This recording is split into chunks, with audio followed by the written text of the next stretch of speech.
Chapter 2439, Commotion at Cold Spring Canyon, Stone Forest City. Under Aqua Rose's lead, Yuan, Tiexin and Purple Jade reached the city lord's mansion.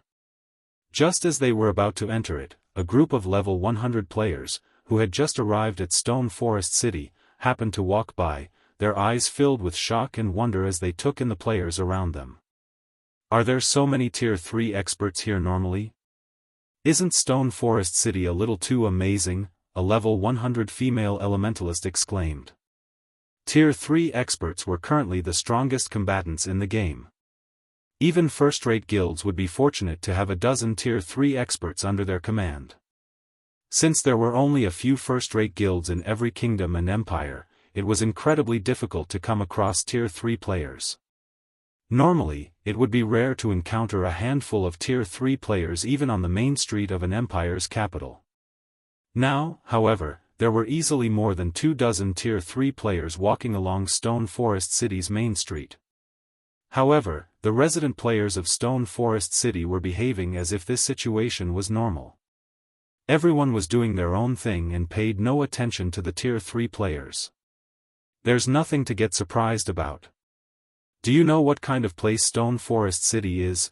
The level 102, Tier 3 Shield Warrior, who was the female elementalist's team leader, said. In a low tone, he continued, remember to be extra careful when you're here in the future.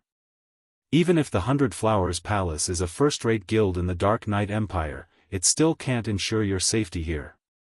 You can only let your guard down after you have reached Tier 3 as well.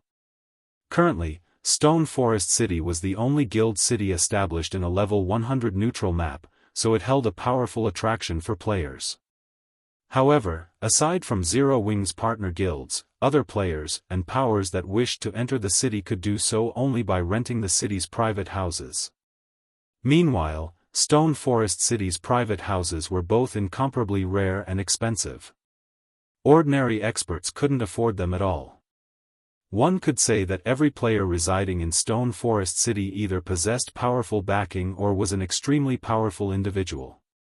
Due to this reason, if one accidentally offended someone in Stone Forest City, particularly the Tier 3 players of the city, then one would be in for an absolute nightmare. Players might be safe inside Stone Forest City, as there were NPC knights and Zero Wings experts patrolling it. However, once players left the city, it was a different story. Tier 3 players ruled the fields outside. One would not receive any respect even if they originated from a first-rate guild. Upon hearing this level 102, Tier 3 Shield Warrior's words, the 100 Flowers Palace's dozen or so talented newcomers promptly nodded their heads and no longer dared to speak casually. Right now, they could clearly sense the attention and auras coming from the people around them. The gazes of the Tier 3 experts, in particular, carried a hint of killing intent. It was as if these people were hunters that had just found their prey. Fortunately, there were level 115+, Tier 2 NPC knights, as well as Zero Wing and Secret Pavilion experts, maintaining order in the city. There was also the fact that their team leader was a Tier 3 Shield Warrior. Otherwise, these Tier 3 experts would no doubt find opportunities to kill them in the city and plunder the level 100 top-tier weapons and equipment their guild had prepared for them. It seems the situation in Stone Forest City is becoming increasingly unstable. Yuan Tiexin frowned grimly as he looked at the Tier 3 experts roaming the main street. He felt that he had still underestimated the difficulty of developing and managing Stone Forest City. Although Zero Wing already had more than 50 players that had reached Tier 3, that number was still far from comparable to the total number of Tier 3 experts in a single kingdom or empire. Moreover, as more time passed, the number of Tier 3 players in the various kingdoms and empires would only increase at a pace that far outstripped Zero Wing's. Take the current Stone Forest City, for example. Previously, Zero Wing was capable of suppressing all of the Tier 3 players operating within the city with just 24 Tier 3 experts. Now, however, it was no exaggeration to say that the total number of Tier 3 experts Zero Wing commanded couldn't even rival the number of Tier 3 experts dwelling in the city. As more time passed, this gap would only widen. After all, Cold Spring Forest was a leveling heaven for players. More and more Tier 3 experts would seek to develop here in the future.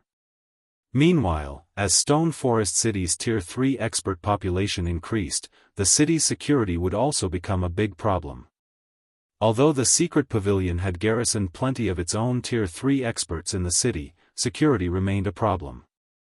After all, Tier 3 experts were powerhouses capable of committing crimes and escaping from even major NPC cities, let alone a guild city like Stone Forest City. Take the current situation, for example. The Tier 3 experts operating in Stone Forest City no longer bothered to hide their killing intent. After all, they understood that managing them was already a challenge for Zero Wing. The guild no longer possessed absolute might and authority in the city. At this rate, it was only a matter of time before Tier 3 experts started secretly taking action within city limits. Yet, despite Stone Forest City falling into such a predicament, not only did Feng not try to think of ways to stabilize the city's situation and properly develop Zero Wing in secret, but he had even gone and aggravated the various superpowers, leaving the superpowers with no choice but to annihilate Zero Wing. Now that the situation had come to this, even the secret pavilion would have a very difficult time guaranteeing Zero Wing's safety. However, Yuan Tiexin did not put too much thought into the matter. Instead, he promptly followed Aqua Rose through the city lord's mansion's entrance. Right now, his priority was to persuade Feng to hand over the 12 elemental pillars' benefits. Otherwise, the secret pavilion would have nothing to negotiate with to fend off the various superpowers. However, just as the trio were about to enter the inner courtyard of the city lord's mansion, a regional system announcement suddenly sounded in their ears. Cold Spring Forest Region System Announcement: the seal on Stone Forest City has been lifted, and the city is now officially open to the public. All players may now enter the city to rest after paying an entrance fee. The system announcement repeated 3 times. Although the main god system's mechanical voice contained no emotions, its words thoroughly stunned Yuan Tiexin. Is he insane? Looking at the system announcement, Yuan Tiexin even wondered if he had heard and seen wrong. Even when Stone Forest City was sealed, Zero Wing was already having difficulties managing the city. If the city was open to the public, Yuan Tiexin did not dare to imagine what it would become. After all, the various superpowers were keeping a close eye on Zero Wing. They might have even started forming alliances already. Opening Stone Forest City to the public now would be no different from gifting the city to the various superpowers. Vice Guild Leader Aqua, what is Guild Leader Black Flame trying to do? Is he really planning to forsake his life for money? Purple Jade could not help asking Aqua Rose after seeing the system announcement. In Purple Jade's opinion, Feng was already plenty crazy for selling a treasure like the 12 elemental pillars in bulk. Now, he had actually gone a step further and opened the insecure Stone Forest City to the public. At this rate, even if the various superpowers did not take action, Stone Forest City would still fall into ruin from the large number of experts that would swarm into the city. At this moment, let alone Yuan Tiexin and Purple Jade, even the players operating within the Cold Spring Forest were stunned by this announcement. None of them had thought that Zero Wing would actually allow the public into Stone Forest City. After all, current Tier 3 players were no longer the same as before, no longer existences that ordinary NPC soldiers could suppress. If a large number of Tier 3 experts swarmed into Stone Forest City, the city might still belong to Zero Wing, but the guild would no longer be its absolute ruler. Following a brief moment of surprise, the players operating within the Cold Spring Forest were ecstatic at this piece of news. Stone Forest City's opening meant that they could operate freely in the Cold Spring Forest in the future. They no longer had to waste time traveling between the neutral map and an NPC city. They would also have a much easier time challenging their Tier 3 promotion quest. Meanwhile, all they had to pay in exchange for these conveniences was a small entrance fee. No, I definitely cannot let him mess around like this.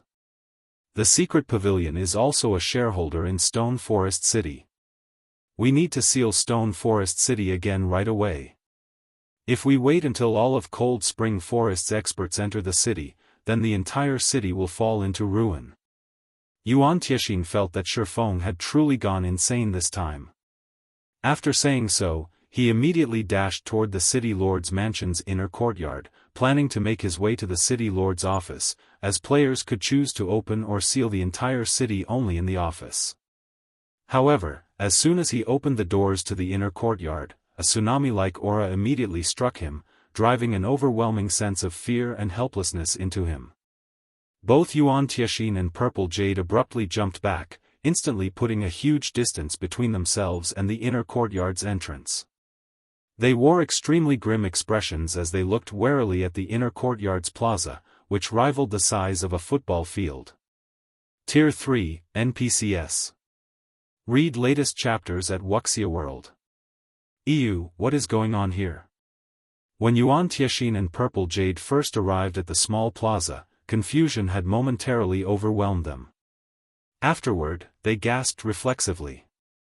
Their reaction was because the plaza was filled with level 115 plus NPCs, all of whom had actually reached Tier 3.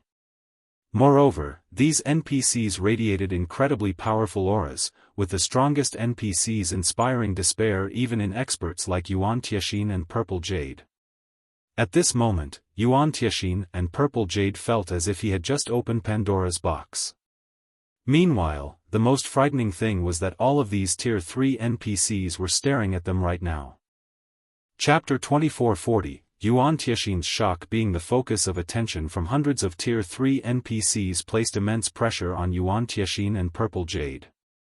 For a moment, they even felt the urge to turn around and flee. Although both of them had reached Tier 3 already, they were still far from comparable to Tier 3 NPCs in terms of strength.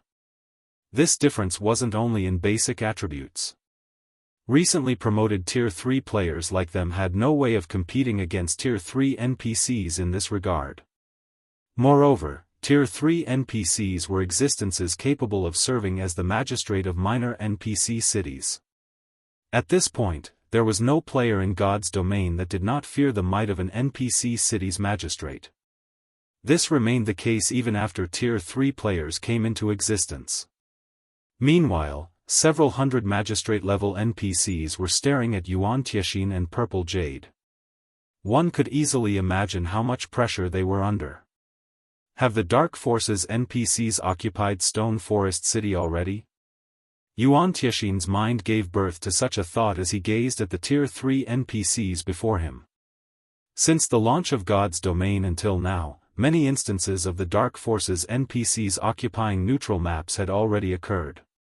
These situations were similar to events triggered by players. If players managed to resolve this crisis in time, then they were rewarded handsomely. If not, then the Dark Forces would take over the neutral map completely.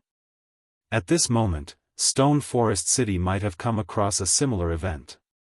There was no explanation for why so many Tier 3 NPCs had suddenly appeared in Stone Forest City, otherwise.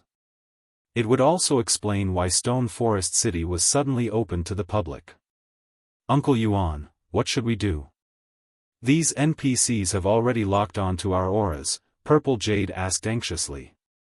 At this moment, she did not have the slightest intention whatsoever of conquering this event.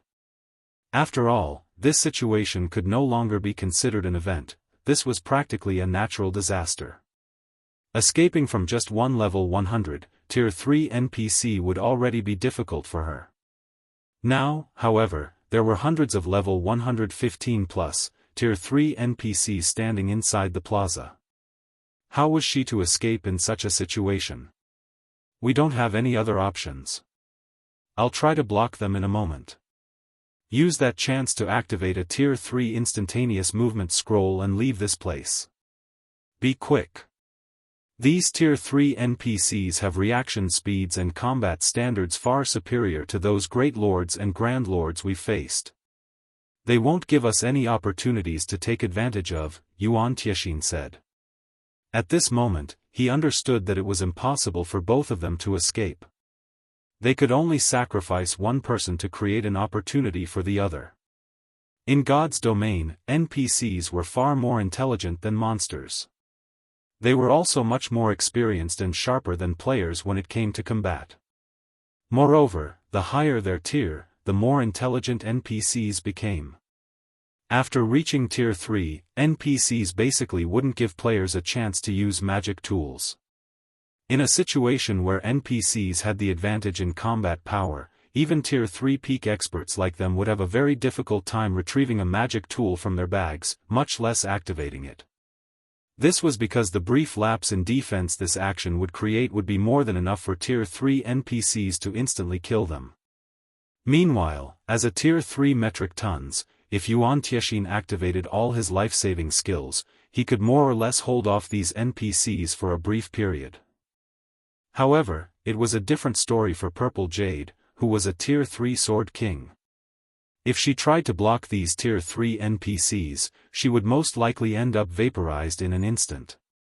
After all, their opponents weren't just 2 or 3 Tier 3 NPCs, but several hundred Tier 3 NPCs instead. I understand. Purple Jade nodded. Although she felt reluctant, she understood that this was their best option. Otherwise, both of them would die here. Losing a level might not be a huge deal for Tier 3 players like them, but the top-tier equipment they would lose as a result of death was.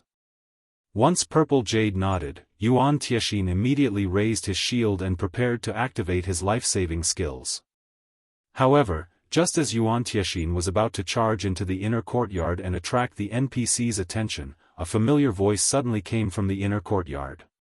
"Elder Yuan, why are you here? Didn't Aqua lead you to the reception room?" This voice stunned both Yuan Tiexin and Purple Jade, because it sounded incredibly familiar. However, they also felt that it should be impossible for them to hear this voice at this place.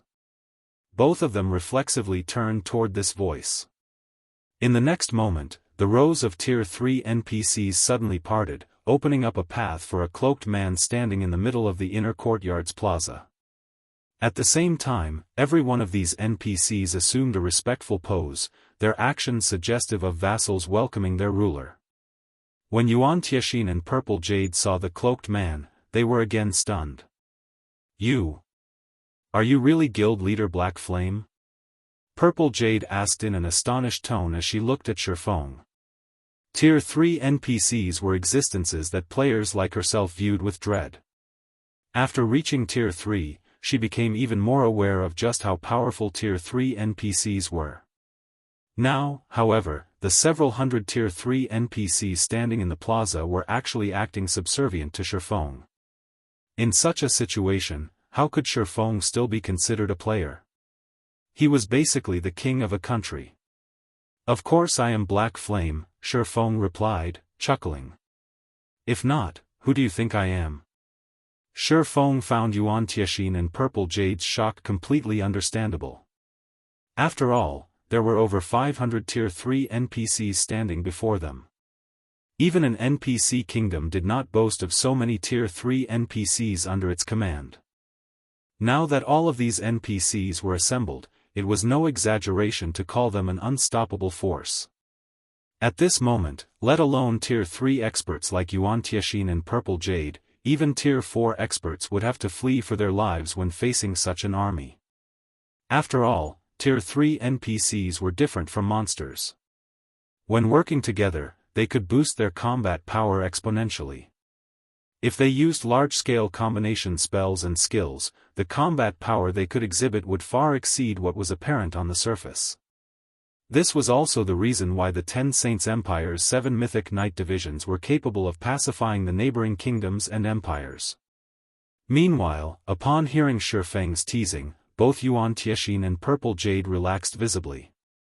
"Guild Leader Black Flame, who are these NPCs behind you?" Yuan Tiexin asked.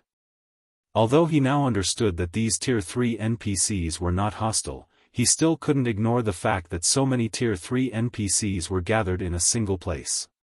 "Them?" Meeting Yuan Tiexin's fearful and curious gaze, Feng pointed at the Tier 3 NPCs behind him and said, "They belong to my personal knight division. They're similar to the Tier 2 knights you see patrolling outside. Only, the ones behind me have just been promoted to Tier 3. They belong to your night division? Although Feng had spoken very casually, both Yuan Tiexin and Purple Jade were flabbergasted by his words. They might not have a clear idea of what a night division was, but judging by Feng's tone, they could tell that these Tier 3 NPCs were under Feng's command. These were several hundred Tier 3 NPCs they were talking about. The various superpowers did not have a lot of personal guards that had been promoted to Tier 3 even now. Normally, only personal guards at the secret silver rank or above had a 100% chance of completing their Tier 3 promotion quest. As for personal guards of a lower rank, their chances were very low. However, secret silver personal guards and better were incredibly rare. Most superpowers had less than a handful of them. Meanwhile, from what Yuan Tiexin could tell, there should be at least 500 Tier 3 NPCs standing inside the inner courtyard. With such a force, Zero Wing could annihilate any power it wished. Right, Elder Yuan, why were you in such a hurry to find me? Do you have some urgent business to discuss? Feng asked when Yuan Tiexin remained in a daze even after some time had passed.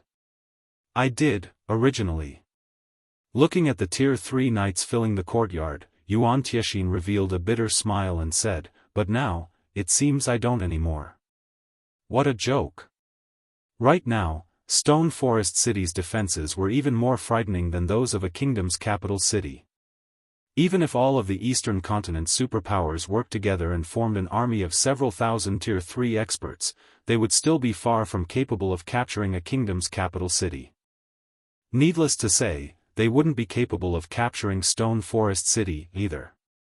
Meanwhile, if the various superpowers couldn't do anything against Stone Forest City, then Zero Wing's foundations would not be affected no matter what. If the various superpowers still insisted on attacking Stone Forest City, the only ones that would suffer would be them. Right now, Yuan Tiexin was even hoping that the various superpowers would come and attack Stone Forest City quickly. Following which, Feng conducted a transaction for the 12 elemental pillars with Yuan Tiexin. Afterward, Feng had to admit that the secret pavilion was indeed rich, as Yuan Tiexin had purchased 200 sets just to test the magic barrier's efficiency. This transaction had instantly turned Feng into a wealthy man again. During the time Feng and Yuan Tiexin were doing business, the various superpowers received news of Stone Forest City being opened to the public. For a time, the superpowers were surprised by this situation. They never anticipated such a crazy stunt from Zero Wing. Meanwhile, inside the Dragon Phoenix Pavilion's residence in Black Dragon City. Pavilion Master, what do you think Black Flame is trying to do? Martial Dragon asked, his face filled with confusion as he read the report in his hand. Is he really trying to make a quick buck, now that he knows that he is going to lose Stone Forest City? In Martial Dragon's opinion, this was the only explanation for this situation. After all, as soon as the various superpowers finished negotiating a partnership with each other, an army of several thousand Tier 3 experts would march on Stone Forest City. Moreover, once the superpowers allied with each other, they definitely wouldn't be satisfied with just obtaining the 12 elemental pillars. They would surely aim for Stone Forest City and even possibly the entirety of Zero Wing. At that time, it would be useless even if the secret pavilion tried to protect Zero Wing. Read latest chapters at Wuxia World. I don't know, but everything is already over. I received news that quite a few superpowers have started negotiating with each other in secret. There is nothing Zero Wing can do to salvage this situation now, Nine Dragons Emperor said, shaking his head. Although he was similarly confused by Feng's actions, he deemed this matter no longer important. How are things coming along on Stubborn Heart's side? They are already making their way to Stone Forest City. They have close to 100 Tier 3 experts on their side, and it won't be long before they sneak into the city. Once the various superpowers' army arrives, they will coordinate their attacks with the armies, and Stone Forest City should fall very easily, Martial Dragon reported. Good. Your side should get ready, as well. We'll be meeting with Lu Xinglua in a moment. At that time, We'll have to discuss with him how we are going to distribute Stone Forest City's spoils, Nine Dragons Emperor said. Understood. Martial Dragon responded, a rare smile appearing on his face. Meanwhile, as Nine Dragons Emperor was paying Lu Xinglua a visit, Stubborn Hearts Group arrived before Stone Forest City's entrance and queued up to enter the city.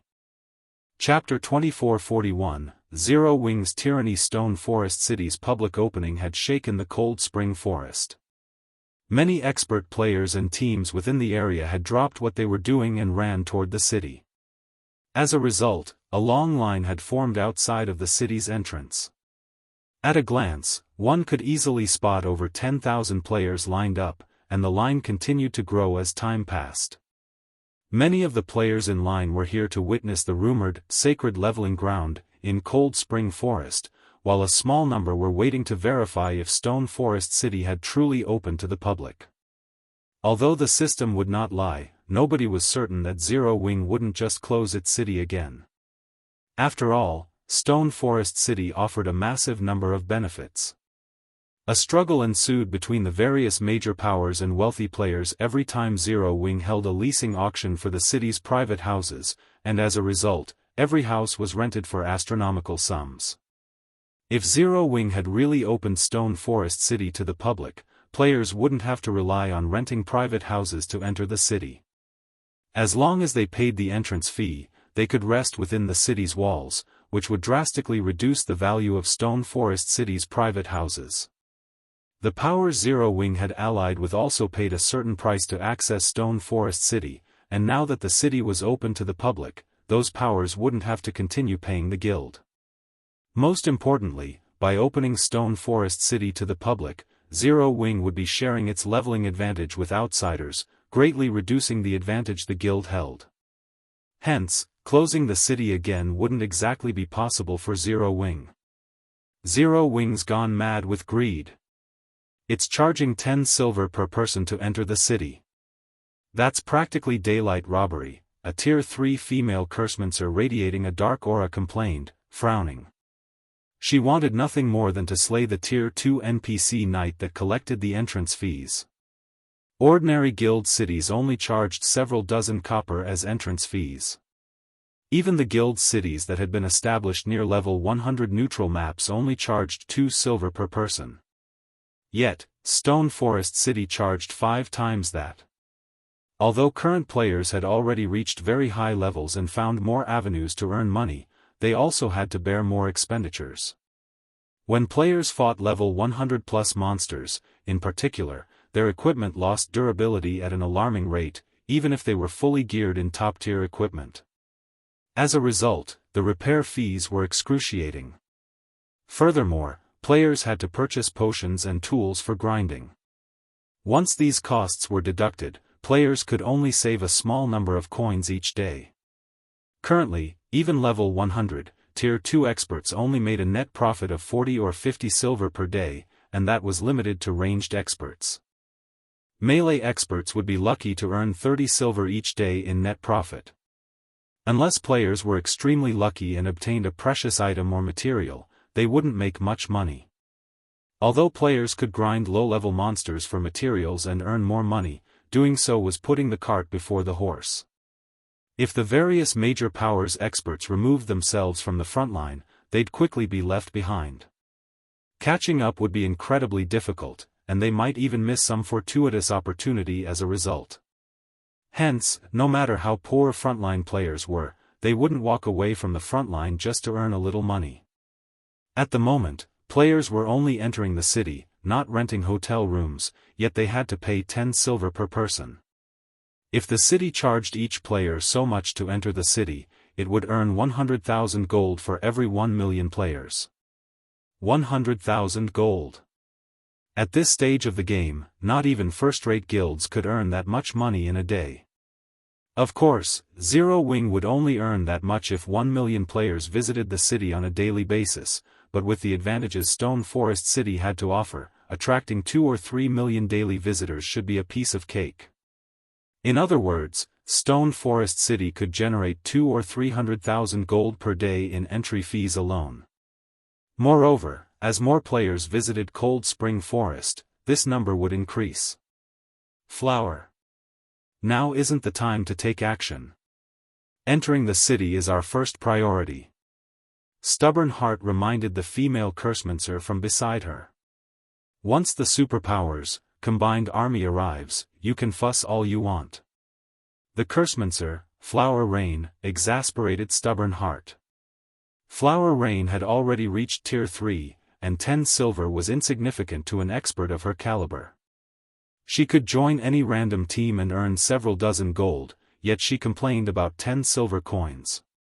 If not for this operation, Stubborn Heart wouldn't have recruited an independent expert like Flower Rain. However, he had to admit that Stone Forest City was tyrannical. Just by existing here, the city could earn enough income to sustain several first-rate guilds. Relax, I'm aware of our priorities. That being said, I want 50% more in remuneration, Flower Rain demanded. Despite the fact that Stubborn Heart was the guild leader of the Black Dragon Empire's #1 Dark Guild, she showed him no respect. On the contrary, she demanded a higher price. In response, several of Grim Reaper's Tier 3 experts gave Flower Rain cold glares. Fine. As long as you can maintain your domain as agreed, I'll increase your pay, Stubborn Heart said, assenting. Interestingly, he didn't seem angry in the least. None of the other major powers experts were surprised, however. Flower Rain was the only player in the Black Dragon Empire to possess a Tier 3 domain skill. She was also a bona fide Void Realm expert, and when she activated her domain skill, even the Empire's first-rate guilds were helpless against her. This was precisely the reason that Stubborn Heart had enlisted Flower Rain's help. Although every member of his team was a Tier 3 expert, Stone Forest City was full of level 115+, Tier 2 NPC knights, which would be a challenge to get through. Hence, they needed Flower Rain's help. With a Tier 3 domain skill to suppress the knights, defeating the NPCs wouldn't be a problem. Even if a large number of Zero Wings Tier 3 experts joined the fray, they could complete their task and capture the City Lord's mansion. Once Stubborn Heart agreed to her price, Flower Rain stopped wasting time and gave the Tier 2 knight her 10 silver. As Flower Rain entered the city, a Tier 3 berserker beside Stubborn Heart spoke up, "Boss, that's 50%. If you give her that much, we'll have significantly less profit." "It's fine. As long as 9 Dragons Emperor's negotiations with Starlink are successful, and we're the first group to capture the City Lord's mansion, we can negotiate for more. With Stone Forest City under our control, 9 Dragons Emperor and Starlink won't be able to refuse our demands," Stubborn Heart said, grinning as he looked at the long line of players behind him. He had known for a long time that Stone Forest City was a goldmine, but after seeing it for himself, he realized how limited his imagination had been. How was this a goldmine? This was basically a diamond mine. The city could collect over 300,000 gold in entrance fees alone. Once the various superpowers took over, even a small share would greatly benefit Grim Reaper. The other powers' Tier 3 experts couldn't help but think the same as they gazed at Stone Forest City with hungry eyes. At the same time, they felt their hatred for Zero Wing grow. Normally, their guilds had to go to great lengths to earn a few thousand gold more than usual, but despite its lack of backers and a short history of less than a year, Zero Wing earned more income than their guilds could dream of. Moreover, Zero Wing earned so much without having to lift a finger. "Alright, let's head inside," Stubborn Heart commanded as the players behind him urged their team to move. Read latest chapters at Wuxia World. Stubborn Heart and his team then paid their entrance fees and entered Stone Forest City. However, as they crossed the threshold into the city, they found Flower Rain standing stiff as a statue in the middle of the road. "Flower, what's wrong?" Stubborn Heart asked. When he made it to her side, however, he, too, was stunned. His expression shifted to one of horror when he saw the 2 rows of NPC knights before him. Tier 3? This. How is this possible? Chapter 2442, Frightening City, Guild Leader Heart. Stubborn Heart's words and his subsequent pause confused the various major powers Tier 3 experts behind him. They could not understand what had made him stop. So what if there was a Tier 3 NPC guarding the gate? Was that really such a major issue? Currently, every guild city had a few Tier 3 NPCs as guards. Tier 3 NPCs might be very powerful and practically invincible against Tier 3 players one-on-one, but if dozens of Tier 3 experts work together, they could even take down level 100 mythic bosses, not to mention Tier 3 NPCs. However, when the various major powers Tier 3 experts caught up to Stubborn Heart, they, too, were stunned. What's going on? Why are there so many Tier 3 NPCs? 200 Tier 3 knights stood in 2 neat rows at the end of the road, all wearing pitch-black armor and radiating incredibly powerful auras. The Tier 3 knight captain in the lead radiated such a powerful aura that it felt stifling to the players. The moment these Tier 3 experts appeared, the knights promptly turned toward them, the NPC's asterisk-piercing gaze sending chills down the experts' spines. They won't attack without reason, right? A Tier 3 assassin nervously muttered. We haven't done anything yet. Their team had nearly 100 Tier 3 experts and was a force that could even threaten God's domain superpowers, but they were nothing before the 200 Tier 3 NPCs. Those knights could quickly and effortlessly annihilate every one of them. As the various major powers' anxiety spiked, someone shouted at them. You bunch! Why are you just standing there? This is the city entrance. Players aren't allowed to loiter. The voice shook Stubborn Heart and his companions from their daze, and they spun toward the player shouting at them. They all wanted to know who would be so bold. They spotted a level 102, Tier 2 Berserker wearing Zero Wings Guild emblem. Tier 3 experts like them would have no issues destroying a Tier 2 Berserker. And yet, despite sensing Stubborn Heart and his team's killing intent, the Tier 2 Berserker didn't back away. He actually grinned and asked, What? You want to start a fight here? The moment the Berserker asked that, the Tier 3 knights unsheathed their weapons and scrutinized every move Stubborn Heart's group made. The intensity of their auras more than doubled as they did. This punk, a Tier 3 ranger radiating intense bloodlust, gnashed his teeth as he glared at the arrogant Tier 2 Berserker. However, when the ranger saw the Tier 3 knights readying, his scalp went numb. If we were anywhere else, I'd teach him a lesson. As a dark player, he had slain plenty of experts in the fields, including several dozen peak experts from first-rate guilds. With his strength, even the various superpowers had to tread lightly. And yet, a Tier 2 Berserker from Zero Wing dared to look down on him. It was humiliating.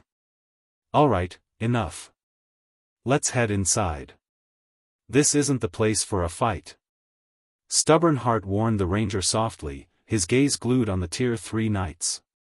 They had nearly 100 Tier 3 experts, but if they picked a fight with those knights, the NPCs would annihilate them in under a minute. They had only recently reached Tier 3, while the Tier 3 NPCs had them outmatched in weapons, equipment, and Tier 3 skills and spells. It seems you're morons, after all. Remember, this place is Stone Forest City. This is no place for your shenanigans, the Zero Wing Berserker said, nodding in satisfaction as Stubborn Heart obediently led his team into the city. Amazing. Zero Wing's patrol member is so awesome. He even dares to berate Tier 3 experts. It seems Stone Forest City is a different world. If that had happened in any other guild city, that Berserker would have died for treating Tier 3 experts so disrespectfully. Of course, Stone Forest City is different. Don't you see those Tier 3 NPCs? If those Tier 3 experts had attacked, none of them would leave the city alive. It seems we won't need to worry about Tier 3 bullies in Stone Forest City. The Tier 2 experts new to Stone Forest City couldn't help but gape after seeing Zero Wing's Tier 2 Berserker scold Stubborn Heart's group. They had never thought that Stone Forest City would be that safe. Tier 2 players had to be extremely careful around Tier 3 experts in other guild cities and most NPC cities. Accidentally provoking a Tier 3 expert would seal their fate. It didn't even matter if they had done so in the middle of the city. In Stone Forest City, however, Tier 3 experts couldn't act so arrogantly. They would have to follow the city's laws accordingly. At this stage of the game, Stone Forest City was likely the only guild city in God's domain with such stability and security. This incident gave many Tier 2 players a more optimistic view of the city. Many of them even considered making Stone Forest City their new home and focusing their development around it. No one wanted to reside and develop somewhere unsafe, constantly having to worry about losing whatever treasure they'd obtained. After all, Zero Wing certainly knows how to get the upper hand. It has stationed 200 Tier 3 NPCs at the gate to shock people. It's even used us Tier 3 players as a promotional tool. Flower Rain growled as she glanced back at the Tier 3 knights by the city gates. She then turned to Stubborn Heart, smiling bitterly as she said, "I'm afraid our plans have been foiled, Guild Leader Heart." By stationing so many Tier 3 NPCs by the city's gate, Zero Wing had essentially warned Tier 3 players like them from misbehaving in the city, and there was nothing they could do about it. Those were 200 Tier 3 NPCs they were talking about. Not even 1,000 Tier 3 experts had a chance against such a force. That's not necessarily true. These 200 Tier 3 knights are pretty scary, but the superpowers combined army has several thousand Tier 3 experts. A measly 200 Tier 3 NPCs can't stop that force, Stubborn Heart said, sneering. Once the army begins the siege, Zero Wing will send its Tier 3 NPCs to defend the city. We can use that opportunity to attack the City Lord's mansion. That's right. Even if Zero Wing sends Tier 3 NPCs to defend the mansion, it won't send many. We still have a chance. The several first-rate guild leaders around Stubborn Heart nodded. Since everyone thinks that the plan is still viable, let's scout the City Lord's mansion. Once the army arrives, we can make our move, Stubborn Heart said. Even after seeing the 200 Tier 3 knights, he refused to give up. They wouldn't get another opportunity like this. Even if Zero Wing was more powerful than he had expected, it couldn't stop the various superpowers' combined might. With their discussion finished, Stubborn Heart and his comrades made their way toward the City Lord's mansion. However, the shock and anxiety they had felt upon entering the city only grew on the way to the mansion. They constantly spotted patrol squads led by more Tier 3 NPCs. These patrol squads might not have been very large, with only 3 Tier 3 knights among the 12-man squads, but they had encountered more than 30 patrol squads. Read latest chapters at Wuxia World. Once they reached the City Lord's mansion, Stubborn Heart and his team fell into utter despair. They found another 200 Tier 3 knights guarding the City Lord's mansion and surrounding area. Moreover, the several Tier 3 knights leading the patrol were no weaker than the Tier 3 knight captain they had seen by the city gate. "Guild leader, are we still proceeding with the plan?" a Tier 3 assassin asked when he saw Stubborn Heart's dazed look. "Are you stupid? Tell Nine Dragons Emperor he can do whatever he wants, but Grim Reaper is out." Stubborn Heart snapped, rolling his eyes. Stone Forest City had over 500 Tier 3 NPCs and over 200 high-level Tier 2 NPCs. How were they supposed to fight such a force?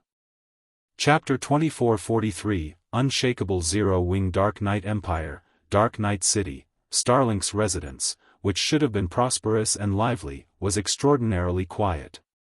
A large number of Starlink's experts stood guard outside the guild hall. There were even Tier 3 experts among them. Not even guild members were allowed in the guild hall, much less outsiders. It was an unprecedented level of security. Only 3 people were currently in the guild hall: Lu Xinglua, Nine Dragons Emperor, and an unknown player wearing a cloak. Since the third member of the group had hidden their identity with a black cloak, it was even impossible to tell whether the player was male or female. Not only was Nine Dragons Emperor unhappy about the third member's concealment during such a crucial meeting, but he was also shocked by how respectfully Lu Xinglua treated the third member of their party. Lu Xinglua led Starlink, a guild that had the power to develop on both main continents simultaneously. Although Starlink wasn't as powerful as a super guild, it had even more potential than ordinary super guilds. And yet, Lu Xinglua was letting someone lord above him. It was unbelievable. Now that we've concluded our discussion, does your side have any problems? Lu Xinglua asked Nine Dragons Emperor. None. Those people should be inside Stone Forest City by now. Once the combined army lays siege to Stone Forest City, they'll use everything they have to secure the city lord's mansion.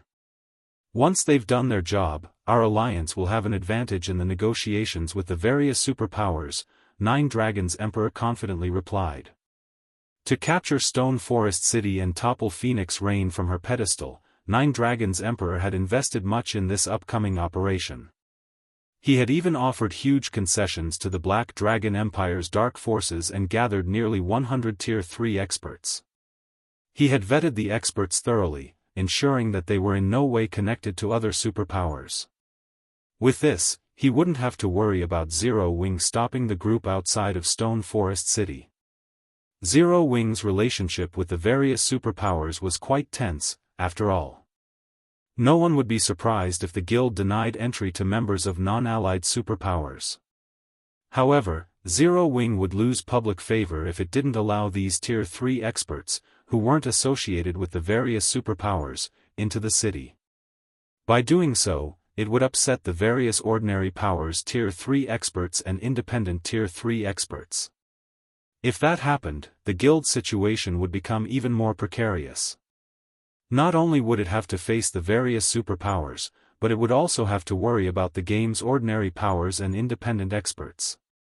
As Nine Dragons Emperor finished his statement, the mysterious player beside him received a message. Nine Dragons Emperor watched the cloaked player's atmosphere change as they read it.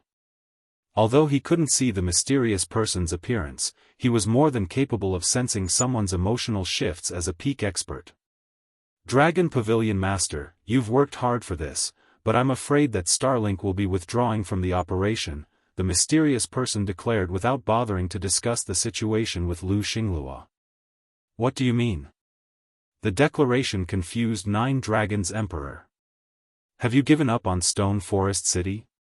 They had already laid the groundwork to cut off Stone Forest City's profits.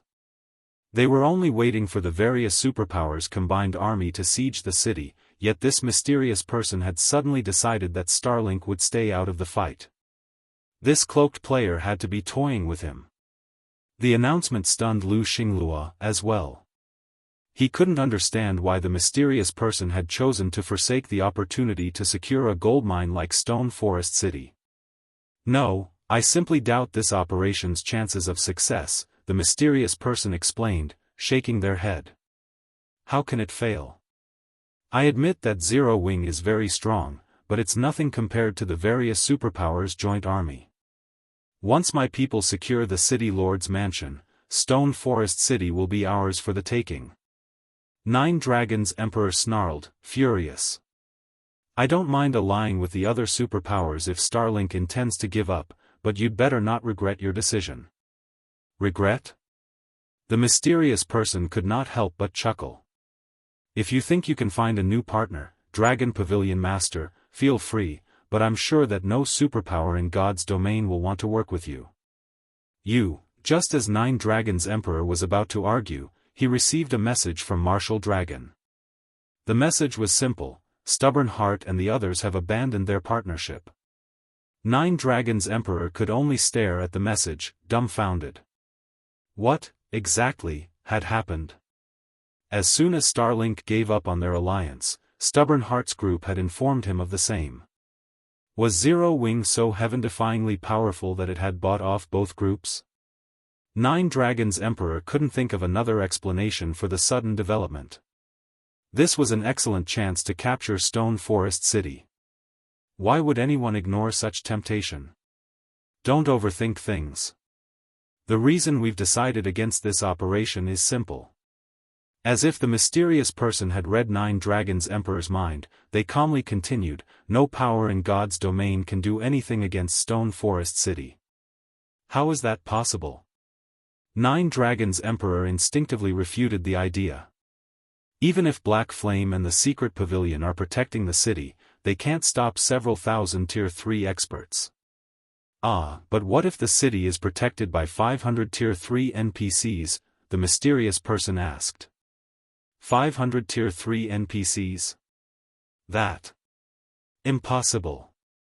How can Zero Wing possibly have so many Tier 3 NPCs? Not even Kingdom's capital cities are protected by so many Tier 3 NPCs. Nine Dragons Emperor shouted. He was now sure that this mysterious player had to be messing with him. If you don't believe me, take a look for yourself, the mysterious person said, and they sent Nine Dragons Emperor a recording from inside Stone Forest City. By the time Nine Dragons Emperor finished the video, he was dazed. The recording included two segments. The first half showed 200 Tier 3 NPCs guarding Stone Forest City's entrance, while the second half displayed the 200 Tier 3 NPCs patrolling around the City Lord's mansion. Although he wasn't there in person, Nine Dragons Emperor could sense the NPCs' incredible pressure. Those knights could even eliminate an army of several thousand Tier 3 experts. Meanwhile, news quickly reached the various superpowers, including Twilight City's Dragon Phoenix Pavilion. Read latest chapters at Wuxia World. EU, a guild city that's protected by over 500 Tier 3 NPCs? Isn't guild leader Black Flame a little too impressive? Who would dare attack Stone Forest City now? Blue Phoenix's jaw dropped when she heard about Stone Forest City's knights. Not even an NPC Kingdom's army could stand against 500 Tier 3 NPCs, it's no wonder why he didn't mind revealing the 12 elemental pillars. The various superpowers will have to consider their next move carefully. If they act rashly, they'll be the next to be eliminated from the competition, Phoenix Rain said, a bitter smile forming on her face as she read her subordinate's report. Not only did Zero Wing possess the 12 elemental pillars, but it had also proven strong enough to safeguard the advanced ancient barrier scrolls. As of today, the Eastern Continent's status quo would undergo a huge shift. As Phoenix Rain marveled at Zero Wing's foundations, a Tier 3 assassin knocked on her office door and entered the room. The assassin then reported, Phoenix Pavilion Master, the Great Pavilion Master requests your presence to discuss an important matter. Chapter 2444, Power expands. As the sun began to set, players flocked to the streets of White River City, with some players choosing to set up or browse through street stalls and some meeting up with friends to visit bars and restaurants. Everyone was merely going through their daily life. The only thing different today was that practically everyone in the city was discussing the same topic, Stone Forest City. Hey, have you heard? Stone Forest City actually has over 500 Tier 3 NPCs guarding it, a level 101 Guardian Knight enjoying a glass of beer in a bar said to his companion beside him. Who wouldn't know that? The video showing the city's internal situation has long since gone viral on the official forums, a level 102 Elementalist retorted as he rolled his eyes at the Guardian Knight.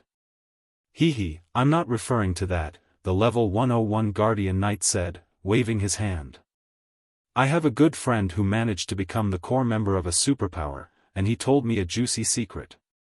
Originally, the superpowers were planning to launch a joint attack on Stone Forest City. However, because of those Tier 3 NPCs, they all decided to give up on the endeavor. Now, some of these superpowers are even thinking of partnering with Zero Wing. Although the current Zero Wing is not comparable to actual superpowers in many aspects, due to the advantages of Stone Forest City, some superpowers are already acknowledging Zero Wing as a superpower. If Zero Wing really gains a few more superpowers as partners after this incident, I believe it won't be long before it actually becomes a superpower in God's domain. My friend also said that now is a good time to join Zero Wing. If we wait until Zero Wing becomes an actual superpower, it will be much more difficult to join then. My friend is planning to withdraw from his guild and has invited me to join Zero Wing together with him. After giving the matter some thought, I decided to go with him. Why don't you come with me? With your strength, once we join Zero Wing, we'll definitely have a great time there. We might even become one of Zero Wing's main force members. Really? The level 102 elementalist asked. At this moment, let alone this elementalist, even the other experts inside the bar who had overheard the Guardian Knight's words were tempted. The conditions to join a superpower were extremely stringent, and the conditions to rise through the ranks in a superpower were more stringent. Moreover, the various superpowers generally had their important positions reserved for particular people already. Even if players had the required strength and talent for a specific position, they wouldn't have the opportunity to get promoted to said position. However, it was a different story for Zero Wing. Although Zero Wing wasn't a superpower yet, it had already gained the recognition of many superpowers. With the massive advantages Stone Forest City provided, it was only a matter of time before the guild became a superpower. In other words, Zero Wing's influence would still expand rapidly in the future. After all, the amount of territory Zero Wing currently held was only at the standard of first-rate guilds. There would be plenty of empty positions to fill in the future. Now was the best time for independent experts like themselves to join Zero Wing. Of course. Why would I lie to you? According to my friend, quite a few superpowers have sent representatives to negotiate a partnership with Zero Wing already. Once the actual negotiations are over, this piece of news will become impossible to hide.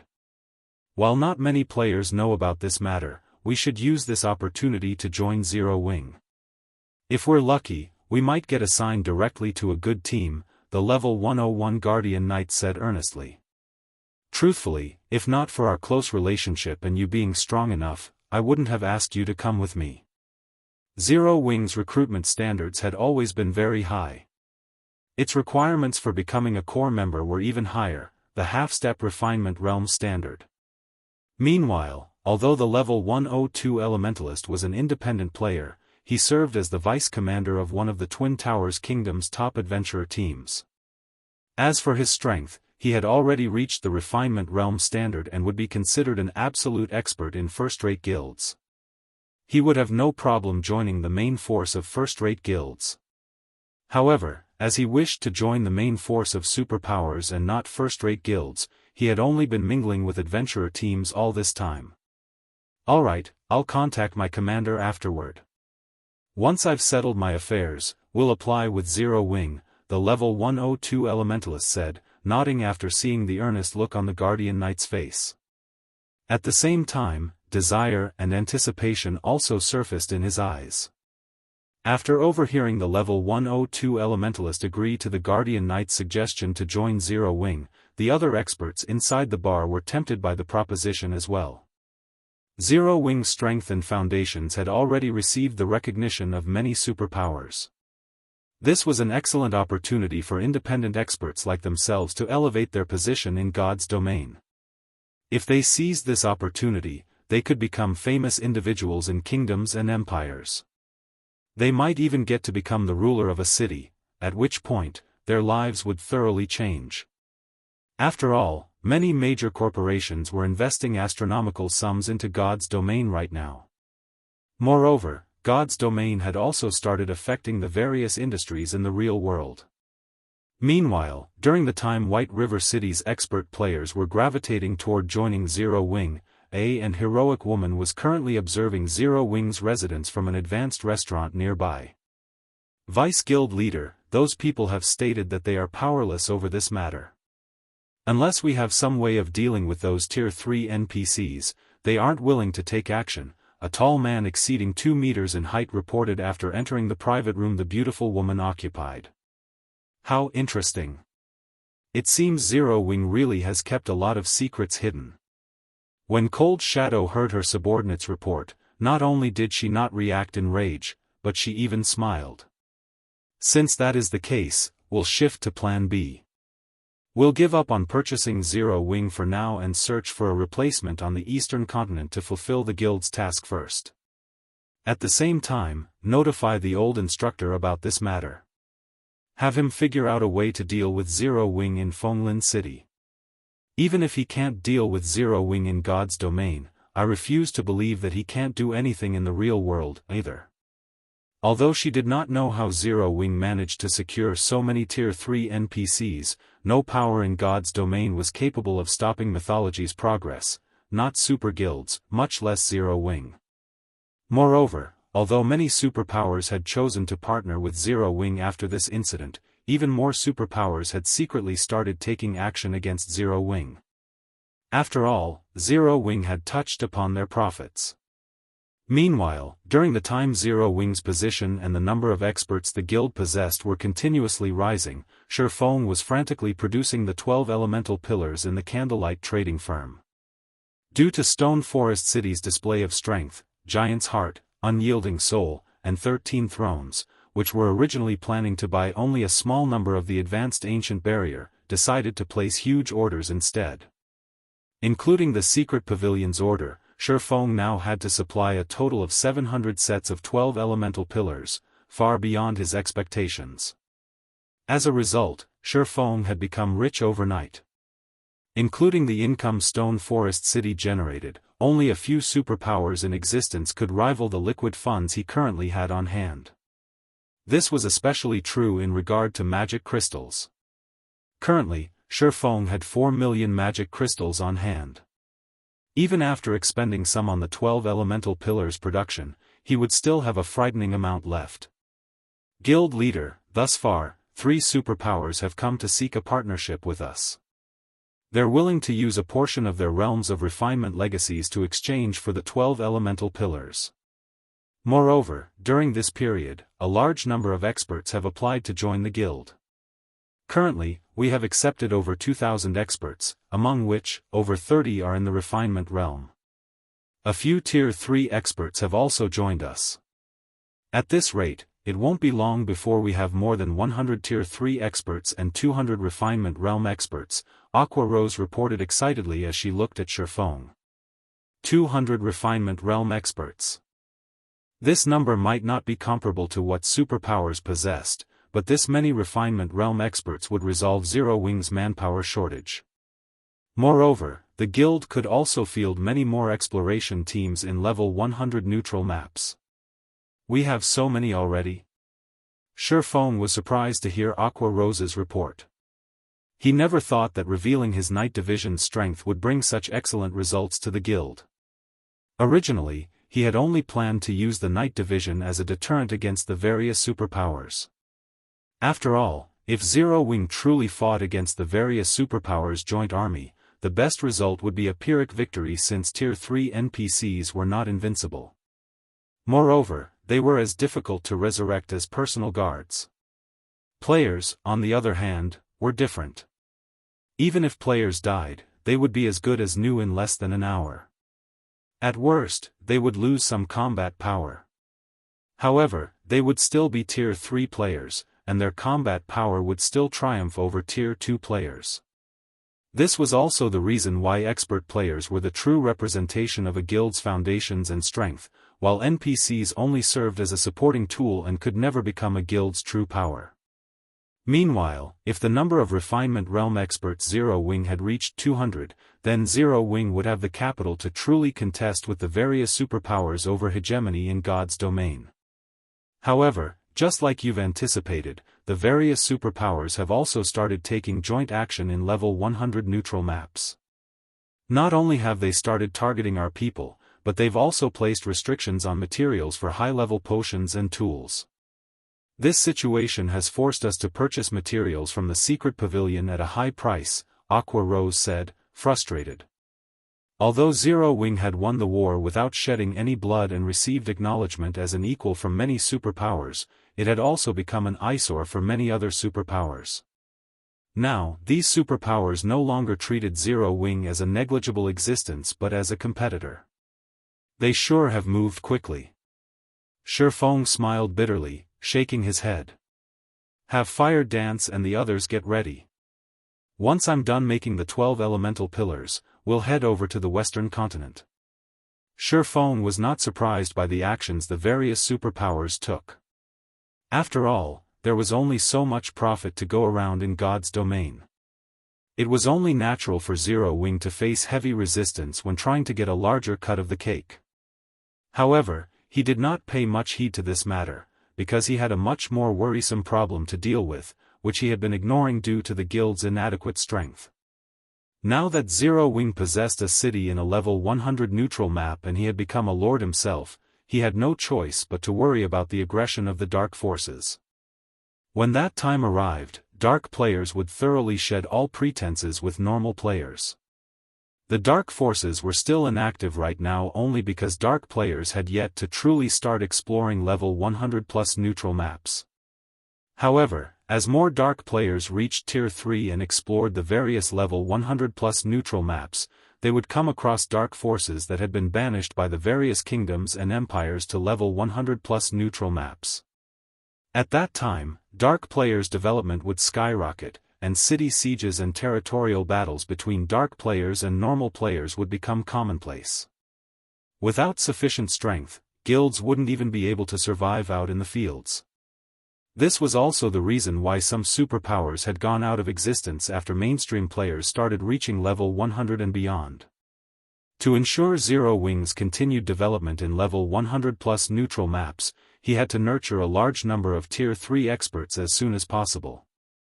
Moreover, the guild also had to be capable of mass-producing level 100 plus top-tier weapons and equipment. Simply relying on field bosses and team dungeons would not keep the guild alive. Hence, sufficient materials were necessary. I'll notify them right away.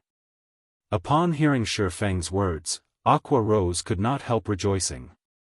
She had always been very curious about the Western continent.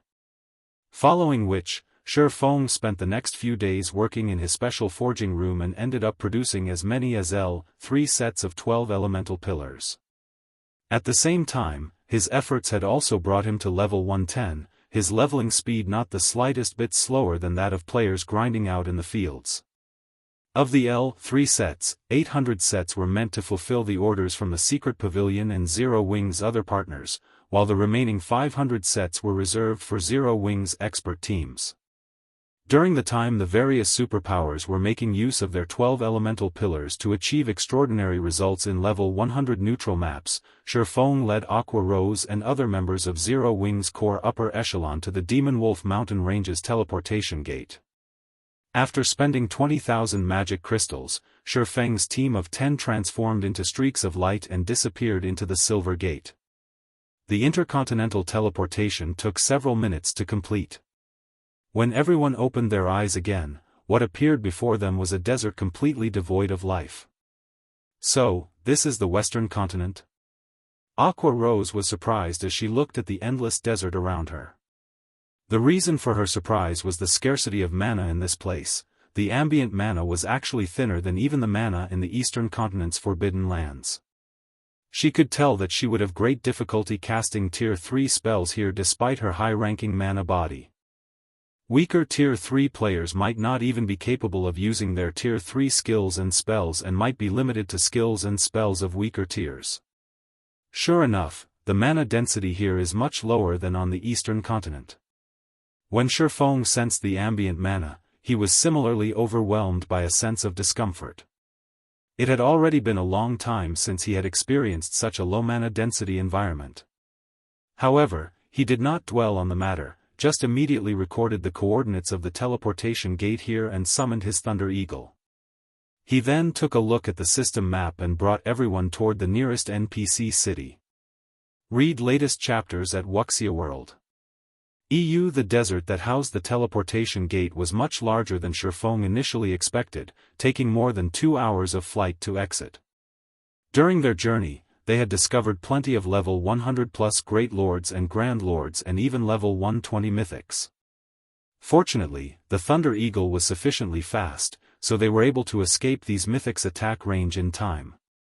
Had they been using land mounts, they would have most definitely suffered annihilation.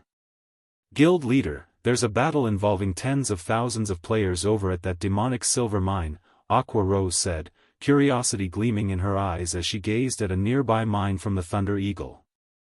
A demonic silver mine was merely a grade 3 vein, yet it had actually incited a battle between tens of thousands of players.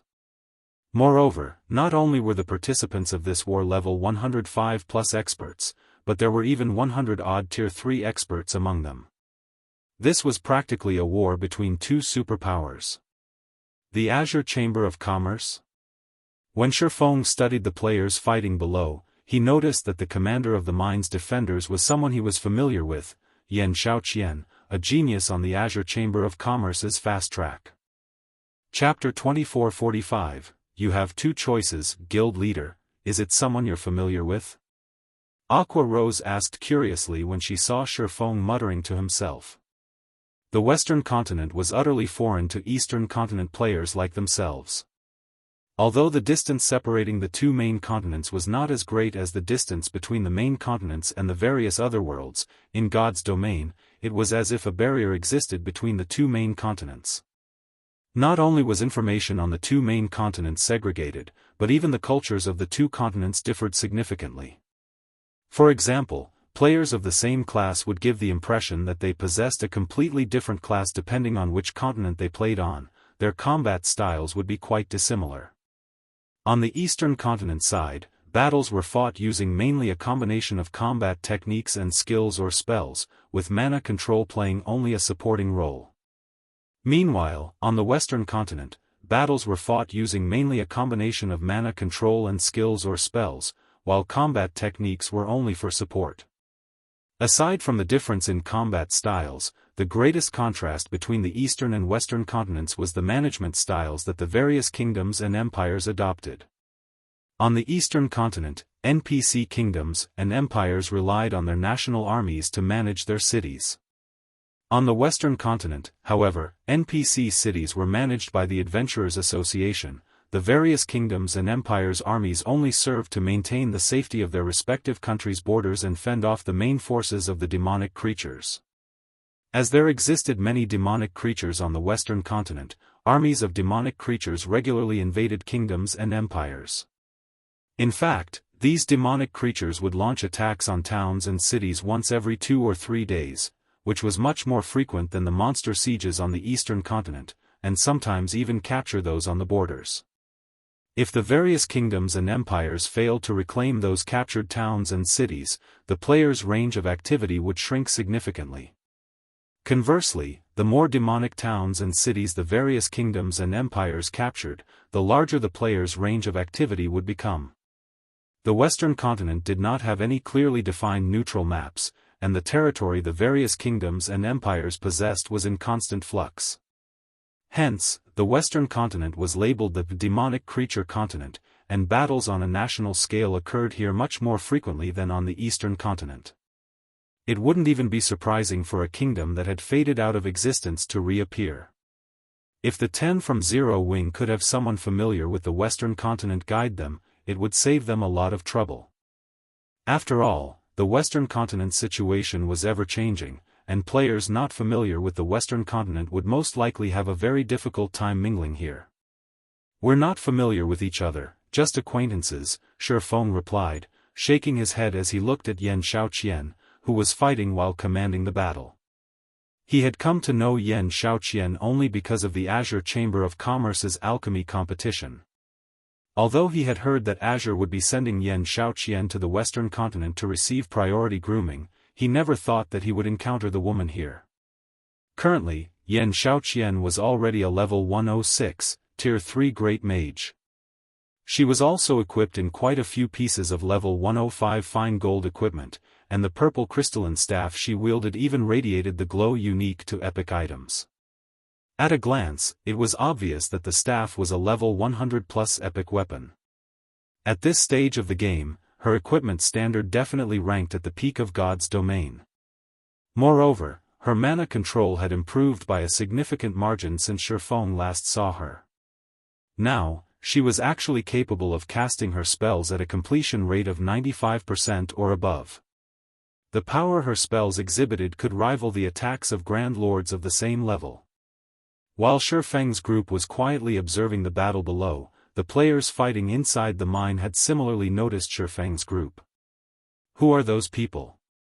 Don't they know that this is a battle between Azure and Divine Tribe? A Tier 3 Berserker King, who was an elder of the Azure Chamber of Commerce, muttered, a frown forming on his face as he looked at the players atop the Thunder Eagle. At this point, even the various superpowers of God's domain still couldn't afford to underestimate Tier 3 experts. Meanwhile, from what the Berserker King could tell, Feng's group of 10 were all Tier 3 experts. To ordinary superpowers, they would indeed pose a significant threat.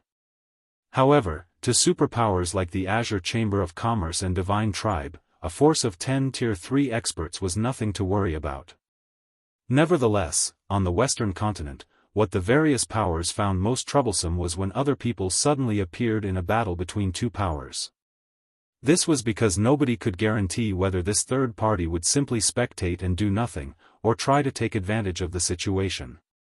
Hence, whenever a third party appeared, the two combatant powers would first take care of this unknown factor before resuming the battle. The Azure Chamber of Commerce and Divine Tribe were superpowers that everybody on the Western continent knew of. Now, however, someone had actually ignorantly barged into their battle. Black Flame? Why is he here? Xianxia revealed an astonished expression when she spotted Feng sitting on the Thunder Eagle. Doesn't he operate on the Eastern continent? Xianxia had a very strong impression of Feng. After all, Zero Wing was responsible for her loss to Silent Wonder during Azure's alchemy competition, which, in turn, lost her family the ruling rights to the chamber. Aside from that, Feng's identity as a Tier 3 player had also shaken the entire competition venue. Back then, not a single superpower had managed to produce a Tier 3 player, yet Feng had succeeded in becoming one himself. Even Long Xianglong, one of Azure's Grand Elders, had taken the initiative to acknowledge defeat against Feng. This was something unprecedented. Moreover, she had previously inwardly ridiculed Feng for being so foolish as to give up on partnering with Azure and toss away an excellent opportunity to obtain the Western continent's resources. Hence, she never thought that Feng would actually appear on the Western continent now. Xiaoqian, do you know them? The Berserker King Elder asked when he noticed the shock on Xiaoqian's face. At this point, Xiaoqian was a future Grand Elder that the Azure Chamber of Commerce was nurturing vigorously. Although she was currently only an ordinary elder, her position, combined with her identity, granted her a status that was far superior to ordinary elders. She was well within her authority to argue with even the chamber's vice guild leaders. If Feng's group were Xiaoqian's acquaintances, then the Azure Chamber of Commerce would overlook the group's transgressions. However, if they weren't acquainted, then Azure definitely wouldn't let the group off the hook. We're somewhat acquainted. To be precise, they are Silent Wonder's friends, Xiaoqian said after giving the matter some thought. If possible, Xiaoqian really did not wish to acknowledge her acquaintance with Feng. After all, Silent Wonder was her rival, and Zero Wing was Silent Wonder's supporter. Wonder's friends? When the Berserker King Elder heard Xiaoqian's words, the hostility in his eyes disappeared. However, this matter will be problematic. Divine Tribe's side definitely won't let them off the hook. The Long family had already acknowledged Silent Wonder as its future heiress. Since the Long family now held the ruling rights for Azure, Silent Wonder's position in the chamber was higher than even the chamber's Grand Elders. Hence, any friend of Silent Wonder's was naturally Azure's friend as well. Only, as they were currently busy defending the mine, they could not spare any manpower to rescue Feng's group.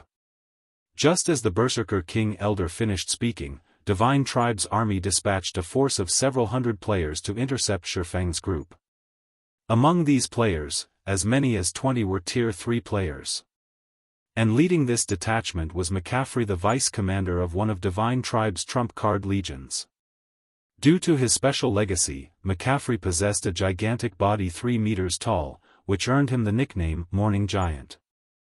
Even Tier 3 domain realm experts couldn't last very long in a fight against him. In the next moment, the giant bat McCaffrey rode arrived before Feng's group. As he glared at Feng's group, the dark aura enveloping his body made the surrounding space uncomfortably hot.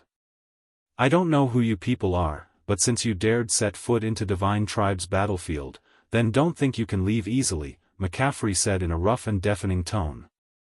You all have two choices.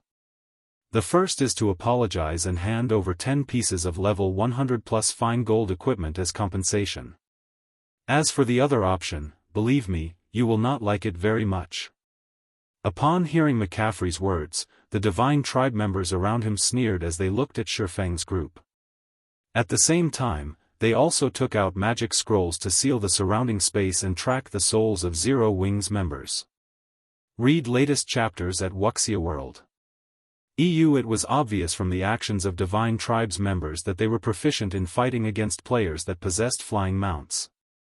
However, to the surprise of Divine Tribe's members, Feng and his companions remained indescribably calm even after hearing McCaffrey's friendly warning. In fact, there was even a hint of pity in their eyes. What's going on? For a moment, Divine Tribe's members were confused as to which side was stronger and which was weaker in this confrontation. I'll give you two choices as well, then. The first is to apologize and pay compensation. I don't want much, just 100 pieces of level 100 plus fine gold equipment will do.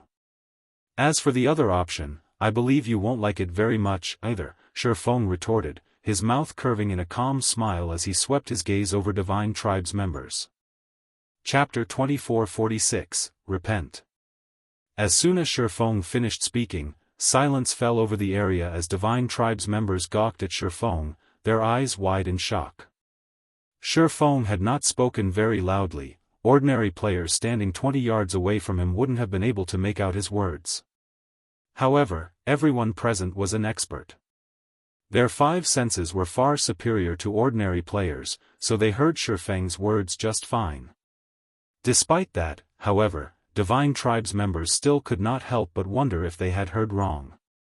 After all, how could there possibly be anyone that would dare speak to Divine Tribe in such a manner? Not even the Azure Chamber of Commerce's guild leader would dare speak to Divine Tribe in such an arrogant manner, yet a random Tier 3 player like Feng actually had? Did you guys not hear what our guild leader said? If you apologize quickly and hand over 100 pieces of level 100 plus fine gold equipment as compensation, then we will let this matter slide. Otherwise, the consequences definitely won't be something you'd be willing to bear. Kola repeated Feng's words as he looked at the stunned Divine Tribe members. Unlike Feng, Kola had shouted, and his words echoed throughout the entire mine below. Let alone the several Divine Tribe members before him, even the tens of thousands of players in the mine below heard him loud and clear. Who are these people? They actually dare spout such nonsense against Divine Tribe? Although I don't know who they are definitely dead now. They won't die just once today. Now that they've provoked Divine Tribe in such a manner, Divine Tribe will surely kill them back to level 0. The Azure Chamber of Commerce's members were stunned as they looked at Feng's group on the Thunder Eagle. Even their chamber's guild leader did not dare behave so arrogantly before Divine Tribe. Divine Tribe was a top-ranking super first-rate guild. When God's Domain first launched, Divine Tribe was already very close to becoming a super guild. Moreover, due to God's Domain's growing popularity, Divine Tribe had received capital injections from several major corporations. At this point, Divine Tribe's strength already rivaled super guilds. In fact, it was even stronger than some of the ordinary super guilds. This was why Divine Tribe dared to contest with the Azure Chamber of Commerce for the demonic silver vein. Xianxia, are these people insane? The Berserker King Elder from Azure asked, similarly stunned by this situation. He had thought that Feng's group might turn around and flee, or that Feng's group might seek help from Azure. What didn't occur to him was that Feng might actually provoke Divine Tribe without hesitation. At this moment, even if Azure's guild leader showed up, it would still be impossible to dissuade Divine Tribe from taking action against Feng's group. Xianxia was likewise confused by this situation. If possible, she really wished to ask Feng what he was thinking. He can't be thinking that this place is like Demon Stone Town and that nobody can do anything to Tier 3 players, right?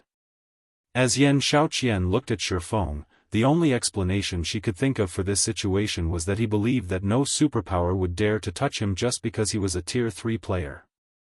After all, the various superpowers had shown the swordsman great respect back at Demon Stone Town.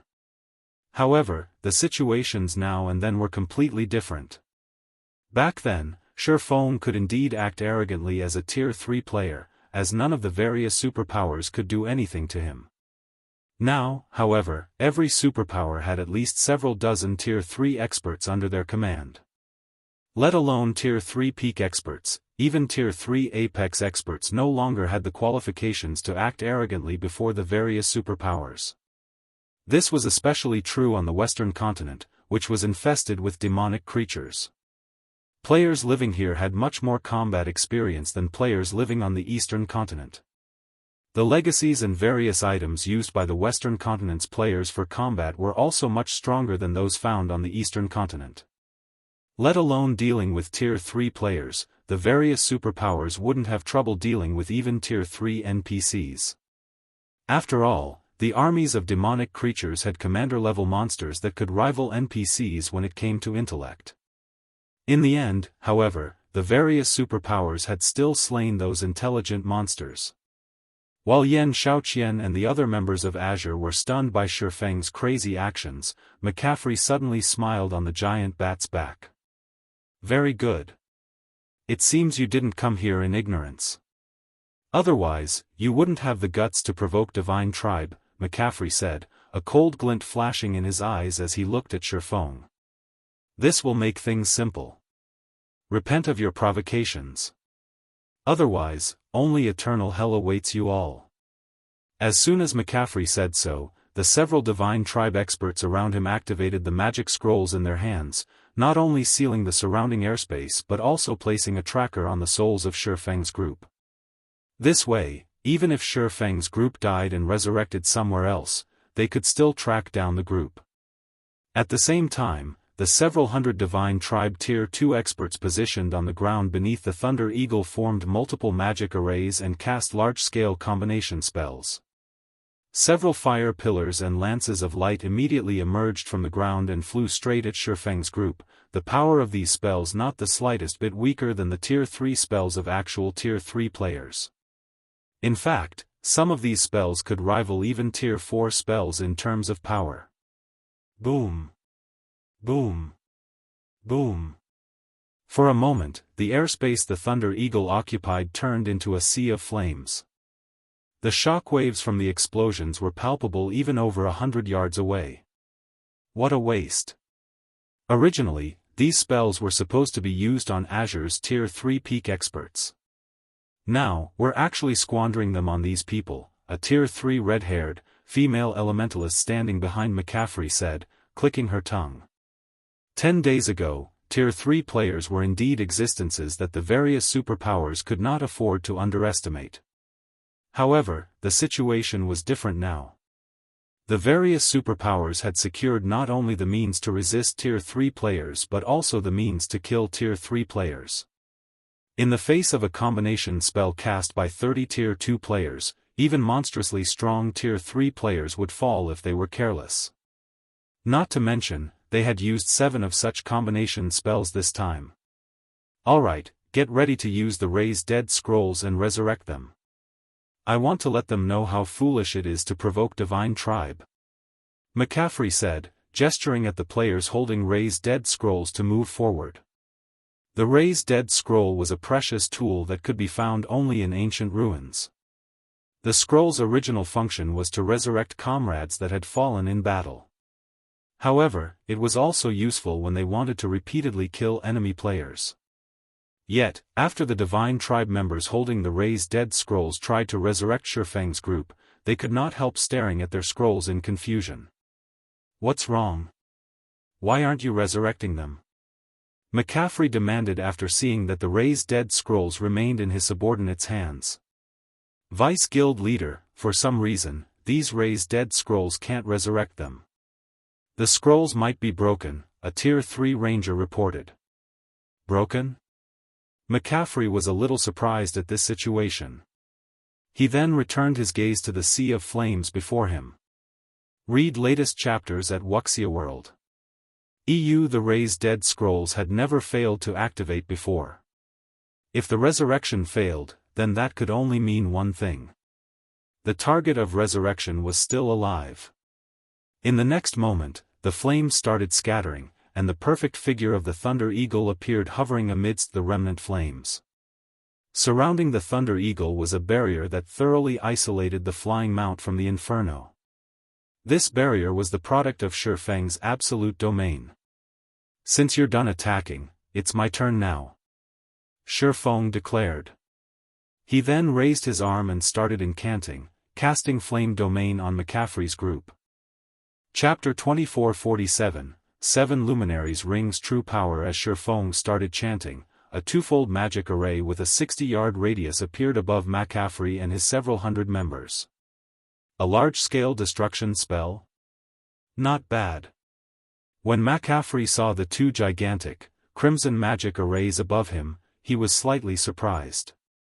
He had never thought that a swordsman like Feng would possess such a rare spell. He immediately shouted to his subordinates, "Everyone, use instantaneous movement scrolls and get out of here." Large-scale destruction spells were no longer foreign to God's domain's various powers. Such spells were commonly used during guild wars as they were the most effective in large-scale combat. Hence, the various powers had thought of an appropriate countermeasure: they'd use instantaneous movement scrolls to escape the spell's AoE as quickly as possible. Although large-scale destruction spells were frighteningly powerful, they had very long cast times. Once one noticed a player casting a large-scale destruction spell, they could easily flee the attack with an instantaneous movement scroll. Of course, large-scale destruction spells still had massive effects. Guild wars were generally chaotic, involving extremely large numbers of players. Some players were bound to fail their escape attempts due to enemy interference or lack of instantaneous movement scrolls. Large-scale destruction spells would still hit quite a few players, proving effective regardless. However, McCaffrey only had several hundred subordinates with him, and they were all Divine Tribe experts. Every one of them had a few Tier 2 instantaneous movement scrolls, not to mention the Tier 1 version. They had all prepared these scrolls on the off chance that they were attacked with large-scale destruction spells or war weapons like gnome cannons. Following their orders, Divine Tribe's experts pulled the scrolls from their bags. Meanwhile, McCaffrey steered his flying mount out of Flame Domain's range. However, just as everyone began to flee, the twofold magic array above them completed and began to absorb mana from its surroundings. Like a black hole, the array drained all of the mana within a 500-yard radius. Now, not only was the area around the magic array devoid of mana, but the array's rapid mana absorption had also created spatial distortions within the area. For a moment, the sky darkened, and all players within Flam range felt stifled as if they had just fallen into a bottomless swamp. What's going on? Why has the sky gone dark? It's so hard to breathe or move. My instantaneous movement scroll won't activate? No, that's not right. It's not just instantaneous movement scrolls. I can't even use my Tier 2 blink spell. What kind of large-scale destruction spell is that? The Divine Tribe members within Flame Domain's AoE panicked, losing their composure. Before they could regain their senses, however, mana began to gush out of the twofold magic array above the battlefield. In the next moment, towering pillars of fire rose from the ground. Every Divine Tribe member within range was instantly incinerated. Even some of the weapons and equipment they dropped scorched to black, turning into nothing more than scrap metal. The flaming pillars' intense temperature melted the dirt under their feet to white-hot magma. Players could even feel the pillars' heat waves from several hundred yards. As if time had frozen, the tens of thousands of players in the mine stared at the rising pillars of fire in stunned silence. What did he do? Shock and curiosity swam in Xianxia's gaze as she glanced at Feng, who remained standing on the Thunder Eagle's back. From what she could tell, Feng had only used one large-scale destruction spell, but aside from McCaffrey and the Tier 3 players on his flying mount, every player from Divine Tribe had lost their minds. They had all pulled instantaneous movement scrolls from their bags, yet they stood to watch Feng's spell erupt. It almost looked like Divine Tribe were performing with Zero Wing for the Azure Chamber of Commerce. However, Divine Tribe was a top-ranked super first-rate guild that could even rival super guilds, and they were currently on the Western continent, not the Eastern continent. There was no way Divine Tribe would go to such lengths to show respect for a guild leader from a pseudo-superpower like Zero Wing. Xianxia and Azure's members weren't the only surprised players. Even Feng was taken aback by his results. Casting Flame Domain with a mana body is actually this powerful? Feng could not help but glance at the 7 Luminaries ring on his finger after watching several hundred Divine Tribe members turn into ash. Although he had known that skills and spells would become considerably more powerful when players reached Tier 3 and acquired their mana bodies, he hadn't thought that the 7 Luminaries ring's activatable skills would become this strong. He had only intended to use Flame Domain to scatter Divine Tribe's members. Their team's combination spells were a challenge to deal with, and if he allowed Divine Tribe's Tier 2 experts to use those spells freely, even he would struggle against them. He hadn't actually expected to annihilate all of those Tier 2 experts with one Flame Domain. And the spell had even absorbed all available mana within a 500-yard radius. He had only seen such fearsome spells a handful of times, even during his previous life. Robbing an area of its mana was a terrifying ability in God's domain. Mana was the foundation of everything in the game. It was both the source of life and the source of power. Exposing a player to an area devoid of mana was even more torturous than sending someone into the vacuum of space. Not only couldn't players use skills and spells in an area empty of mana, but even survival would be a problem, especially for players that hadn't yet obtained a mana body. Exposure to such an area was practically fatal. While Feng stared at his 7 Luminaries ring, McCaffrey gave the swordsman a grim look. This was the first time he had encountered a spell that could eliminate several hundred of his Tier 2 subordinates without giving them the chance to flee. Vice Commander, the spell that player just used is too powerful. It had devoured all mana within its range. Tier 3 players like us might be fine in such an environment, but Tier 2 players are sheep for the slaughter, the red-haired, female elementalist behind McCaffrey said as she watched Feng's group with a serious expression. Read latest chapters at Wuxia World. The other Tier 3 experts from Divine Tribe began to observe Feng's group carefully, as well. They no longer dared to write off the strangers as ignorant challengers. With Feng's large-scale destruction spell, they wouldn't be able to rely on Tier 2 experts in an attack against Feng's group. They could only rely on Tier 3 experts like themselves. Unfortunately, Tier 3 experts were still incredibly rare. Gathering enough of them to defeat Feng's 10 Tier 3 experts would be a major challenge, especially if Feng and his companions focused on fleeing. Suddenly, Feng looked up at McCaffrey and asked, "Do you want to continue?" His goal in visiting the Western continent wasn't to start a war with Divine Tribe. He had merely come across these players by chance. If Divine Tribe's team hadn't picked a fight, he would have already left this godforsaken place. Chapter 2448, Divine Tribe shocked. Although Feng hadn't spoken very loudly, McCaffrey and his companions had heard him clearly, and the question enraged them. They had been confident that they could make Feng's group pay for foolishly provoking Divine Tribe, yet in the blink of an eye, the swordsman had slain several hundred of Divine Tribe's Tier 2 experts. They had been able to bear the events up until now, but Feng had just gone too far. Feng's tone had contained sympathy and compassion for those he saw as weaker than himself. He wasn't even treating them as enemies, but as a negligible distraction that he had no interest in. This was humiliating, an absolute embarrassment. Insane. Black Flame must be insane. Xianxia, who watched through a magic mirror, stared with wide, shocked eyes. She couldn't fathom how Feng had become Zero Wing's guild leader with his personality. Rather, she was surprised that Feng had survived this long in God's domain. It was a fact that Feng had shocked McCaffrey with the power of his flame domain. The spell's effects had even surprised Xianxia. Meanwhile, the swordsman and his team had had more than enough time to leave the area via his flying mount. Had Feng done so, the stunned divine tribe members might have let him and his team go. Yet, not only hadn't Feng left, but he had also proceeded to provoke divine tribe further. Was Feng unaware that there were more than 7,000 divine tribe members in the mine, with more than 60 fully armed Tier 3 experts? Feng's large-scale destruction spell was certainly powerful, but all of such spells had very long cooldowns. Players would be lucky if they could use the same large-scale destruction spell twice in one battle. The watching players had only been stunned because it had been so long since a single large-scale destruction spell had slain hundreds of Tier 2 experts on the western continent. Once Divine Tribe's experts regained their senses, they could easily destroy Feng and his Tier 3 experts.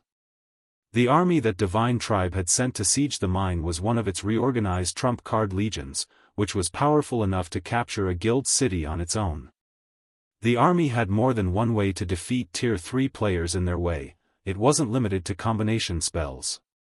However, what truly surprised Xianxia was Aqua Rose and the others' behavior from behind Feng. Despite Feng's rampage, none of them had tried to stop him. They had merely watched as if they weren't involved at all. She even wondered if Aqua Rose and her companions were from Feng's guild. Continue? Punk, you must be suicidal.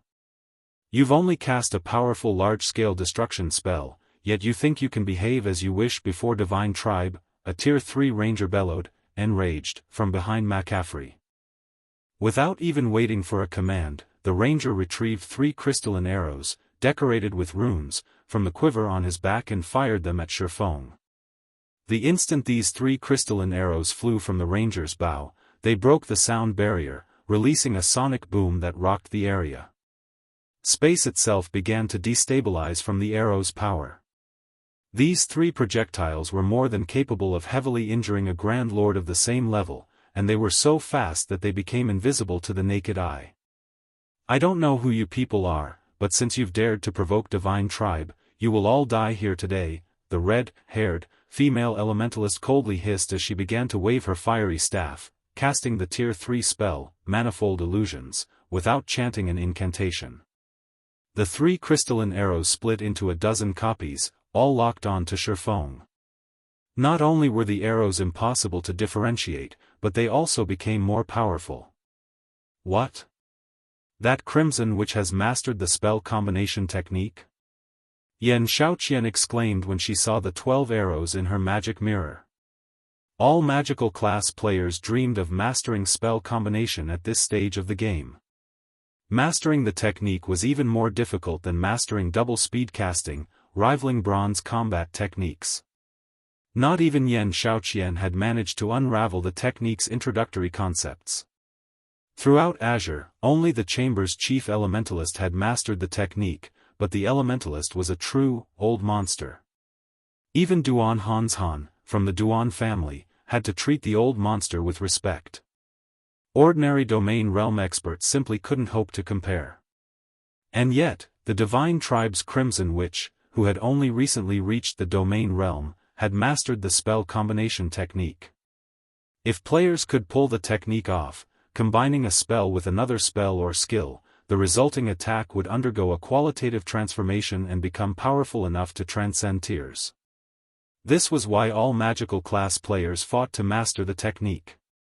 Just as the 12 arrows were about to reach their mark, Feng unsheathed Killing Ray and brandished the sacred sword at the incoming projectiles.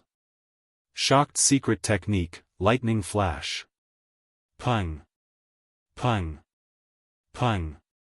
As if the arrows had slammed into an impenetrable wall, they exploded and fell out of the sky just short of their target. They hadn't even made it within 5 yards of Feng, much less injured the swordsman. Impossible.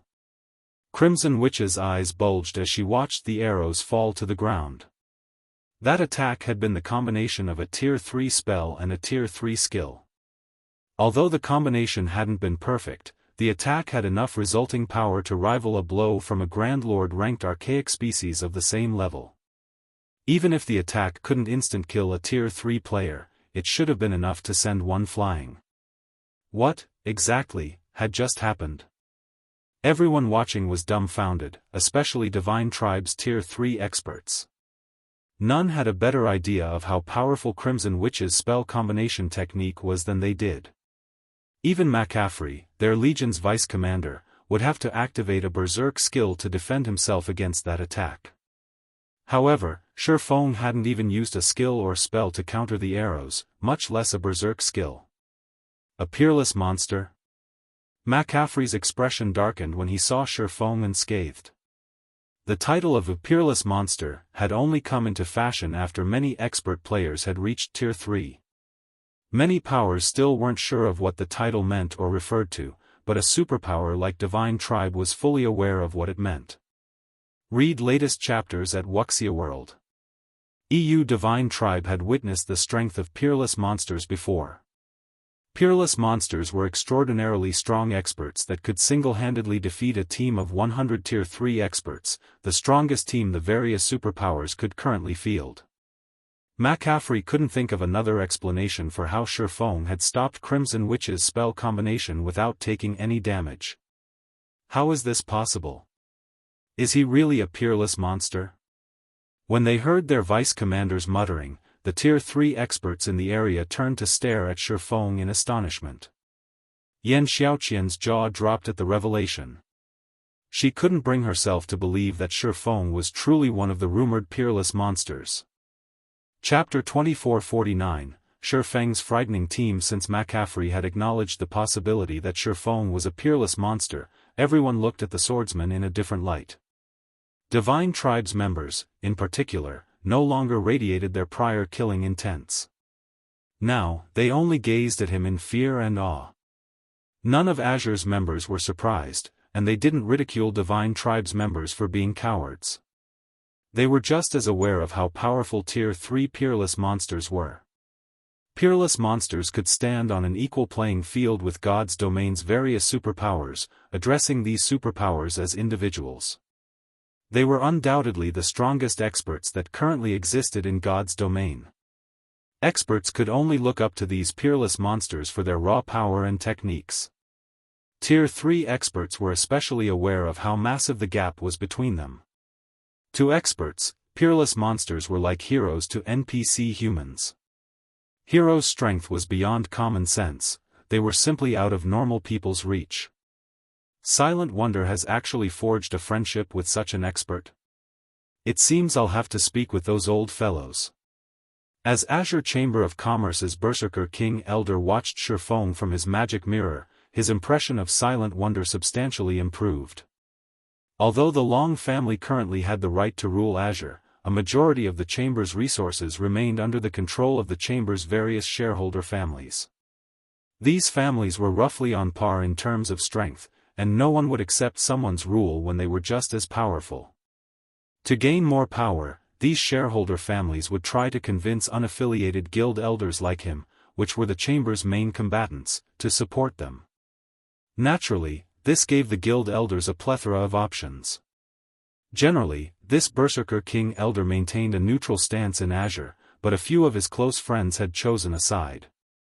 One of them refused to support the Long family and tended to vote against its wishes. Before today, he had never cared about what that friend did. The Long family's hold on Azure wasn't exactly secure. However, now that he had discovered that Silent Wonder, the Long family's heiress, had a relationship with a peerless monster, his friend would have to consider the Long family's directives carefully, particularly Silent Wonder's interests. Killing Tier 3 experts was an effortless task for a peerless monster. Such players wouldn't need traps or ambushes to kill Tier 3 players, and unless his friend had the protection of another peerless monster, he would dig his own grave by acting against the Long family. While Azure's guild elders secretly planned on how to build a closer relationship with the Long family's Silent Wonder, Crimson Witch stared at Feng with a grim expression from the back of McCaffrey's giant bat. You must be mistaken, Vice Commander. How can he possibly be a peerless monster? Everyone is aware of the peerless monsters on the Western continent, and that guy doesn't match any of their descriptions, Crimson Witch argued, refusing to believe McCaffrey's assumption. Confidently, she continued, he must have consumed some kind of potion that skyrocketed his strength before he came here. Fortunately, those potions' effects don't last long. As long as we drag this fight out, he'll expose his weakness. She instinctively refused the idea that Feng was a peerless monster. There weren't that many in God's domain, after all, and most of them were from super guilds, while the rest were from super first-rate guilds. However, she had never seen the six-winged guild emblem Feng wore. How could he possibly be a peerless monster? No, I don't think he's just consumed the potion. Any potion that can increase a player's strength would make the mana around the player unstable. Regardless of how good his control over mana is, there's no way he could conceal berserk mana. I saw no sign of the mana around him going berserk when I observed him with my mana eyes. In fact, the mana he's radiating is even denser than yours, McCaffrey said, shaking his head. His fear finally began to show as he watched Feng. How is that possible? Crimson's mana body is at peak gold rank with a 97% completion rate. With the addition of her fire demon bloodline, only the guild leader and elders have denser mana than hers. How can that guy possibly surpass Crimson? The tier 3 ranger beside Crimson Witch said. Crimson Witch's mana body was one of the best available in God's domain. Matching hers would already be impressive, surpassing her would be almost impossible. I wondered if I had misinterpreted what I saw, too, but I checked him with mana eyes multiple times, and the results were all the same. Moreover, the gap between him and Crimson is distinct, McCaffrey insisted with a bitter smile. From what he could tell, the mana radiating off of Feng was nearly twice as dense as Crimson Witch's. Although McCaffrey was reluctant to acknowledge this, his mana eyes had never failed him, and such a huge error in judgment was impossible. A strong mana body wasn't proof of one's strength, but anyone that could create a mana body as powerful as Feng's couldn't be weak. A mana body's construction was an immensely difficult task, and without sufficient strength, doing so was impossible. There was something else that McCaffrey hadn't revealed to his comrades. Of the 9 players that accompanied Feng on the Thunder Eagle's back, 3 had mana bodies that rivaled Crimson Witch's, and 1 was even stronger than his elementalist. Not even Divine Tribe could muster a force of such caliber. Vice Commander, what should we do? We can't simply apologize and offer compensation, can we? The Tier 3 Ranger asked. They were members of Divine Tribe, a super first-rate guild that rivaled super guilds. If word got out that they had apologized and offered someone compensation, the guild's reputation would suffer. It seems we have no choice but to fight with everything we have. Prepare to use that Tier 4 hero summoning scroll, McCaffrey said after taking a deep breath. The guild leader went to great lengths to persuade the various Grand Elders to give that to us, Vice Commander. If we use it here, Crimson Witch grew anxious upon hearing McCaffrey's command. The Tier 4 hero summoning scroll in their possession was the only one Divine Tribe possessed. The guild leader would never have fought to acquire it for them if not to ensure that they captured the Azure Chamber of Commerce's demonic silver vein. It was a trump card that could destroy or protect a city. Using it against Feng's group would be a huge waste. We have no other options, McCaffrey growled in frustration. He didn't want to resort to using the Tier 4 hero summoning scroll either, but he had no choice. Once we use the scroll, they will flee. We'll use the opportunity to withdraw. When McCaffrey finished speaking, he gritted his teeth and took an ancient scroll inscribed with purple gold divine runes from his bag. The moment he revealed the scroll, the mana density around him rapidly increased. You really want to continue this? Feng's gaze hardened when he saw the magic scroll. He couldn't tell what kind of scroll it was, but his instincts informed him that it was a massive threat. That scroll was even more dangerous than level 100+ mythic monsters. It may have felt dangerous, but of course, he wasn't afraid of it. He had plenty of magic crystals on him right now. If worse came to worst, he could use the hero's tome and summon a Tier 4 hero to protect him. As everyone waited for the battle to break out in the sky, a deep, resonant voice spoke up. Afray, let's forget about this issue. Compensate this traveling expert with 100 pieces of level 100 plus fine gold equipment. Suddenly, a teleportation portal opened in the air, and a twin-headed pterosaur emerged. This twin-headed pterosaur was colossal, even larger than the Thunder Eagle.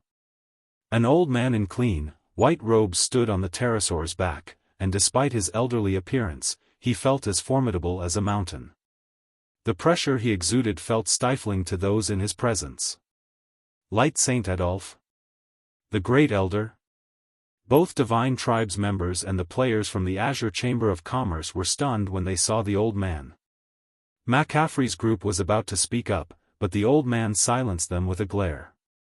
His intense pressure shut them up, and they obediently handed over 100 pieces of level 100 plus fine gold equipment. The situation utterly stupefied Feng. He had never expected the Divine Tribe to act so decisively. His comment had been in passing.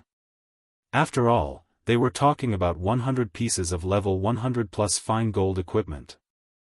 With so many top-tier items, they could transform a 20-man team. Moreover, purchasing level 100 plus fine gold from the market was currently impossible. One could only barter for a trade. Out of blows, friendship grows. May I know if you might be interested in visiting Divine Tribe's Silver Lion City in the Silvermoon Empire? Adolphe politely asked Feng. That won't be a problem. I'd be more than delighted to, Feng said, nodding. He had no qualms with Divine Tribe, and since the guild was willing to go out of its way to show him respect, he wouldn't behave boorishly. Moreover, his primary goal in visiting the Western Continent was to visit the various NPC cities and gain an understanding of the Western Continent's situation. If Adolphe were willing to guide him, he wouldn't refuse the wonderful offer. Please, follow me, Adolphe said before leading Feng's group toward the nearest NPC city and leaving McCaffrey and Divine Tribe's other dumbfounded members behind. Read latest chapters at Wuxia World. EU Azure's members were just as flabbergasted by the development. What's going on? Who are those people? A moment ago, Feng had annihilated several hundred Tier 2 experts from Divine Tribe, yet not only had Divine Tribe willingly compensated Feng with 100 pieces of level 100 plus fine gold equipment, but Adolphe, one of the guild's great elders, had also personally invited Feng to visit Divine Tribe's main headquarters. Not even Superpowers guild leaders received such generous treatment. The situation even confused McCaffrey and his subordinates, let alone Yan Xiaoqian and the rest of Azure's members. Even if Feng were a peerless monster, was it necessary to go to such lengths to please him? Chapter 2450, a city. Shortly after Feng's group left, the situation in the demonic silver mine quieted down as everyone wondered about the identity of the group of strangers. He actually got an invite from Divine Tribe's Grand Elder? That guy must be extraordinary. It seems the Long family will rise through the ranks in the next annual competition, the Berserker King Elder from the Azure Chamber of Commerce thought as he gazed in the direction Feng's group had disappeared in. He also felt an urgent need to deepen his relationship with the Long family. If players wanted to grow rapidly in God's domain, resources were an absolute necessity. However, items such as weapons, equipment, skill books, and combat techniques required a lot of time to obtain, especially for players that worked alone. If players wished to keep up with those on the front line while collecting these items, they'd need to accomplish everything, even if it meant working themselves to death. Hence, all expert players that wanted to grow stronger needed the support of a power, which would allow them to focus on leveling and improving their combat standards. Because of this, outcompeting experts with a power's support became very difficult for independent players. The Chamber's several main families controlled most of the Azure Chamber of Commerce's resources, and although guild elders, such as himself, controlled a small portion as well, it simply couldn't compare to the stock the main families had access to. These families were responsible for founding Azure, after all, and they held a large portion of the Chamber's shares. It was only natural that most of Azure's resources were allocated for them. In reality, the annual competition between the shareholder family's younger generation was a means to determine how those resources should be allocated. The upcoming annual competition would be particularly fierce since the main families were planning to go all out. God's domain was gaining more influence in the real world with each passing day. The profits Azure could reap from the game would be magnitudes greater than what they had earned from past virtual reality games.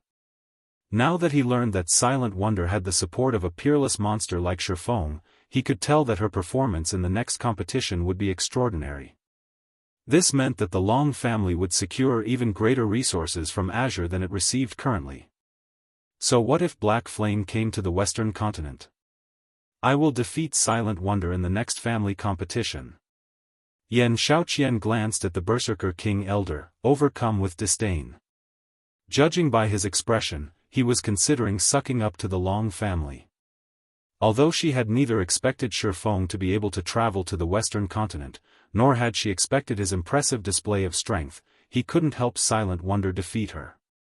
The next family competition wouldn't be one of alchemy standards or equipment standards. Rather, it would be a competition of individual combat standards. Strength was everything in God's domain, and combat standards would determine whether or not one could acquire better resources. Not only was combat far more intense on the Western continent than in the East, but it also had more effective legacies and resources that improved combat standards. Fighting the invading demonic creature armies was particularly helpful when training one's combat standards. Even if Zero Wing poured everything it had into Silent Wonder's development, she had no hope of matching Xianxia and the other geniuses from Azure, who fought and trained constantly in the West.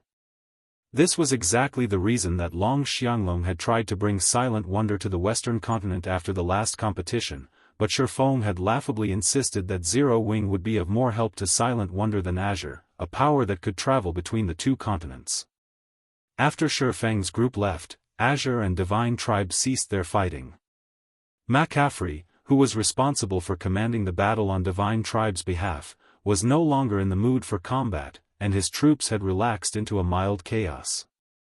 He had ordered everyone to retreat while he had returned to Silver Lion City with Crimson Witch and the others. He wanted to speak with the Great Elder and demand an explanation. Feng might be a peerless monster, but Divine Tribe wasn't some ordinary superpower. After offering such a major concession to a stranger, the guild would become a laughingstock among the Western continent's various superpowers.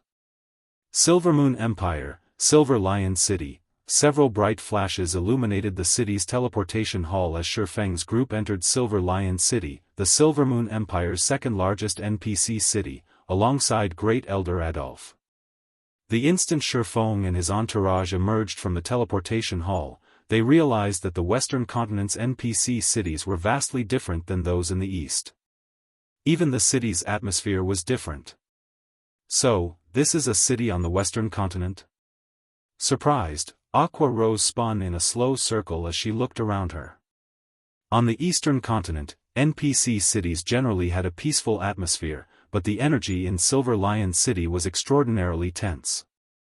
It felt as if everyone, including NPCs, were constantly on guard and battle-ready. Moreover, the group was surprised to see that the city streets weren't patrolled by NPC soldiers. Rather, Divine Tribe's members and NPCs from the Adventurers Association were maintaining order. Players working for the association were even responsible for collecting the city's entrance fees. It seemed as if the city were managed by players, employed by the Adventurers Association. As Feng and the others followed Adolf through the city, they could sense nearby players' high combat standards. These players even had greater mana control than those on the Eastern continent. That was clear based on the magic scrolls available in the city's shops and street stalls. Although Eastern players sold magic scrolls as well, those were often low-quality items, mostly only Tier 1 magic scrolls. Tier 2 and 3 magic scrolls were still exceedingly rare. In Silver Lion City, however, Tier 2 magic scrolls were common items in shops on stalls.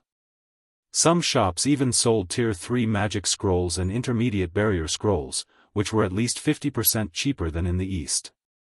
Of course, none of this surprised Feng. The Western continent had been embroiled in an endless battle against tides of demonic creatures since ancient times. Thus, its magic research was far more advanced than in the East, especially when it came to mana utilization. In fact, there were quite a few methods here that could improve a player's mana control and help players learn how to control mana. Mana control was especially important to magicians. The greater a magician's mana control was, the easier creating magic arrays would be. Due to the Western continent's research, there were far more magicians here than on the Eastern continent. Feng even thought that the West's superpowers likely possessed master magicians at this stage of the game. With so many players taking up the magician subclass, there was no lack of manpower to create magic scrolls and magic array scrolls. In addition, slain demonic creatures generally dropped attributed magic cores and other materials necessary for creating these scrolls. It was only natural that magic scrolls and magic array scrolls would cost much less than on the Eastern continent. Taking advantage of this fact, the Eastern continent's powers that were capable of visiting the Western continent always purchased magic scrolls and magic array scrolls in bulk before their return trip, trading a portion of the scrolls, while keeping the rest for themselves. This enabled them to make a profit while increasing their members' development speed. However, after fall of carroting Adolf to Silver Lion City's main street, even Feng was shocked by what he saw. The city was home to a large number of Tier 3 independent experts, and although there weren't as many as in Stone Forest City, there were a frightening number based on the typical players in the Eastern continent's NPC cities. Moreover, many of these Tier 3 independent players' life ratings were just as astoundingly high. Feng had gained the same impression from McCaffrey's forces, although they were Divine Tribe's Tier 3 experts. There was nothing unusual about them possessing special bloodlines. However, Feng now realized that the same could be said for the West's independent experts. Guild leader Black Flame, you seem quite curious about our independent players' high life ratings, Adolf said, smiling when he noticed Feng's confusion. Indeed, I am very curious. Logically, tools that can improve a player's life rating should be incredibly rare, only the various superpowers should have the ability to acquire such items. Even exceptionally powerful independent players should have a hard time acquiring those tools, yet here, so many of these independent players have accomplished the feat. It's truly surprising. Feng nodded. Honestly, this is why I stopped McCaffrey and invited you here, Adolf said, chuckling. Divine Tribe wishes to negotiate a long-term business arrangement with you, Guild leader Black Flame. One of the aspects we intend to offer is the special bloodline, which can increase a player's life rating. May I know if you are interested? A business arrangement? It seems you have done your research, Great Elder Adolf, Feng said, smiling. I have. Even before McCaffrey reported your appearance to our main headquarters, I had investigated you and your guild thoroughly. There aren't many guilds that can outbid mythology, after all, Adolf agreed, nodding. I had never thought that you'd be capable of visiting the Western continent, as well. If mythology learns about this, it'll likely be astonished. So, you stayed McCaffrey's hand to invite me to negotiate a partnership? Adolf's explanation surprised Feng slightly. He hadn't expected news from the Eastern continent to make it to the West so quickly.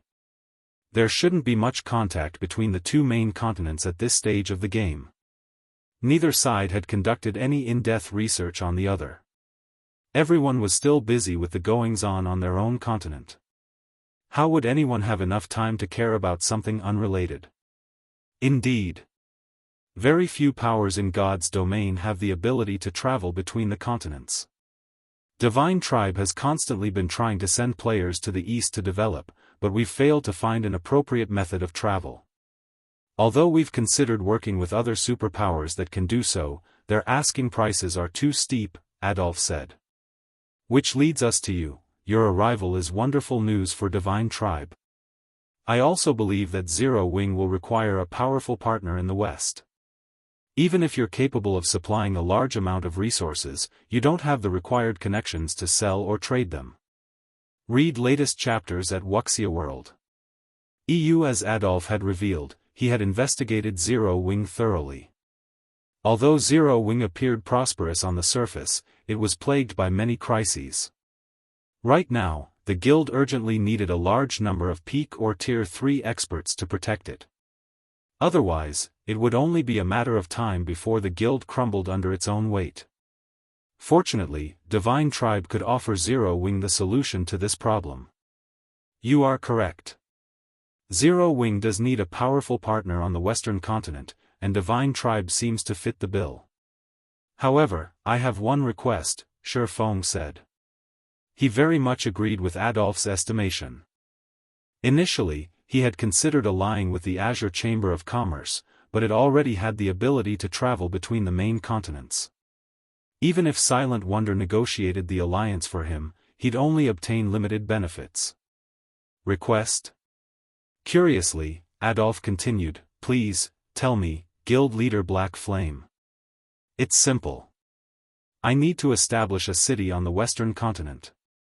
If Divine Tribe is willing to assist in this regard, it will be Zero Wing's sole ally in the West, Feng earnestly promised. Chapter 2451, Western Continent Situation, Establish a City?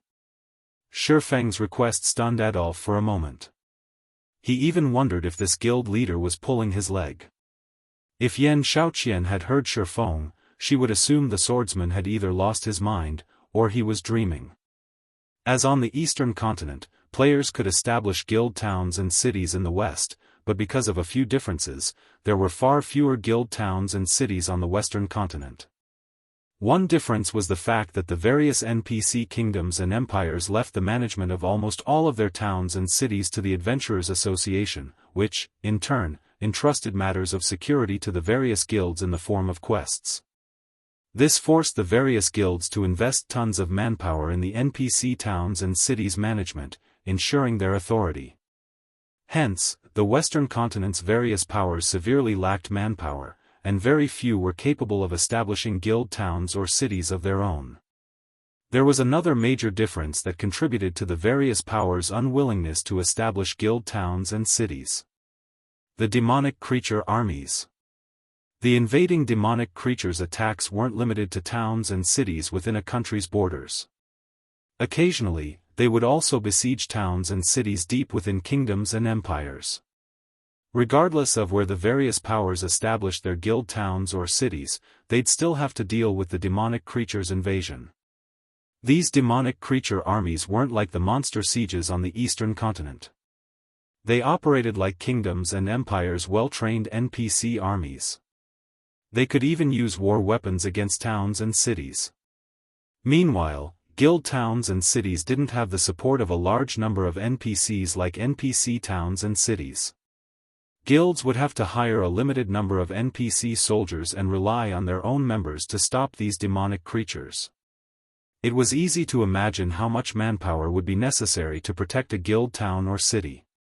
This was why so few powers had established their own guild town or city on the Western Continent, and those that managed the feat were undoubtedly powerful. At the very least, a power would need to be on par with a first-rate guild to maintain a single guild town or city. Only those that ranked among the top of first-rate guild could maintain 2 guild towns or cities. It'd be no exaggeration to call them pseudo-superpowers. And yet, Feng wanted Divine Tribe to help him establish a guild city on the Western Continent. If he were asking this of any other superpower's upper echelon, they'd likely throw him out the door. This wasn't a partnership, it was daylight robbery. Guild Leader Black Flame, are you aware of the situation on the Western Continent? Establishing a guild city here is even more difficult than you imagine. Even now, Divine Tribe only has the power to maintain 5 guild towns and cities, Adolf explained after taking a moment to calm himself. Constructing a guild city on the Western Continent wasn't difficult, but protecting it was. No ordinary power could afford the amount of manpower and resources it would require. Zero Wing only had 10 players on the Western Continent right now. Even if Feng were heaven-defyingly strong, he couldn't defeat an entire army of demonic creatures by himself. It would be up to Divine Tribe to dispatch a player army to protect Zero Wing City, and in doing so, Divine Tribe would likely have to invest more in the endeavor than it would gain from its alliance with Zero Wing. Zero Wing was only a pseudo-superpower in the East right now, it didn't have much influence, and it could only secure a limited amount of resources. Moreover, the manpower Divine Tribe would have to invest would be manpower the guild couldn't use in the future. It simply wasn't a worthwhile trade. I understand how difficult it is to establish a guild city on the Western continent, which is why I'm asking for Divine Tribe's help. Feng nodded while chuckling. If your guild can agree, I am willing to purchase 3 million magic crystals of rare materials from Divine Tribe at market price. Feng knew a little about the Western continent situation, so he knew that establishing a guild city here would be a major challenge, especially for Zero Wing, a guild that didn't even have a hint of a foundation in the West. However, a guild city was necessary for Zero Wing's future development. Without one, the guild wouldn't have a foothold in the West and would be subjected to the local powers' suppression. This was why the various powers, who could travel between the continents, always established strongholds in both places. The Azure Chamber of Commerce's Demon Stone Town, which stood outside of the Fire Dragon Empire, was one such example. With its own trade hub, Azure didn't have to worry about superpowers suppression, even if they grew jealous. He also needed a guild city to deal with an even greater problem. More powers would establish routes between the two main continents as time passed, and when they did, Zero Wing would face even more competition. Even Divine Tribe might find a way to the eastern continent, and when it did, it would sell its resources in the east rather than rely on Zero Wing as a middleman, earning more profits as a result. Thus, it was imperative that Zero Wing have its own guild city on the western continent. 3 million magic crystals. Adolph's eyes grew wide as he stared at Feng in shock, and his breathing grew labored. He had never dreamed that Zero Wing was so frighteningly wealthy. Are you telling me the truth, guild leader Black Flame?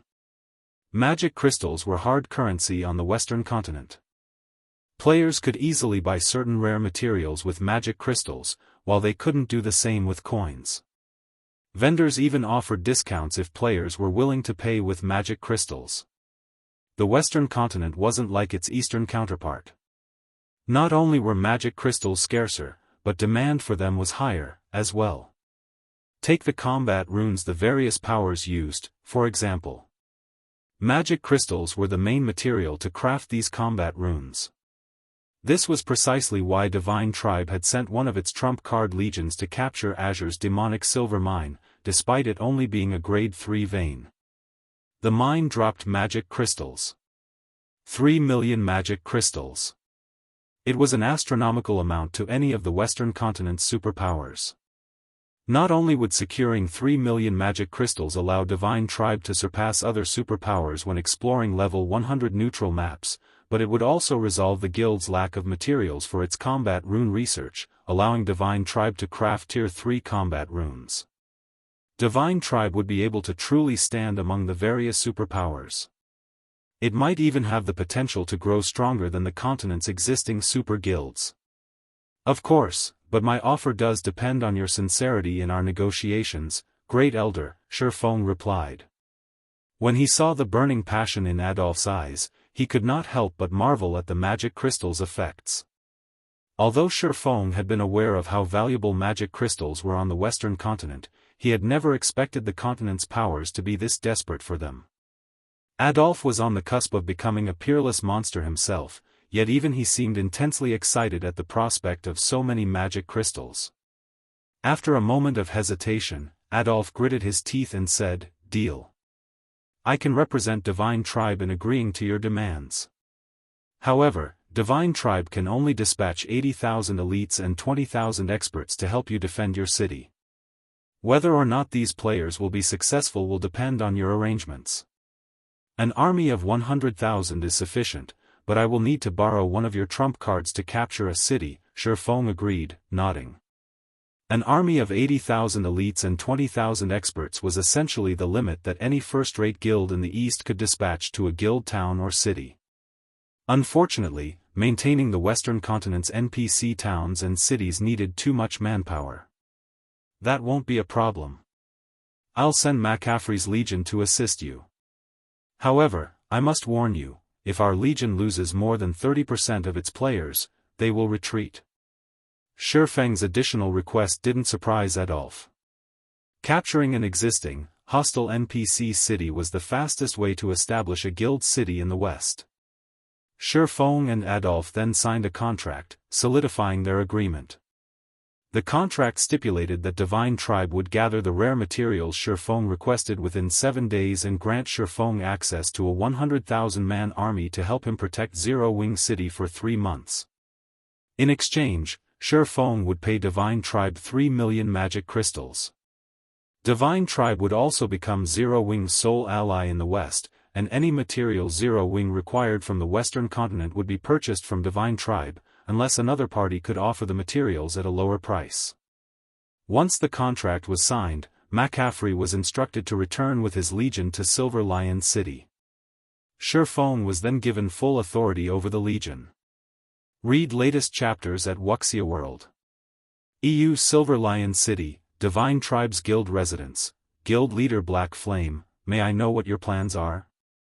With our current combat power, there are only a few resource cities in level 90 maps that we can capture. Considering the difficulty of protecting the city, I suggest we capture a resource city in a level 80 map instead, McCaffrey recommended as he pointed to areas on the map he held.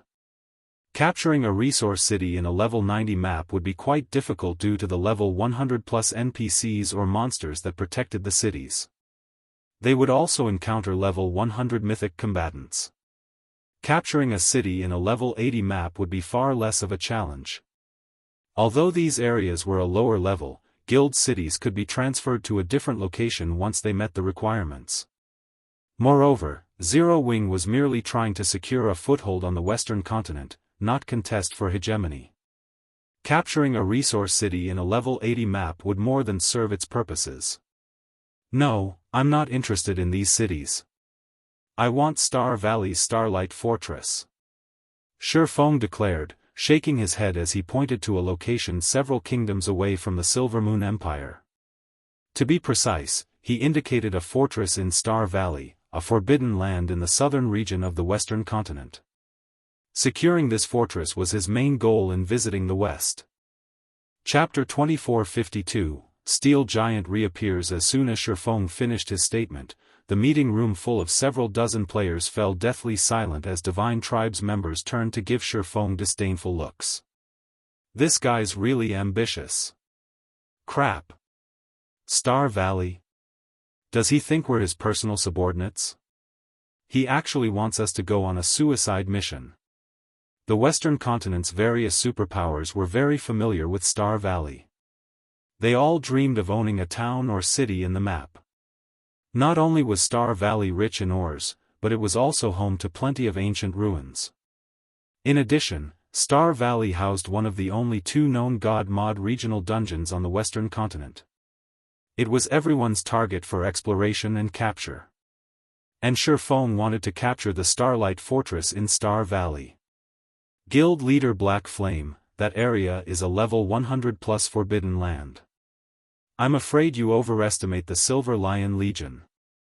Even if with the Great Elder's 100,000-man army, I doubt we'll even get through the Starlight Fortress's gate, much less capture it, McCaffrey insisted.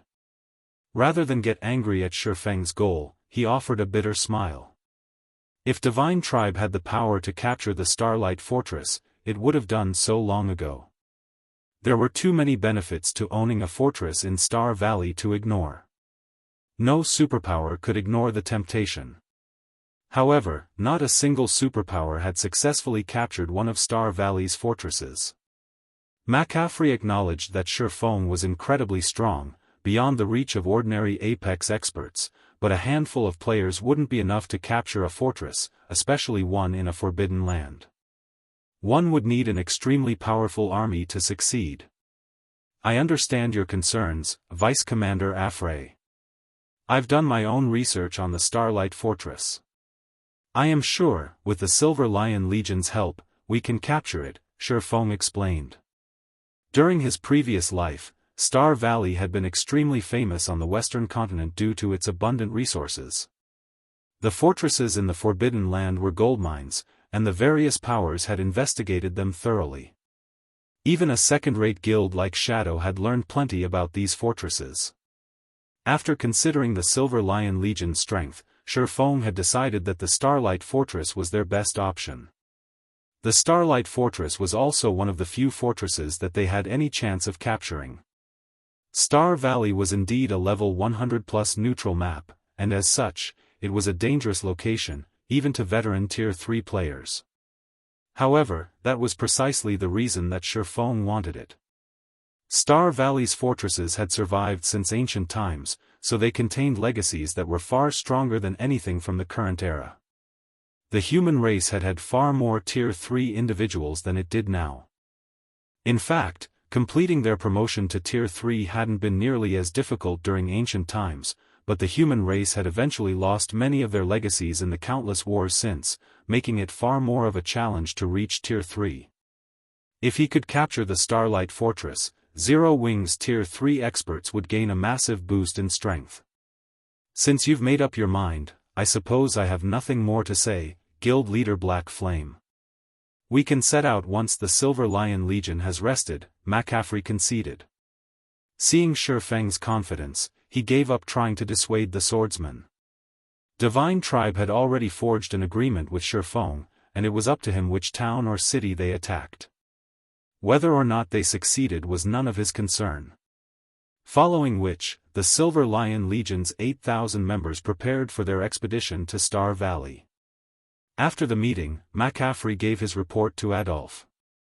He wants to capture one of Star Valley's fortresses. Doesn't he realize that Star Valley is a special forbidden land, in which berserk skills are prohibited? Adolf was a little surprised when he heard the news. Players couldn't rely on their berserk skills in the Star Valley, which was why the various superpowers had so little hope of capturing its fortresses. Those fortresses strengthened the mythic monsters in the area, giving them far greater combat power than ordinary mythic monsters of the same level. Without berserk skills, not even Tier 3 players had a chance against those mythic monsters. Furthermore, each of Star Valley's fortresses contained more than one mythic monster. Based on the various superpowers reports, each fortress was guarded by at least 3 mythics, some even had 5. A ton of Great Lords and Grand Lords had also garrisoned these fortresses. Just thinking about fighting all of those powerful monsters made Adolf's skin crawl. Even with Divine Tribe's trump card, the Tier 4 Hero Summoning Scroll, they couldn't capture a fortress of that caliber. Feng, however, insisted on accepting the challenge. He is adamant that he's done his research, and he's confident that we can capture the Starlight Fortress, Crimson which explained from beside McCaffrey, her tone dripping with contempt. At this stage of the game, the various superpowers had barely scratched Star Valley's surface. They had barely begun to exploit the Forbidden Land's resources. To truly capture one of the Star Valley's fortresses, the various superpowers would have to wait until they had several thousand Tier 3 experts under their command. Without those numbers, killing the fortress's Great Lords and Grand Lords would be a problem, not to mention the mythic monsters. I want all of you to be careful. If you lose over 20% of your forces, retreat immediately, Adolf instructed after giving the matter some thought. The various superpowers have already begun to raid level 100 team dungeons, and they will conduct many more large-scale operations in the future. We can't afford to suffer serious losses at this crucial moment. Level 100 team dungeons are our guild's top priority. Understood. McCaffrey replied. He shared a similar opinion with the Great Elder. It was far better to focus their attention on raiding level 100 team dungeons than aim for an unrealistic goal like capturing the Starlight Fortress. Level 100 team dungeons had the weapons and equipment they needed to boost their strength by a large margin. That equipment would also help the guild's Tier 2 experts complete their Tier 3 promotion quests much sooner. Their guild would only grow stronger as a whole if they had more Tier 3 players. Following which, McCaffrey met up with Feng's group at the teleportation hall with the Silver Lion Legion in tow. They teleported to the Golden Sands Kingdom, the closest country to the Star Valley. The Golden Sands Kingdom was also a desolate country, with 80% of its territory comprised of desert. Once they had reached the Golden Sands Desert, the group continued for another 10 hours or so on mounts to reach the Star Valley's outer region. When the group arrived, the mighty Silver Lion Legion stunned the various major powers experts in the area. Although the Legion members had concealed their identities with black cloaks, their intense auras drove off any Tier 3 experts in their way. Finally, after another 3 hours of travel, Feng and his small army reached the top of a forested hill a short distance from the Starlight Fortress. From this vantage point, they could all see the massive tower in the middle of the forest and the sturdy walls that surrounded it. Oh! People have made it here already? Feng was a little taken aback to see a group of players fighting a short distance away from the fortress. Star Valley was a level 100+ forbidden land, and very few players had the strength to grind in its outer region, much less near the Starlight Fortress. The Starlight Fortress was situated on the boundary between the Star Valley's inner and outer regions. Even the weakest monster here was a level 105 lord, and the strongest was a level 110 mythic boss. Not even the various superpowers' main forces dared to approach this area casually. And yet, a group of players fought near the fortress's entrance. It was astounding. There were only 500 members of the team, and every one of them was an independent player. What a powerful adventurer team. They have over 30 Tier 3 players on a 500-man team, and the lowest level among them is level 105. This team can practically rival a top-ranked first-rate guild's main force, Crimson, which commented. Of course, when Feng's group had noticed the adventurer team, the members of that team had noticed Feng and his small army. There's so many of them, boss. What should we do? A level 106, Tier 3 Ranger asked the robust man tanking a level 110 Grand Lord ranked archaic species.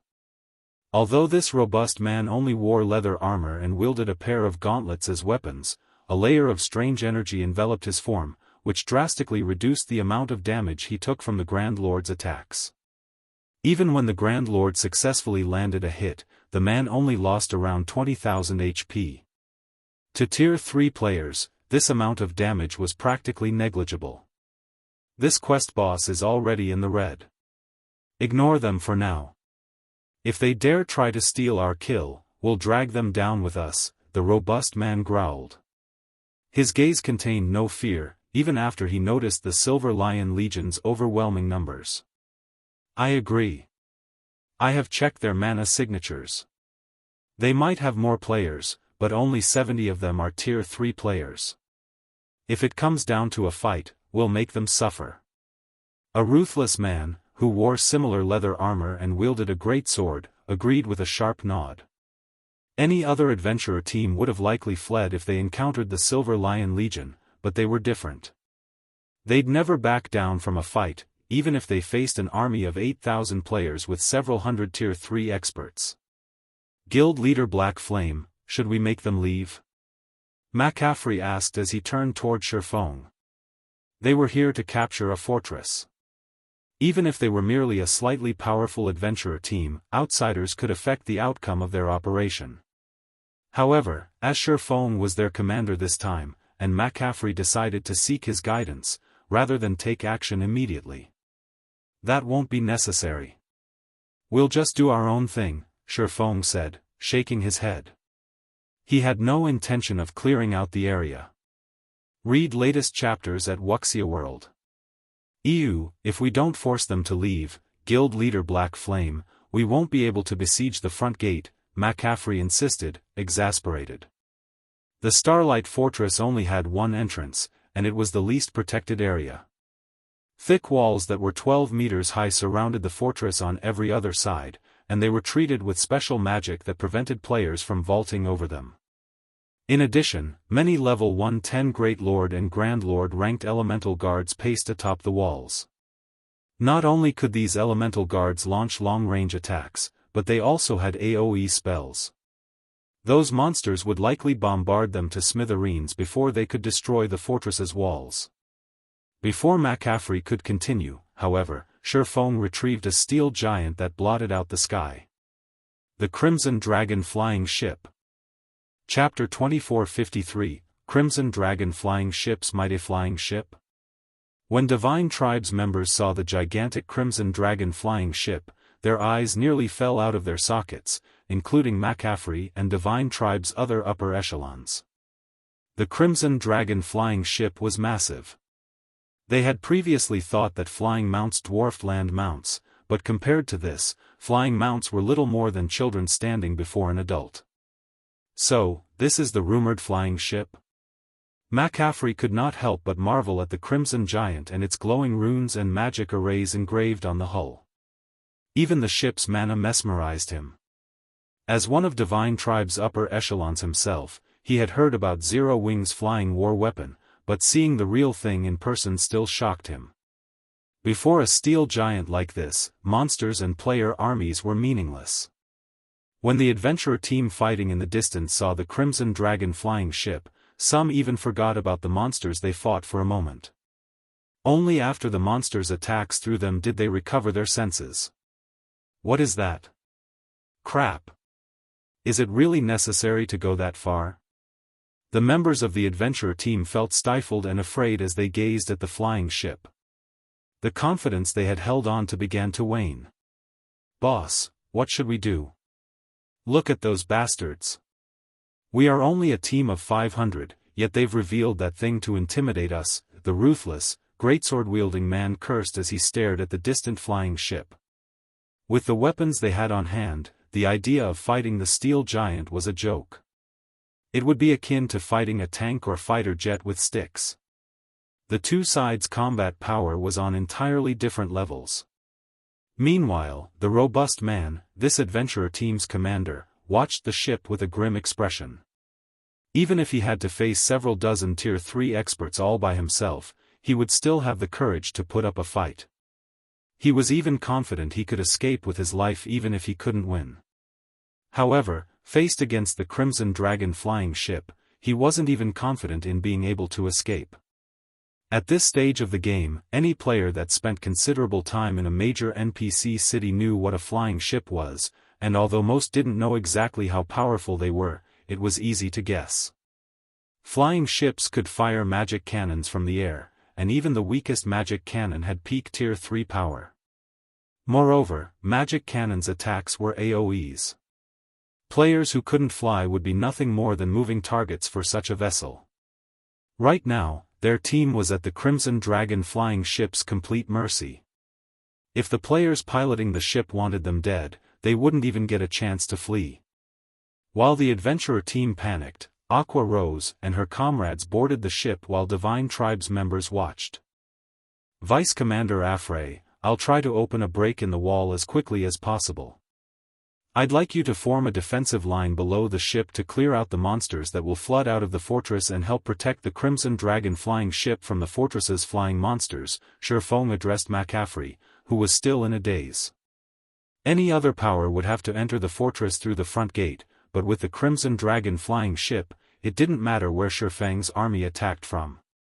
Hearing Feng's instructions snapped McCaffrey out of his daze, and pulling his gaze away from the flying ship, he turned to Feng, advising, "Do you really want to go in through the wall, Guild Leader Black Flame? That fortress has survived since ancient times, and its walls are much stronger than those of a modern fortress. Even with a flying ship, I'm afraid it'll be a challenge to break down the wall." He had still dismissed Feng's intentions of capturing the Starlight fortress, but now, he began to believe that this swordsman had the means to pull it off. Opening a hole in the fortress's defenses was the most difficult aspect of trying to capture one. All fortresses had an auto-repair feature. If players couldn't exploit that weakness before the wall began to repair itself, there would be no hope of success. Naturally, the weakest point in the fortress's outer defense was its front gate. The walls were far sturdier and had much higher durability in comparison. Relax. We should have enough time. As long as the Silver Lion Legion can keep the flying monsters off the ship, we'll be fine, Feng said, chuckling at McCaffrey's concern. Can your legion accomplish that? Destroying the front gate was the simplest method of creating a weakness in the fortress's defense, but if players opened a path by destroying a section of the wall, the monsters within would be far easier to deal with. The fortress's walls were reinforced by magic arrays, which were linked to form a complete array that enveloped the entire fortress and strengthened its allied forces. This was why the monsters within were so much more challenging to defeat than monsters in the fields. If players could destroy a section of the walls, however, they could damage the magic array engraved onto it. This, in turn, would weaken the strengthening effect the array had on the monsters within. Unfortunately, destroying the walls was normally incredibly difficult for players, many times more difficult than destroying the gate. Teams that struggled to capture a fortress wouldn't resort to attacking the more fortified walls. This was precisely the reason that Feng dared to challenge the Starlight fortress. Without current players' strength, capturing it would have been impossible. Even the weakest fortress in Star Valley was garrisoned by hundreds of thousands of monsters, of which several thousand were Great Lords, and several hundred were Grand Lords. Moreover, these monsters would respawn after a certain amount of time. If players didn't have the DPS to slay them all quickly, these monsters could even outlast a superpower's army. Of course, players didn't necessarily have to clear out the monsters to capture a fortress.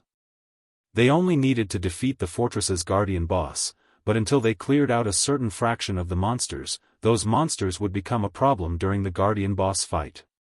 Fortunately, only low-grade elemental creatures occupied the Starlight fortress, and they weren't very intelligent, not even the mythic-ranked elemental creatures. They operated almost purely on instinct. If the fortress were occupied by creatures like magic elves, no one would have a hope of capturing it before players reached Tier 5. That won't be a problem. As long as we don't have to deal with the mythic monsters, there's no way the monsters without the fortress's buff will break through the Silver Lion Legion's line, McCaffrey confidently declared. However, he still preferred that they attack the front gate instead. If they could actually capture the Starlight fortress, they would have performed a miracle on the western continent. Their names would go down in history. Wonderful. Then, I'll leave the Legion's commands to you, Vice Commander Afray, Feng said, nodding in satisfaction. He then boarded the Crimson Dragon flying ship and left the rest to McCaffrey, who was more familiar with the Silver Lion Legion. Crimson Witch and McCaffrey's close companions were speechless as they watched Feng board the Crimson Dragon flying ship.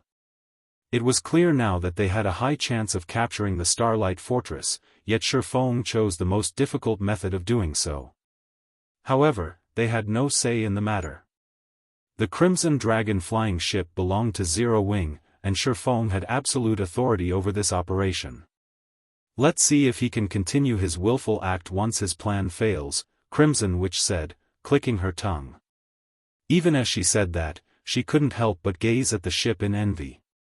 If she had such a flying ship, she could even trample on peerless monsters.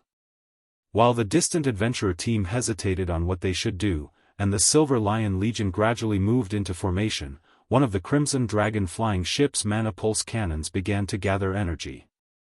The ship's bronze engine powered the mana pulse cannons, and the instant the cannon began to absorb the ambient mana, even players within 1,000 yards sensed the mana around them go berserk.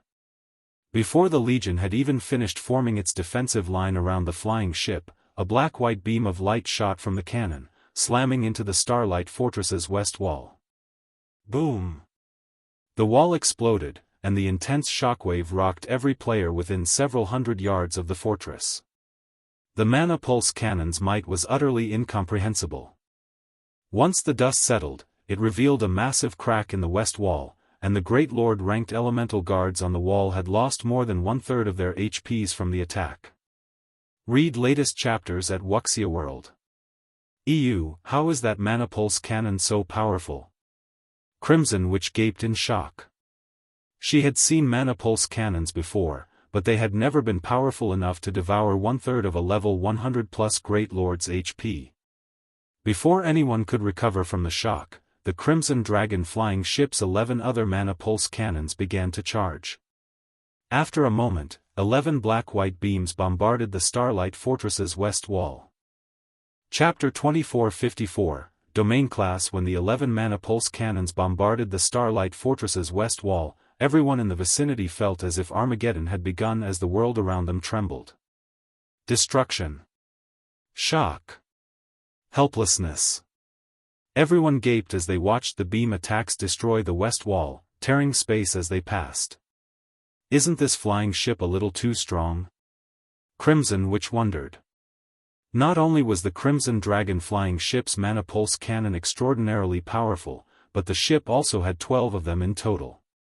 It was practically a flying fortress. Inwardly, she was relieved that she hadn't started an all-out battle against Feng's group by the demonic silver mine. If a battle had truly started, none of her legion would have left the mine alive, even if they had used their Tier 4 hero summoning scroll. Crimson Witch and the other Silver Lion Legion members weren't the only ones shocked. The adventurer team fighting not far from the Starlight Fortress's front gate was also stunned. A single shot from those mana pulse cannons had dealt a devastating blow across a 50-yard radius area. If all 12 mana pulse cannons fired together, one round would be enough to annihilate a 5,000-man team, much less their 500 team members. Who are those people? Aside from shock and fear, the adventurer team's members were overcome with curiosity about the identity of Feng's group. They were members of the Stormheart Adventurer Team, a top adventurer team that had survived multiple large-scale battles with demonic creatures. Stormheart was quite famous in the Golden Sands Kingdom and its several neighboring kingdoms. Once, a superpower had even approached them for help to capture a demonic creature town. Of all of the opponents Stormheart had faced before, however, none could hold a candle to the Crimson Dragon flying ship. Not even the various superpowers had such a powerful weapon. Could those players be trying to capture the Starlight Fortress? The ruthless man muttered incredulously as he watched the flying ship hover in the sky. Star Valley was a forbidden land, and its fortresses were considered forbidden lands within a forbidden land. Current players simply didn't have the strength to venture to such places. On average, the monsters within these fortresses were level 110 plus, and there were usually easily more than 200,000 of them. The fortresses were even home to level 110 plus mythic monsters. For these mythic monsters, killing current Tier 3 experts would be child's play. Even now, the various superpowers were only capable of exploring the areas around Star Valley's fortresses. They'd have to wait until they had several thousand Tier 3 players to have even a chance of capturing a fortress. The monsters weren't even the most difficult part about capturing Star Valley's fortresses. Opening a hole in the fortress's defenses was the true challenge. If a team failed to do so, they'd never be able to send players into the fortress, making it impossible to kill the Guardian boss and secure the fortress token. That seems to be the case. Why else would they attack the Starlight Fortress directly? Stormheart's commander replied, similarly watching the flying ship with fear and awe. He had assumed that Feng's group had simply come to grind in the area and had only revealed the Crimson Dragon flying ship to scare away their adventurer team. He had never thought that those players actually intended to capture the fortress, which not even the various superpowers dared to try. Before everyone could overcome their shock over watching the mana pulse cannon's bombardment, the brilliant light enveloping the Starlight Fortress began to fade, revealing massive cracks in the wall. The Great Lord-ranked elemental guard stationed on the wall had also been obliterated. What power! One round of attacks was enough to cause so much damage. McCaffrey couldn't help his growing excitement when he saw the cracks. He had assumed that the power of one flying ship wouldn't be enough to destroy the Starlight Fortress's wall quickly, and if he had been right, their chances of capturing the fortress would have been dismal. They wouldn't have had enough time to clear out the fortress's monsters and find the Guardian boss before the wall repaired itself. However, it seemed that he had been wrong, and they actually had a high chance of success. Although he didn't know how much durability the West Wall had lost, he had enough experience in sieging demonic creature cities and fortresses to know what kind of power it took to crack one of those walls. Based on his experiences, he calculated that the Starlight Fortress's wall had lost at least 2% of its durability, which meant the wall would fall after 50 rounds of attacks. A fortress normally needed around 2 days to repair a destroyed wall. If they could destroy the wall with 50 rounds of attacks, not only would they have enough time to clear out the fortress's monsters, but they'd also have enough time to kill the Guardian boss multiple times over. Zero Wings members aboard the Crimson Dragon flying ship, however, had a different opinion. Guild leader, this fortress's wall is formidable. 1 round of our attacks was only enough to crack it. It's practically as solid as the walls around major NPC cities, Aqua Rose said, astonished when she saw how little damage the west wall had taken. She was very familiar with the power of the Crimson Dragon flying ship's mana pulse cannons. Every one of their attacks was at the Tier 4 standard, even stronger than ordinary mythic monsters' attacks. 1 blast was enough to deal significant damage to a guild city's walls. And yet, the wall around the Starlight Fortress had barely taken any damage after 12 mana pulse cannons had fired. The wall was almost as tough as the wall around White River City. White River City had already been promoted multiple times. Even if mythic monsters attacked, the city wouldn't take any damage. They'd likely have to attack for a long time to open a hole in the Starlight Fortress's wall. Every time they fired the mana pulse cannons, it cost them money. Although the cannons weren't as expensive as the mana pulse cannons in guild towns and cities, each shot still cost 100 magic crystals. I'm satisfied with this outcome. If the fortress activates its defensive magic array and reinforces the wall, we won't break through even after 2 solid days of attacking, Feng said, chuckling and shaking his head.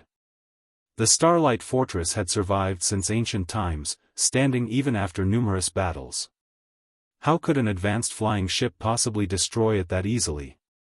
If the Starlight Fortress were so fragile, it wouldn't have lasted this long. He didn't particularly mind the magic crystals they spent. He had plenty to spare. If he had needed magic crystals so badly, he wouldn't have tried to capture a fortress in the first place. While Feng and his party waited for the mana pulse cannon's cooldowns to end, they heard a deafening roar from within the Starlight Fortress. Even from several thousand yards away, they could hear it clearly. The Starlight Fortress's gate then opened, and swarms of elemental creatures flooded out. Flying elemental creatures launched themselves from the fortress. At a glance, there were easily over 50,000 monsters, and every one of them charged at the Silver Lion Legion and the Crimson Dragon flying ship. Why are there so many? McCaffrey felt his scalp tingle as he watched the incoming swarm. Even in the worst-case scenario, there should have only been 10,000 or so monsters spilling out of the fortress, according to his initial estimates. But more than 50,000 charged toward them, including more than 100 Grand Lords. The Grand Lords alone outnumbered the Silver Lion Legion's Tier 3 experts. Before McCaffrey could issue a command, however, a 30-meter-tall Starlight Behemoth flew from the fortress. The instant the Starlight Behemoth emerged, the ambient mana seemed to submit to its control. Read latest chapters at Wuxia World. EU, what? A domain-class mythic? Crimson Witch exclaimed, paling when she saw the flying monster. Expert players like her were no longer strangers to the concept of domains. Almost all Tier 4 NPCs had one, and while within their domains, NPCs could move and fight in a world that was tailored to them. This was why Tier 4 NPCs were so powerful. Tier 3 NPCs couldn't defeat such a being, even with a numerical advantage. Fortunately, monsters were dumb, unlike NPCs. They relied on their physical prowess in battle, but even so, they could contend with NPCs of the same tier. Monsters that had reached the Tier 4 mythic standard were particularly hardy, powerful enough that even Tier 4 NPCs of the same level would struggle to defeat them. Domain-class mythic monsters had their own domain. Even Tier 4 NPCs would have to flee from a group of domain-class mythics. She had never dreamed that such a powerful monster would dwell within the Starlight Fortress, and it had just flown out of the fortress to greet them. Chapter 2455, World Descends. I thought only mobs were supposed to come out. Why is the fortress's guardian boss out here, too? Why is this guardian boss so powerful? Shouldn't domain-class mythics be world bosses? The Starlight Behemoth's appearance shocked the Silver Lion Legion. The joy they had felt after seeing the Crimson Dragon flying ships might vanished when they saw the Starlight Behemoth's gigantic, translucent body. Now, only fear swam within them. Thus far, the various superpowers had only discovered a handful of domain-class mythic monsters, and every one of them was on par with a natural disaster. Those monsters could even guard an entire map. In fact, some level 90+ world bosses were merely domain-class mythics, and the various superpowers forces had proven ineffective against them. Even after relying on special items, they had been annihilated. A domain was simply unstoppable. This was why Tier 3 NPCs were no match for their Tier 4 counterparts, even when they outnumbered the stronger NPCs. Within another's domain, one's overall performance would suffer significantly. Just casting spells and activating skills became excruciatingly difficult within a hostile domain. One would be fortunate to exhibit 50% of their normal combat power in such a fight. To make matters worse, the domain would strengthen its users' overall performance, as well.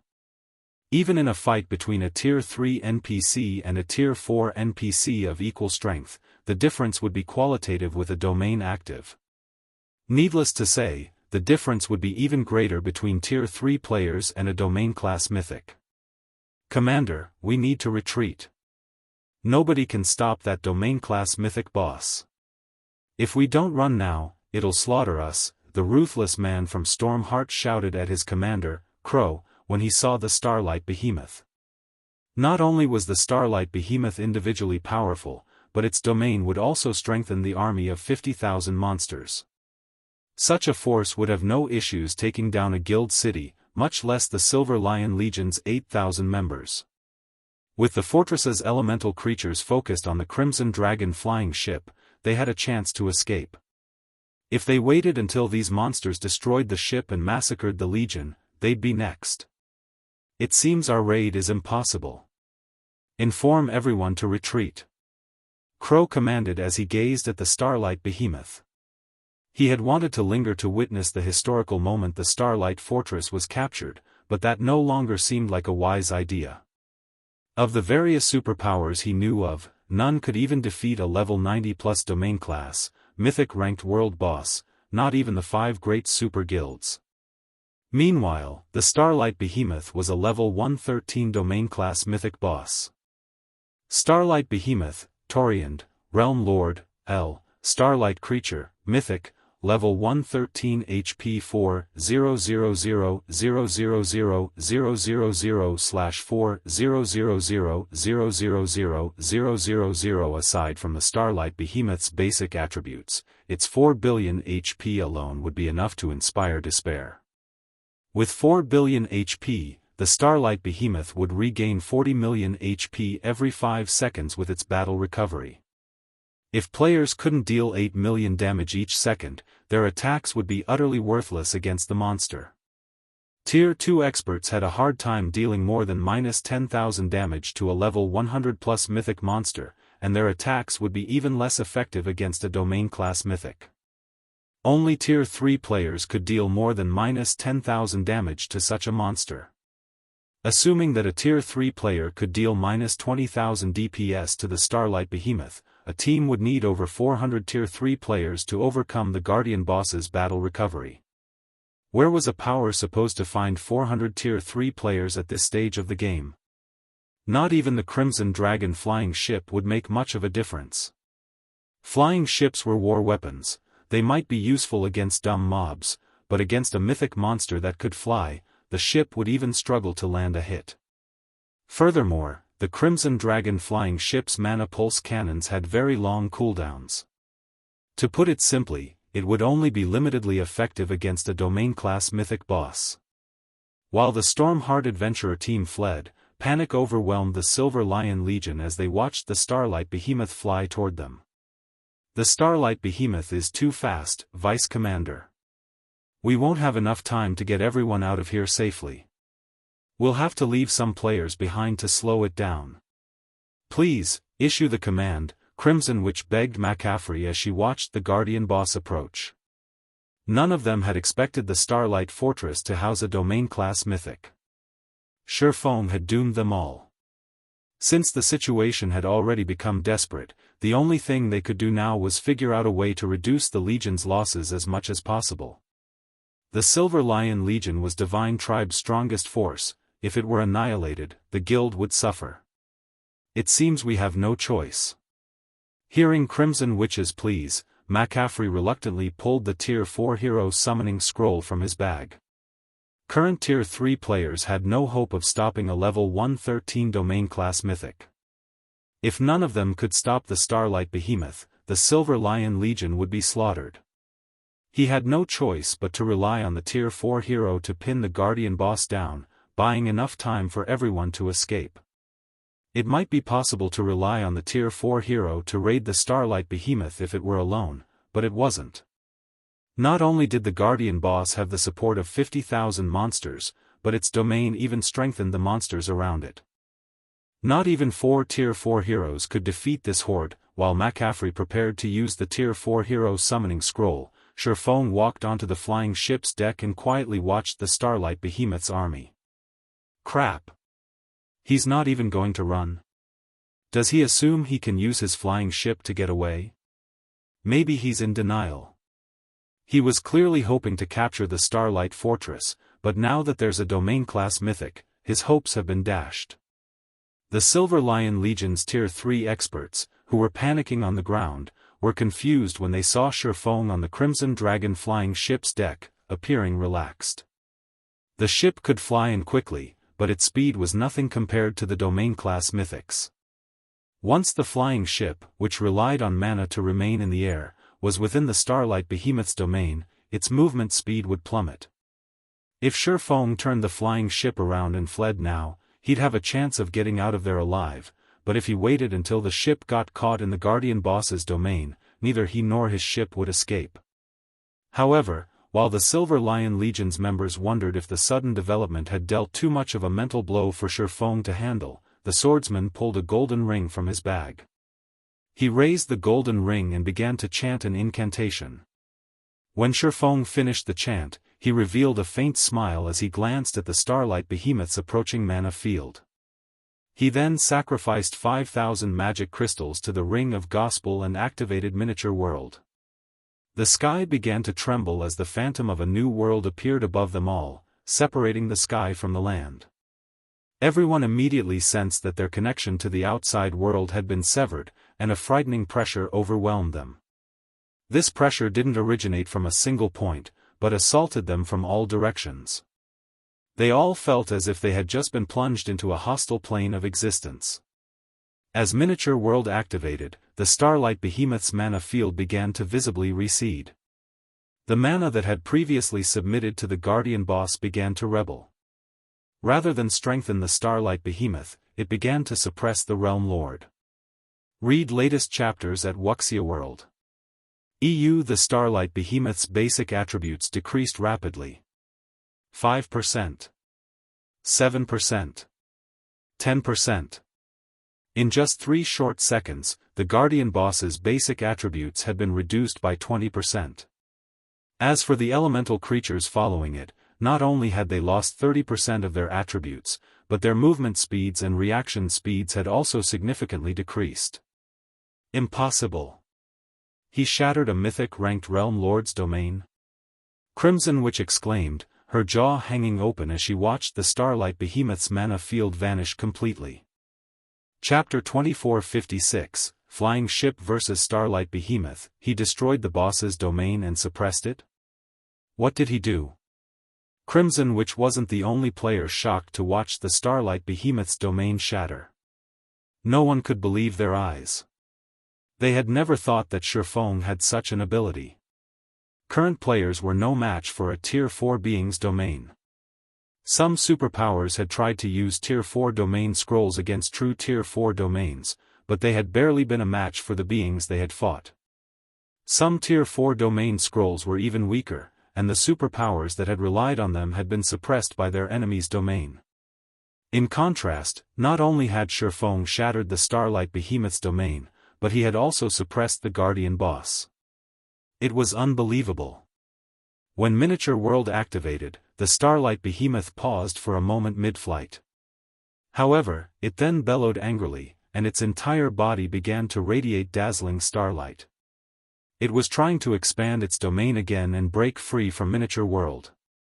Unfortunately, no matter how much the Starlight Behemoth struggled, it couldn't escape the skill's effect. Mana control even has such a huge effect on magical items? Miniature World's results even stunned Feng. He hadn't actually expected the Ring of Gospel's skill to suppress a realm lord to such an extent. All tools were ineffective against world bosses, players had to rely on their own power. However, the Starlight Behemoth was not a world boss, and thus, tools could be used against it. This was certainly a benefit since players couldn't use Berserk skills in Star Valley. He had used Miniature World to suppress other mythic monsters, but until he had gained his mana body, he hadn't been able to use the mana concentrated within the Ring of Gospel. Now that he was a master magician as well, he, more or less, understood how the Ring of Gospel's magic arrays operated. He could now guide some of the concentrated mana into those arrays. Even so, he had never thought that the results would be this powerful.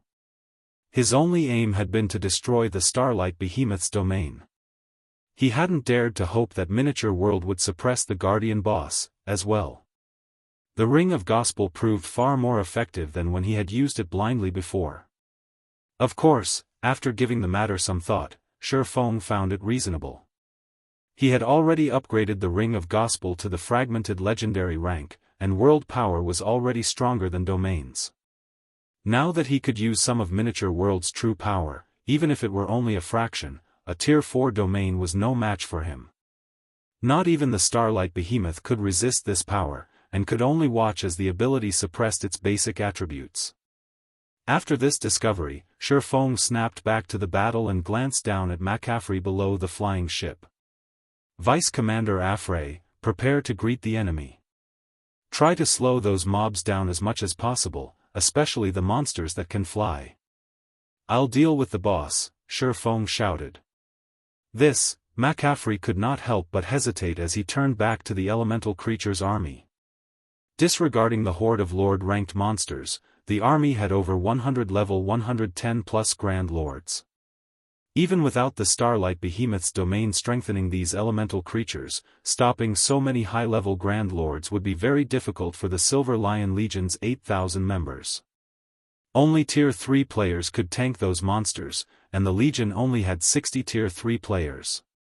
Before McCaffrey could say more, however, Feng sacrificed more magic crystals to the Ring of Gospel and activated Ring of Brilliance. Suddenly, everyone within a 2,000-yard radius felt a pleasant, empowering sensation spread through them. Their basic attributes and physiques improved by 20%, increasing their overall strength by a large margin. He has a strengthening domain tool, too. Crimson Witch was flabbergasted when she noticed the buffs the Silver Lion Legion had received. She found it simply unbelievable that Feng had both a suppressing domain tool and a strengthening domain tool. Normally, superpowers would be fortunate to have just one of these tools, yet Feng had both. Will that help? Feng asked. Not even Feng had a good solution for facing the 50,000-strong army of elemental creatures, and he still had an agreement with Divine Tribe that the Silver Lion Legion could retreat if they lost more than 30% of their manpower. However, if McCaffrey realized that they had no hope of winning this battle, he would give up before that, which wasn't the outcome Feng wished to see. I can't make any guarantees, but we'll try our best to stop those mobs, McCaffrey agreed. Feeling the Ring of Brilliance's effects, he decided to grit his teeth and fight. If the Silver Lion Legion retreated without putting up a fight after Feng had gone to such lengths to help them succeed, both the Legion and Divine Tribe would be humiliated. Even if he had to risk severe losses, he would try his best to stop the approaching elemental creature army. Good. I'll leave the rest to you. Just leave that Guardian boss to us. Feng was satisfied once he saw that McCaffrey was committed to this battle. He was already fortunate that the Silver Lion Legion, one of Divine Tribe's trump card legions, was willing to help. Feng then piloted his Crimson Dragon flying ship straight toward the Starlight Behemoth. What? Do they really intend to challenge the Starlight Behemoth? Everyone was dumbfounded as they watched the ship approach the Realm Lord. In the air, a flying ship had superb combat power, but that was only true against immobile objects and players. Flying ships weren't built to fight monsters. And yet, Feng's group was going to use the flying ship against the domain-class mythic. They had gone insane. Even stripped of its domain and with 20% less basic attributes, the Starlight Behemoth was far stronger than ordinary mythic monsters. Its 3.2 billion HP was more than enough to cause despair. While the Silver Lion Legion members considered the ship's odds of surviving, Aqua Rose raised her staff from the Crimson Dragon flying ship's deck and began to chant an incantation. Dark blue, twofold magic arrays began to appear around the Starlight Behemoth, one after another. Tier 3 Super Spell, Sea God's Grasp. Under her command, shackles of water closed around the Realm Lord, binding the Starlight Behemoth and holding it in place. Good. Fire the main cannon. Feng commanded. As soon as he did, the Crimson Dragon flying ship's magic elven cannon began to gather an astonishing amount of ambient mana. It then fired a searing hot, white beam, with a 200-yard radius, at the Guardian boss's head. Read latest chapters at Wuxia World. EU Boom. As the shot collided with the Starlight Behemoth's face, the forest below shook violently. The Silver Lion Legion's members almost lost their footing due to the shockwaves, even from several hundred yards away. As the white beam's light faded, it revealed a colossal crater in the previously dense forest. Flowers, grass, trees, even the elemental creatures that had been in that area left no trace of their presence, utterly obliterated. After a short moment, a gigantic figure fell from the sky and crashed into the crater's center, causing such an impact that it sent dirt and debris into the air. That gigantic figure was none other than the immobilized Starlight Behemoth. Chapter 2457, The Behemoth Falls. How is that possible? The flying ship injured the boss with just one attack? How powerful is that thing? Are flying ships really this strong? Both the Silver Lion Legion and the fleeing Stormheart team fell silent as they stared at the fallen Starlight Behemoth. They had no idea of how to express the shock they felt. Ordinary mythic monsters couldn't compare to a mythic-ranked Realm Lord, even after the Starlight Behemoth had lost its domain. Its defense should be particularly high. Tier 2 players might deal around -5,000 damage to an ordinary mythic, but when they attacked a Realm Lord like the Starlight Behemoth, they'd only deal around -3,000 damage. Exceeding a monster like the Starlight Behemoth's damage tolerance to injure it would be absolutely impossible for current players, yet the Crimson Dragon flying ship had accomplished the feat. When Feng saw the Guardian boss on the ground, however, he wasn't surprised. On the contrary, he had expected this outcome. The magic elven cannon dealt peak Tier 4 divine damage. The cannon's power was nearly at the Tier 5 standard. Although the Starlight Behemoth was a Realm Lord, it was not a higher life form. Its life rating was roughly the same as ordinary mythic monsters, it was merely tougher. Compared to the mutated Sunset King Feng had encountered in the Sea God's realm, the Starlight Behemoth was an infant. If the magic elven cannon could even deal significant damage to the Sunset King, what chance did the Starlight Behemoth possibly have against it? Good. Bombard it with ranged attacks. Feng shouted, gesturing to the heavily injured Realm Lord. Not only would God's Domain's monsters lose a significant amount of their combat power when heavily injured, but their defense would decrease as well. A level 100+ mythic monster had incredible recovery speed, and if they didn't take advantage of this opportunity, they'd have to wait another 5 minutes before they could fire the magic elven cannon again. Roar! Before Feng and his entourage could attack the Guardian boss, however, it released a deafening roar, which was so powerful that it stirred up a storm around the monster. The Starlight Behemoth then stretched open his massive maw, gathering a horrifying amount of mana within. Tier 4 spell, Starlight Roar. A brilliant beam of starlight shot from the Starlight Behemoth's mouth, and as it did, it shattered space around it. The attack was so fast that the Crimson Dragon flying ship didn't have time to dodge. The blood drained from everyone's faces. That beam attack had even more power than the flying ship's mana pulse cannons. It would annihilate any Tier 3 player it struck. Magic Shield, activate. Taking no risks, Feng activated the Crimson Dragon flying ship's magic shield immediately. Boom! When the beam collided with the magic shield, it transformed space around the ship into a sea of fire as another thunderous boom echoed throughout the area. As everyone expected to see the flying ship severely damaged, the flames died down, and the flying ship remained in one piece. However, cracks had formed along the barrier around it. As expected of a realm lord, it devoured over 20 million points from the shield's energy reserved with one attack. Feng was astounded when he saw that nearly half of the magic shield's energy was gone. The Crimson Dragon flying ship had upper rank Tier 3 defense, which was even higher than most mythic monsters, yet it had taken over -20 million damage. The Starlight Roar clearly had the power to approach the Tier 4 upper rank.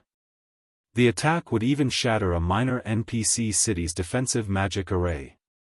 After its attack, the Starlight Behemoth flapped its wings and flew toward the Crimson Dragon flying ship. It intended to down the ship before it did anything else. The flying ship was, after all, a long-distance war weapon and, as such, was weak against close combat attacks. Feng, however, had no intention of letting the Realm Lord get close to his flying ship. Before the Starlight Behemoth had even ascended, he had driven the ship toward the rear of the Silver Lion Legion. Since the Starlight Behemoth was so injured, the Crimson Dragon flying ship easily outran it. The Starlight Behemoth's speed has decreased. McCaffrey's eyes glowed as he watched the flying ship kite the Guardian boss around the Silver Lion Legion. McCaffrey had been relatively surprised to see the Crimson Dragon flying ship injure the Starlight Behemoth, but injuring a Guardian boss and killing it were two different things. The Starlight Behemoth might look miserable, but it hadn't lost a significant amount of HP. The Magic Elven Cannon had only dealt a little over -50 million damage, which was nothing to the Starlight Behemoth. The Realm Lord would tear the Crimson Dragon flying ship to shreds long before they could kill it. It had an incredible recovery rate, after all. The flying ship, on the other hand, was a war weapon, and as such, it didn't have an automatic recovery ability. Every point of durability it lost in this battle would be permanent until repairs could be made. If the ship could kite the Starlight Behemoth, however, it would be a different story. As long as Feng's group kept the Guardian boss distracted, the Legion could spare some of its Tier 3 experts to help attack the Starlight Behemoth once it had finished off enough of the elemental creature army, slowly whittling the Realm Lord to death. But before McCaffrey could finish his thought, the Crimson Dragon flying ship stopped moving. What is he trying to do? Does he still plan to face the Starlight Behemoth head-on? The Silver Lion Legion's members were confused when they saw the ship come to a halt. They couldn't fathom what Feng was trying to do. Since the Crimson Dragon flying ship was currently faster than the Starlight Behemoth, it had the opportunity to increase the distance between it and the Guardian boss, buying time until the Magic Elven Cannon's cooldown had ended. However, Feng instead chose to let the mythic monster catch up. The Swordsman was clearly mad. With how fast the Starlight Behemoth's recovery rate was, its injuries would heal completely in a matter of minutes. While the Starlight Behemoth grew closer, and the Silver Lion Legion grew more nervous, Feng revealed the Bible of Darkness and activated Demon Summoning. A colossal pair of doors suddenly appeared before the flying ship, and as they parted, dense dark energy flooded through, transforming a 100-yard radius into a bubble of darkness. Once the doors were fully open, an 8-meter-tall one-horned demon flew through them. It wore a suit of pitch-black armor and was supported by 2 pairs of leathery, dark black wings. The instant this one-horned demon emerged, every member of the Silver Lion Legion shuddered.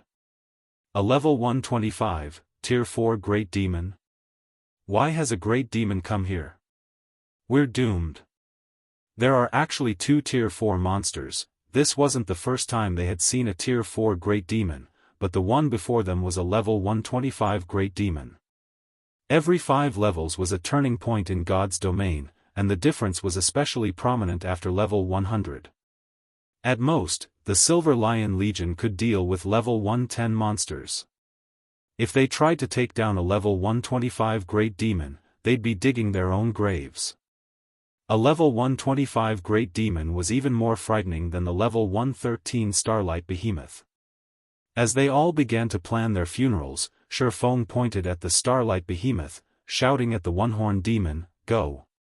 Kill it!" "Yes, my lord," the one-horned demon spoke in the human tongue before lightly bowing to Feng. Suddenly, the one-horned demon vanished, and by the time everyone noticed it again, it hovered within 200 yards of the Realm Lord. Tier 4 Spell, Advanced Instantaneous Movement. Once the Great Demon was within range, it swung its shadow-black, steel trident. A threefold magic array then appeared above the Starlight Behemoth's head. Tier 4 Spell, Dark Lightning. Boom. Boom. Boom. Black arcs of lightning descended from above, striking the heavily injured Realm Lord, and each pulled an agonized cry from the mythic monster. Each lightning strike also dealt over -10 million damage, and after suffering 9 consecutive attacks, the Starlight Behemoth had lost nearly 100 million HP. Everyone was stupefied. Just how many cards does he possess? Shock and confusion flashed in Crimson Witch's eyes as she watched Feng control the one-horned demon. Read latest chapters at Wuxia World. EU First, he had revealed the Crimson Dragon flying ship, then, he showed off his ability to summon a level 125 Great Demon. Feng was practically a one-man army. The Stormheart Adventure Team's members, who watched from a distance, could not help but gape at the scene. This was the first time they had ever seen anyone beat a level 100+ Realm Lord into submission. The level 125 Great Demon continued to tank the Starlight Behemoth, while the Crimson Dragon flying ship bombarded the Realm Lord with attacks, rapidly depleting its HP. Although the Starlight Behemoth tried to use a variety of skills to retaliate, it only dealt a little damage to the one-horned demon. Compared to how quickly the Starlight Behemoth's HP drained, the amount of HP the Great Demon lost was nothing. In less than 10 minutes, before the Silver Lion Legion could even kill one Grand Lord, the Starlight Behemoth, one of the Starlight Fortress's guardian bosses, fell. Chapter 2458, Unexpected Loot. When the gigantic Starlight Behemoth crashed into the ground, the Silver Lion Legion members watched their experience bars rapidly fill. Each of them had earned even more EXP than when they normally slew level 100+ mythic monsters as 100-man teams. Some players even leveled up, reaching level 106. It's dead. For a moment, the Silver Lion Legion's members, who were in the middle of their battle with the elemental creature army, were stunned after the Starlight Behemoth had hit the ground. None of them had expected a level 113 domain, class mythic ranked Realm Lord to go down so easily. For a moment, they even wondered if the Starlight Behemoth had actually been a level 110 Grand Lord. However, the Silver Lion Legion members were all experts, and they knew that weakness wasn't the reason the fight with the Starlight Behemoth had gone so smoothly. Rather, Feng's group was just that ridiculously strong. Meanwhile, the Starlight Behemoth began to disintegrate into countless particles of light, and a moment later, streaks of golden light escaped the Realm Lord's fading corpse, scattering around it. Upon landing on the ground, those streaks of light transformed into dazzling items that radiated dense mana. Some even gathered the ambient mana around them. In the blink of an eye, the site of the Starlight Behemoth's fall had transformed into a high mana density area. Crap! Isn't the boss's loot a little too abundant? A mythic ranked Realm Lord really is amazing. The loot from the level 100+ mythics we've killed in the past doesn't even come close. Its loot has even increased the mana density in the surrounding area. The Silver Lion Legion members' eyes nearly fell from their sockets as they gazed at the Guardian boss's loot. They had seen level 100+ mythic bosses' loot before. They had even seen world bosses' loot, but they had never seen a phenomenon like this. Even though they couldn't appraise the items right now, they had a rough estimation of the loot's value based on the mana the items radiated. The items that pulled mana to themselves, in particular, should be epic rank at the very least. There was no way those items could be dark gold rank. Level 100+ epic items. The Silver Lion Legion had killed multiple level 100+ mythic monsters just to acquire one level 100+ epic item. However, not only had the Starlight Behemoth dropped such items, but it had also dropped over 24 items that radiated dense mana. Based on their experiences, those 24 items were likely dark gold rank. To equip level 110 dark gold items was akin to equipping level 100+ epic items to players like them, who hadn't yet reached level 110. Although level reduction gemstones that they could use with level 100+ weapons and equipment were rare and costly, the cost was negligible compared to equipping level 110 dark gold weapons and equipment now. If a tier 3 player could fully gear themselves in level 110 dark gold equipment while at level 105, they'd even be able to tank level 110 mythic monsters, not to mention level 110 Grand Lords. McCaffrey and Divine Tribe's other upper echelons couldn't help the envy they felt. Divine Tribe hadn't obtained a single piece of level 110 dark gold equipment yet. It didn't even have much level 105 dark gold equipment. And as for level 100+ epic weapons and equipment, the guild had almost nothing. Unfortunately, Divine Tribe and Zero Wing had agreed that a monster's loot would go to whichever team was responsible for slaying it. If both sides contributed to a monster's death, they would distribute the dropped items based on their contributions in the fight. For a moment, McCaffrey regretted his decision to save the Tier 4 hero summoning scroll. He had never expected the Starlight Behemoth to drop so many precious items. If he had used the scroll, slaying the Starlight Behemoth wouldn't have been a problem.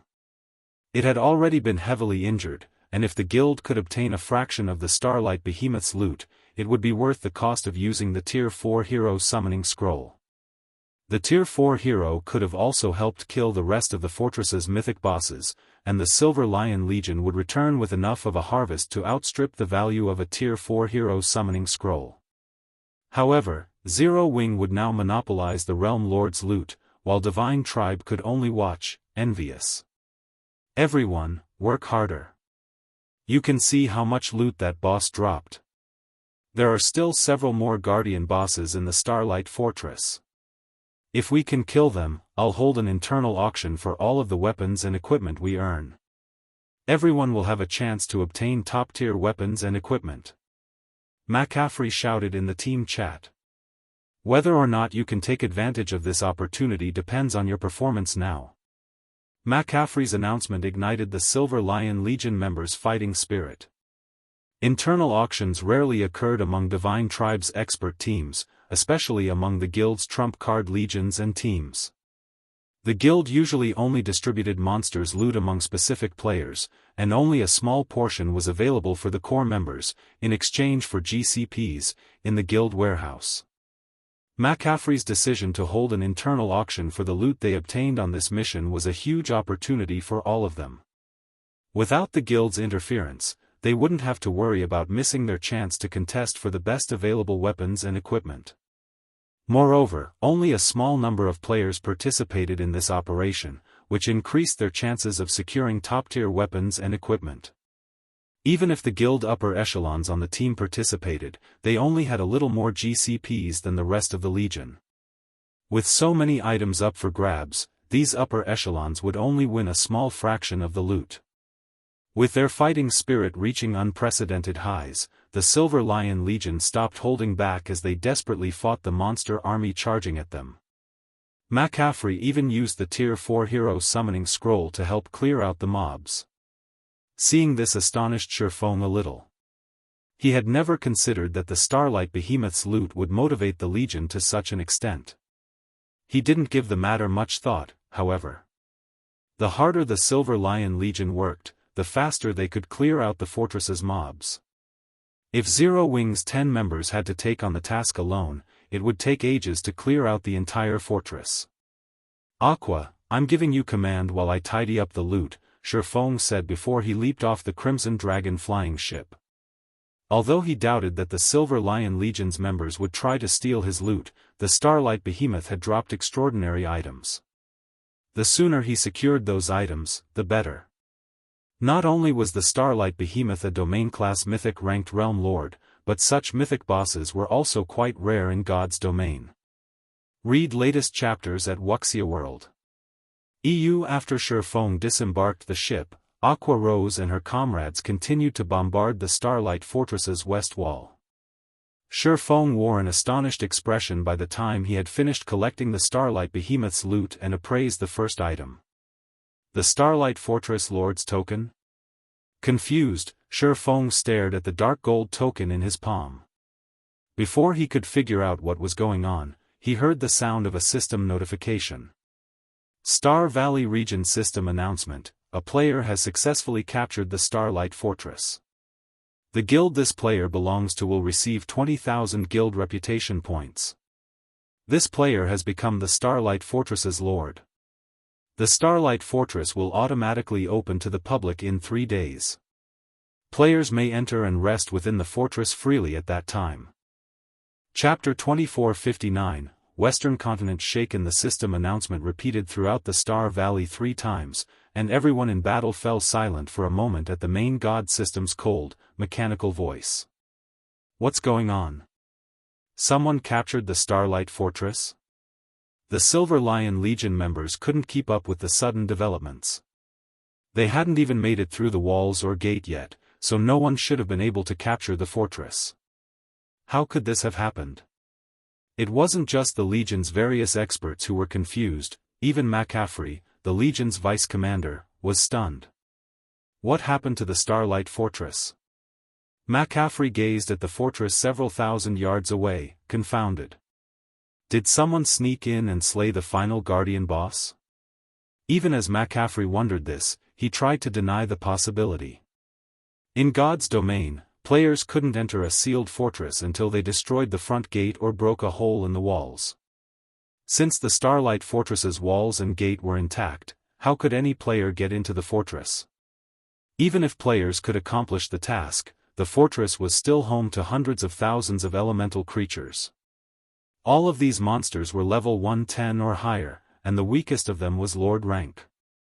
Not even a 1,000-man, Tier 3 team would be able to handle the final Guardian boss in such a situation, much less a 100-man team of Tier 3 players. Even if players miraculously managed to reach and challenge the final Guardian boss, fighting the mythic-ranked boss should cause a huge commotion, but although they had been engaged in battle outside the fortress, they hadn't heard any noise from within. The only strange part about this siege was that over 50,000 monsters had emerged to attack, rather than the 10,000 they had expected. Moreover, this monster army had over 100 Grand Lords and a mythic boss, a creature that normally should remain within the fortress. Could it be? McCaffrey suddenly thought of a possibility, and he spun toward Feng, who was busy looting the Starlight Behemoth's loot near the rear line. In all of his experience sieging God's domain's fortresses, the final Guardian boss had never charged out of the fortress, yet the Starlight Behemoth had been extraordinarily powerful. As a mythic-ranked realm lord, the Starlight Behemoth could be considered on par with a world boss, albeit one of the weakest. Of course, a level 113 world boss was an absolute nightmare for current players. Not to mention, the Starlight Behemoth had the support of an army of 50,000 monsters. Defeating it was far more difficult than defeating an ordinary realm lord. If Feng hadn't used Miniature World to suppress the Guardian boss's domain earlier, McCaffrey would have prepared to lose half of his legion at least. Meanwhile, Feng stood in the middle of the crater, holding a dark gold token. The token radiated dense mana and served as proof of their success in capturing the Starlight Fortress. The Starlight Fortress Lord's token. McCaffrey wasn't the only one to notice. Crimson Witch and the others had turned to look at Feng as well. They've captured the fortress, just like that? Crimson Witch stared at the token in Feng's hand with wide eyes. Although she knew that Feng's group had a high chance of capturing the Starlight Fortress, she had never thought he'd secure the Fortress Lord's token so soon. This was one of Star Valley's fortresses they were talking about. It was something the Western continent's various superpowers dreamed of obtaining. And yet, Feng had captured the fortress so easily. If she told this story, not even fools would believe her. Every member of the Silver Lion Legion was stupefied.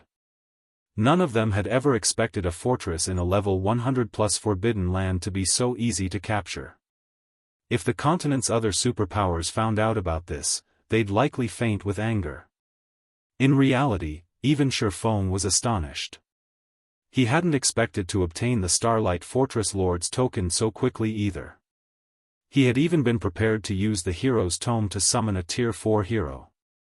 If the first Guardian boss they had faced had already been a Mythic-ranked Realm Lord, the final Guardian boss might be a superior Mythic. Players like them wouldn't be able to deal with a level 110+ superior Mythic easily. Only a Tier 4 hero would have a chance of defeating such a monster. This has saved us a lot of effort, but we have much less time to fortify the fortress now. Feng was not particularly pleased to see the Fortress Lord's token, and he gave it a bitter smile. The fact that he had obtained the Fortress Lord's token so soon was both a blessing and a curse. Now that he had secured the Fortress Lord's token, he would have full control of the Starlight Fortress's magic array. Although he still had to reach the fortress's core to activate the defensive magic array, it would no longer buff the monsters within now that he had the token. This would make capturing the fortress far easier. Now, he only needed to clear out the monsters in the Starlight Fortress, and he wouldn't have to destroy the fortress's wall or gate to do it. He could simply waltz through the front gate. The only problem was that he needed to clear out the monsters and strengthen the fortress's defenses within 3 days, before the fortress opened to the public, and players began to flood in. Without adequate defenses, managing the fortress would become troublesome, and the various superpowers might use the opportunity to take it from him. Unfortunately, sealing the fortress and preventing players from entering wasn't possible. The Starlight Fortress was in Star Valley, a forbidden land. God's domain's forbidden lands weren't controlled by any kingdom or empire, and almost all of their fortresses had survived since ancient times, created before the Great Destruction. Forbidden Lands fortresses weren't like those in neutral maps or guild towns and cities. Even with the Fortress Lord's token, one would not gain full access to the fortress. They couldn't open or seal the fortresses as they wished. This was also the reason that any power to capture a fortress in a forbidden land was forced to send a large number of members to garrison the fortress. In truth, the main god system's settings for this weren't unreasonable. Forbidden lands had far more abundant resources than other maps. If a power could acquire full control of an ancient fortress in a forbidden land, it would be nigh impossible for other powers to break through the defenses and take it from them due to the defensive mechanisms that had also survived since ancient times. The power that had first captured the fortress would have permanent access to the forbidden land's resources, while everyone else would have to watch from the sidelines. This certainly wasn't a fair situation. Take the Starlight Fortress, for example. It might only be a small fortress, but once its defensive magic array was activated, only Tier 5 beings would be able to break it. In an era where the gods had gone into seclusion, Tier 5 powerhouses stood at the peak of God's domain. Even emperors had to show proper respect. These powerhouses could wipe out entire kingdoms. Not even empires would get away scot-free after provoking such an individual. Feng had thought that he'd have 3 full days to bolster the Starlight Fortress's defenses after he captured it, but now he had to waste some of that time clearing out the hundreds of thousands of monsters within. While Feng and the others continued their fight against the Starlight Fortress's monsters, the Stormheart adventurer team watched from a distance with dropped jaws. "Who are those people?" the ruthless, greatsword-wielding man muttered as he stared at the system announcement in shock. "They've actually managed to capture the Starlight Fortress? We don't know who they are, but this will certainly cause an uproar across the continent," Crow, Stormheart's commander, said. He couldn't help but glance Feng's way. The various powers and expert teams all wanted to conquer Star Valley, but players couldn't remain in the area for very long, which slowed their exploration progress in the Forbidden Land. Although the various superpowers had frequently tried to capture fortresses within Star Valley, none had succeeded. Now that someone had, Crow didn't even want to imagine how this event would change Star Valley. While Stormheart's members discussed the matter amongst themselves, news of the Starlight Fortress's capture spread like wildfire throughout the western continent. 2460 Swarming Starlight Fortress Chapter 2460, Swarming Starlight Fortress Silvermoon Empire, Silver Lion City, what did you say? Zero Wing has already captured the Starlight Fortress? Adolf was momentarily stunned when he heard McCaffrey's report. Impossible. Your group only left a while ago. Even if you hadn't rested, how could you have slain several 100,000 monsters in the fortress so quickly? Adolf felt as if McCaffrey were playing a joke on him. Zero Wing and the Silver Lion Legion hadn't even been gone from Silver Lion City for more than a day, and the Starlight Fortress was home to hundreds of thousands of monsters, the weakest of which was Lord rank. Furthermore, there were plenty of Great Lords and Grand Lords in the fortress, and multiple mythic-ranked Guardian bosses. Even if the Starlight Fortress had opened its gate to the Silver Lion Legion, the Legion's 8,000 players would still need a lot of time to clear out all of the monsters. It'd be a miracle if the Legion finished the job within 2 or 3 days. However, less than a day had passed since the Legion had left for Star Valley, and including travel time, they had spent even less time in the area. Did McCaffrey assume he had gone senile with old age? It's true, Great Elder, McCaffrey insisted, smiling bitterly when he saw Adolf's skepticism. Take a look for yourself if you don't believe me. We've already entered the Starlight Fortress and are clearing out the monsters. The fortress magic array is now buffing us, rather than its previous residents. As McCaffrey spoke, he changed the video chat to display his view of the situation. Adolf's display then revealed the Silver Lion Legion's fight with the elemental creatures within the Starlight Fortress. Although the weakest of the elemental creatures were level 110 lords, and many of them were level 110 plus Great Lords and Grand Lords, the fortress's magic array suppressed every one of the monsters, drastically reducing their basic attributes and mobility. In addition, the Legion's members were surrounded by a faint purple glow, significantly enhancing their attributes and physiques. Although the Silver Lion Legion was badly outnumbered, the elemental creatures were no match for them, and the monsters continued to fall as the fight continued. Seeing this made it obvious that the Starlight Fortress was now under player control. Otherwise, the fortress's magic array wouldn't behave in such a way. How is this possible? Adolf stared with wide eyes. They were talking about one of Star Valley's fortresses. Even if several superpowers worked together, they still couldn't capture a fortress in this level 100 plus Forbidden Land, much less Divine Tribe alone. Great Elder, I doubt it will be long before the other superpowers hear of this. The main god system had announced the Starlight Fortress's capture in a regional announcement. We couldn't keep this a secret if we wanted to, McCaffrey cautioned. He could sympathize with how Adolf felt at the moment. When Feng had first declared that he wanted to capture the Starlight Fortress, McCaffrey had assumed the Swordsman was both insane and ignorant. The West's various superpowers had to expend a lot of resources and manpower to obtain a single town, yet Feng wanted to capture a fortress in a level 100 plus Forbidden Land. Clearly, he hadn't been taking the Western continent's superpowers seriously. Star Valley had leveling resources that were unique to the area. It was also home to the West's only 2 known God Mode regional dungeons. It was no exaggeration to claim that owning one of Star Valley's fortresses was on par with owning several Grade 1 veins. If the various superpowers were capable of capturing these fortresses, they would have already done so. How could a pseudo-superpower like Zero Wing possibly succeed where the various superpowers had failed? In the end, however, Feng had succeeded. Moreover, the strength Zero Wing had displayed was far beyond anything McCaffrey could have imagined. When it came to laying siege to fortified locations, Zero Wing outstripped ordinary superpowers. In fact, not even super guilds would prove as adept as Zero Wing in this respect. The domain tools and the Crimson Dragon flying ship Feng had revealed were godly tools during an offensive siege.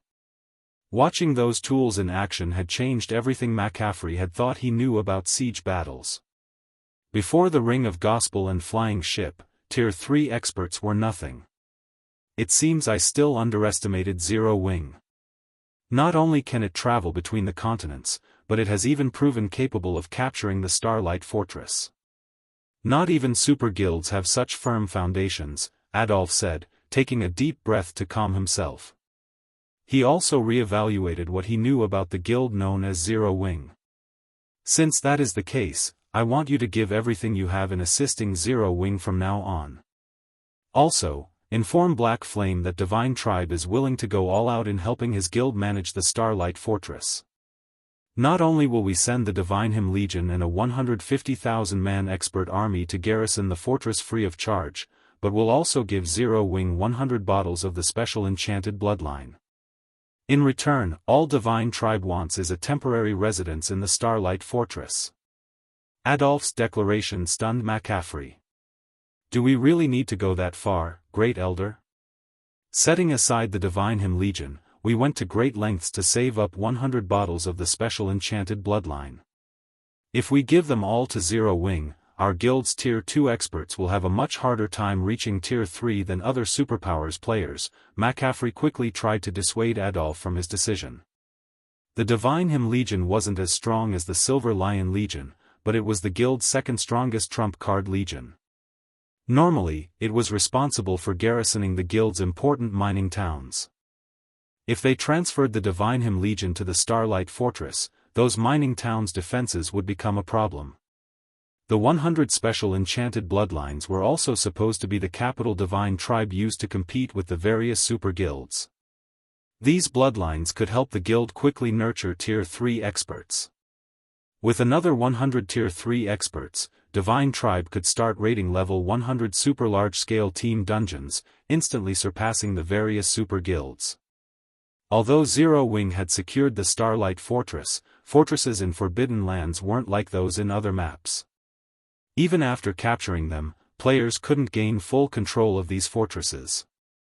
Moreover, NPCs wouldn't be around to help manage the fortresses, and thus, they would require a large number of experts to protect them long-term. Otherwise, it wouldn't be long before the ruling power started having problems. Since news of the Starlight Fortress's capture had already begun to spread, many powers would swarm to it in the near future. Meanwhile, Zero Wing had barely any manpower on the western continent. Without Divine Tribe's help, defending the Starlight Fortress was impossible for Zero Wing.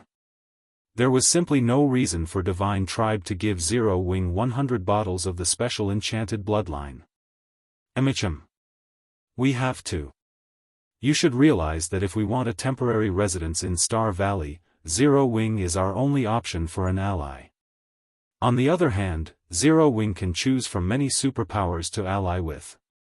However, small fortresses can only have one temporary residence, and we have to have it, no matter what. Adolf sternly informed his subordinate. The potential wealth and resources related to the Starlight Fortress couldn't be underestimated, especially the leveling resources.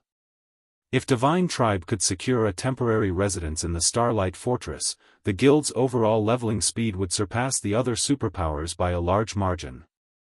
100 special enchanted bloodlines? Zero Wing really has lucked out. When Crimson Witch overheard Adolf's statement and tone, she knew the Great Elder had already made up his mind. She wasn't happy about it, but there was nothing she could do to change it. A lot of superpowers will be paying attention to the fortress, and it still isn't guaranteed that Zero Wing can defend its ownership. Hopefully, Zero Wing doesn't act foolishly. While Divine Tribe discussed the matter, the West's various superpowers began to grow restless. Interesting. It seems someone has proven capable of capturing the Starlight Fortress. Which power is it? Could it be a hidden superpower that has finally decided to spread its wings? Regardless, let's go take a look at the fortress. If this unknown power can't manage the fortress, this is the perfect opportunity to take it from them. The Western continent's various powers began to dispatch large expert teams, sending them to Star Valley. These teams only had one goal: take the Starlight Fortress. Chapter 2460, Swarming Starlight Fortress. Silvermoon Empire, Silver Lion City, what did you say? Zero Wing has already captured the Starlight Fortress? Adolf was momentarily stunned when he heard McCaffrey's report. Impossible. Your group only left a while ago. Even if you hadn't rested, how could you have slain several 100,000 monsters in the fortress so quickly? Adolf felt as if McCaffrey were playing a joke on him. Zero Wing and the Silver Lion Legion hadn't even been gone from Silver Lion City for more than a day, and the Starlight Fortress was home to hundreds of thousands of monsters, the weakest of which was Lord rank. Furthermore, there were plenty of Great Lords and Grand Lords in the fortress, and multiple mythic-ranked Guardian bosses. Even if the Starlight Fortress had opened its gate to the Silver Lion Legion, the Legion's 8,000 players would still need a lot of time to clear out all of the monsters. It'd be a miracle if the Legion finished the job within 2 or 3 days. However, less than a day had passed since the Legion had left for Star Valley, and including travel time, they had spent even less time in the area. Did McCaffrey assume he had gone senile with old age? It's true, Great Elder, McCaffrey insisted, smiling bitterly when he saw Adolf's skepticism. Take a look for yourself if you don't believe me. We've already entered the Starlight Fortress and are clearing out the monsters. The fortress magic array is now buffing us, rather than its previous residents. As McCaffrey spoke, he changed the video chat to display his view of the situation. Adolf's display then revealed the Silver Lion Legion's fight with the elemental creatures within the Starlight Fortress. Although the weakest of the elemental creatures were level 110 lords, and many of them were level 110 plus Great Lords and Grand Lords, the fortress's magic array suppressed every one of the monsters, drastically reducing their basic attributes and mobility. In addition, the Legion's members were surrounded by a faint purple glow, significantly enhancing their attributes and physiques. Although the Silver Lion Legion was badly outnumbered, the elemental creatures were no match for them, and the monsters continued to fall as the fight continued. Seeing this made it obvious that the Starlight Fortress was now under player control. Otherwise, the fortress's magic array wouldn't behave in such a way. How is this possible? Adolf stared with wide eyes. They were talking about one of Star Valley's fortresses. Even if several superpowers worked together, they still couldn't capture a fortress in this level 100 plus Forbidden Land, much less Divine Tribe alone. Great Elder, I doubt it will be long before the other superpowers hear of this. The main god system had announced the Starlight Fortress's capture in a regional announcement. We couldn't keep this a secret if we wanted to, McCaffrey cautioned. He could sympathize with how Adolf felt at the moment. When Feng had first declared that he wanted to capture the Starlight Fortress, McCaffrey had assumed the Swordsman was both insane and ignorant. The West's various superpowers had to expend a lot of resources and manpower to obtain a single town, yet Feng wanted to capture a fortress in a level 100 plus Forbidden Land.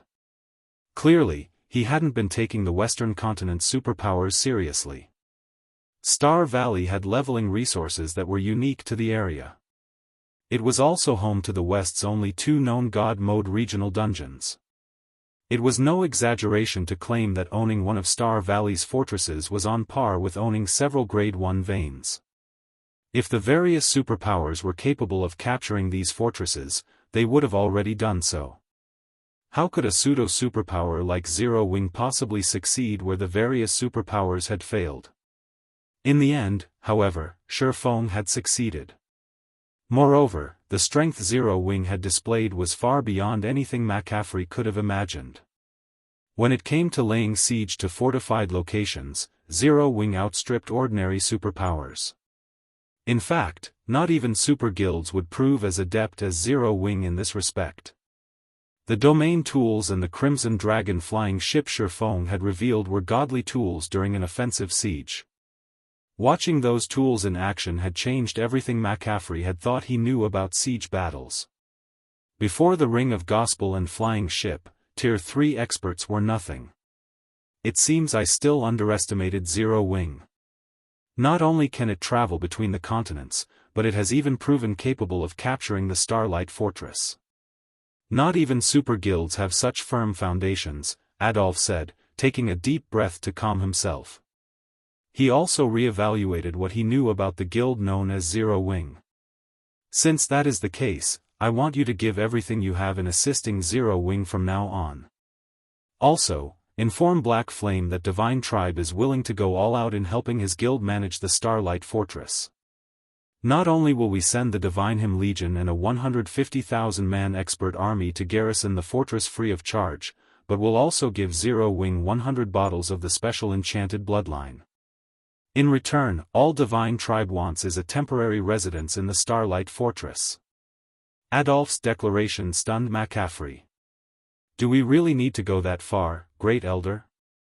Setting aside the Divine Hymn Legion, we went to great lengths to save up 100 bottles of the special enchanted bloodline.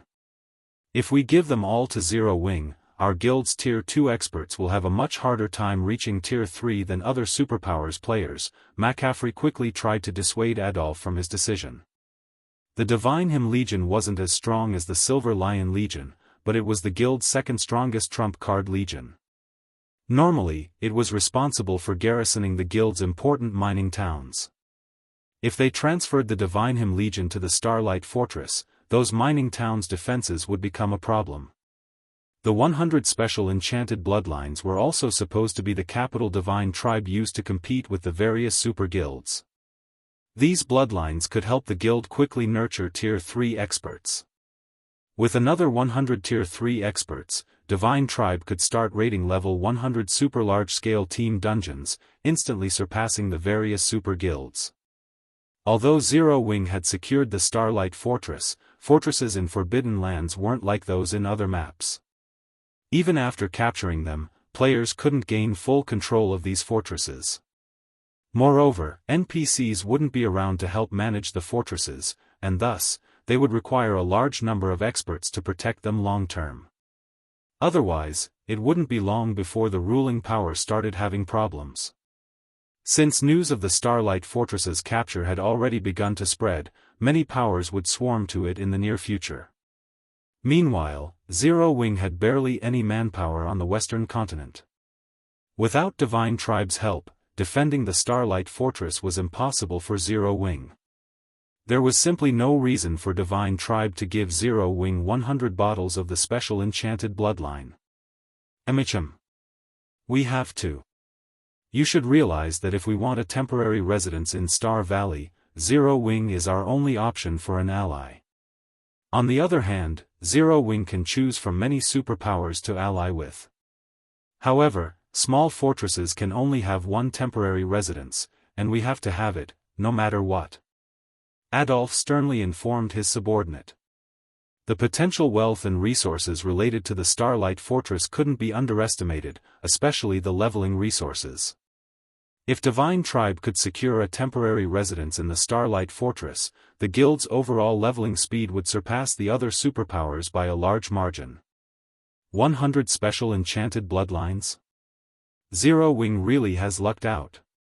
When Crimson Witch overheard Adolf's statement and tone, she knew the Great Elder had already made up his mind.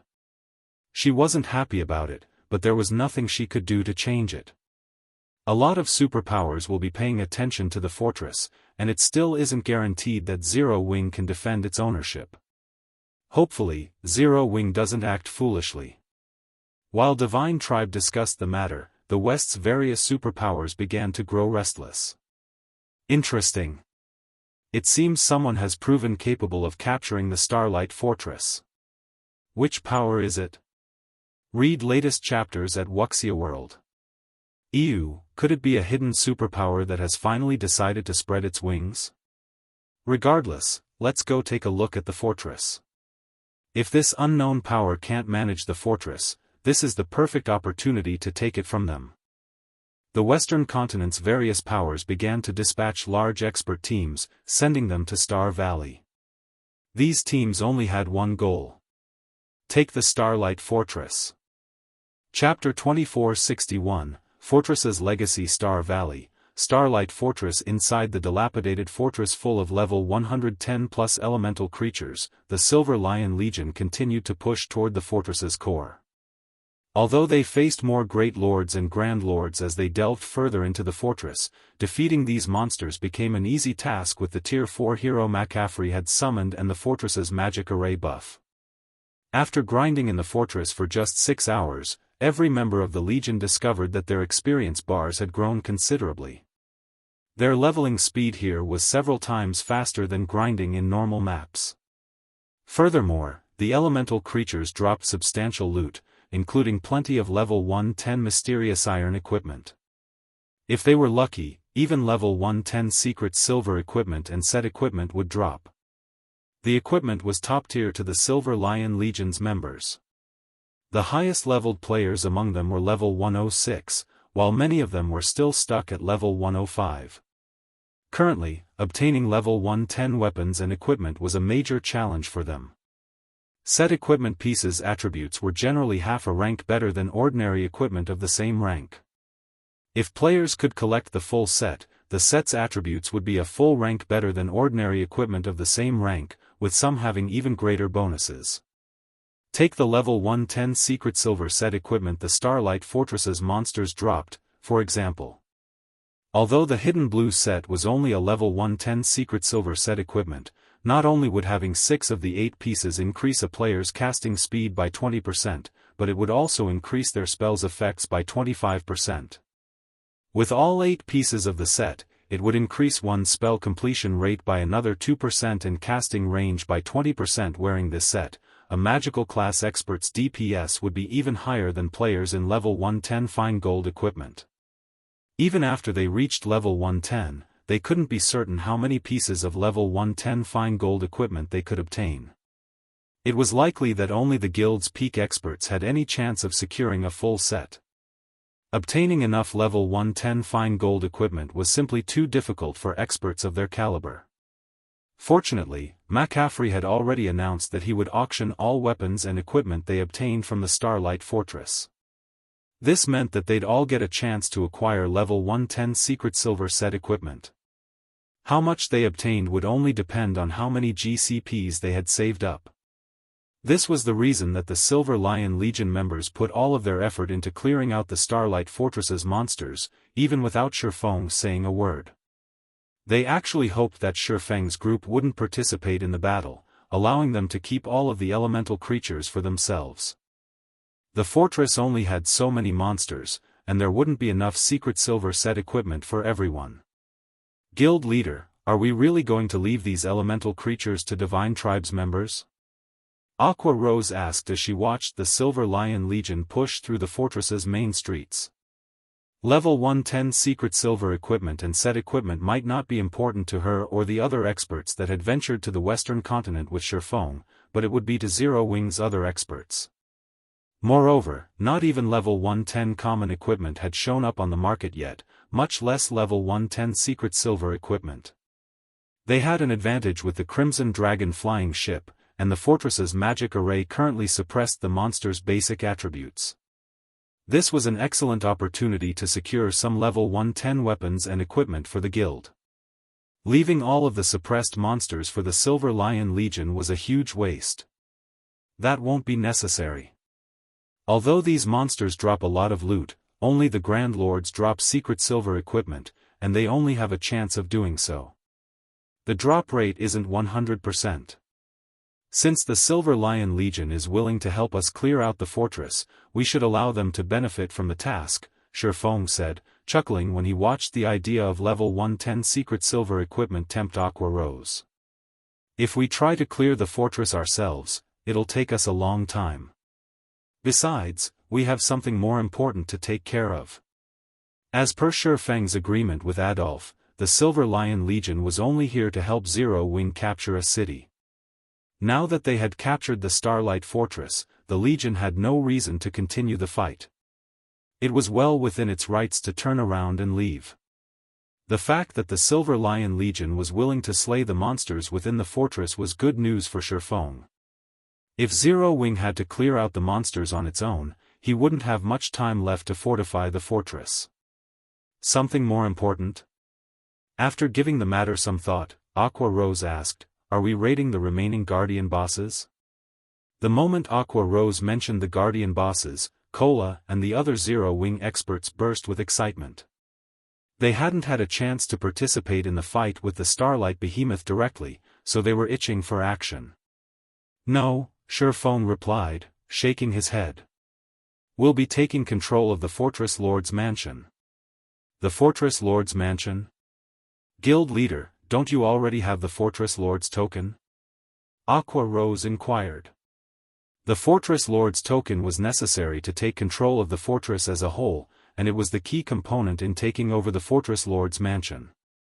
Normally, when one obtained a Fortress Lord's token, they automatically gained control of the Fortress Lord's mansion.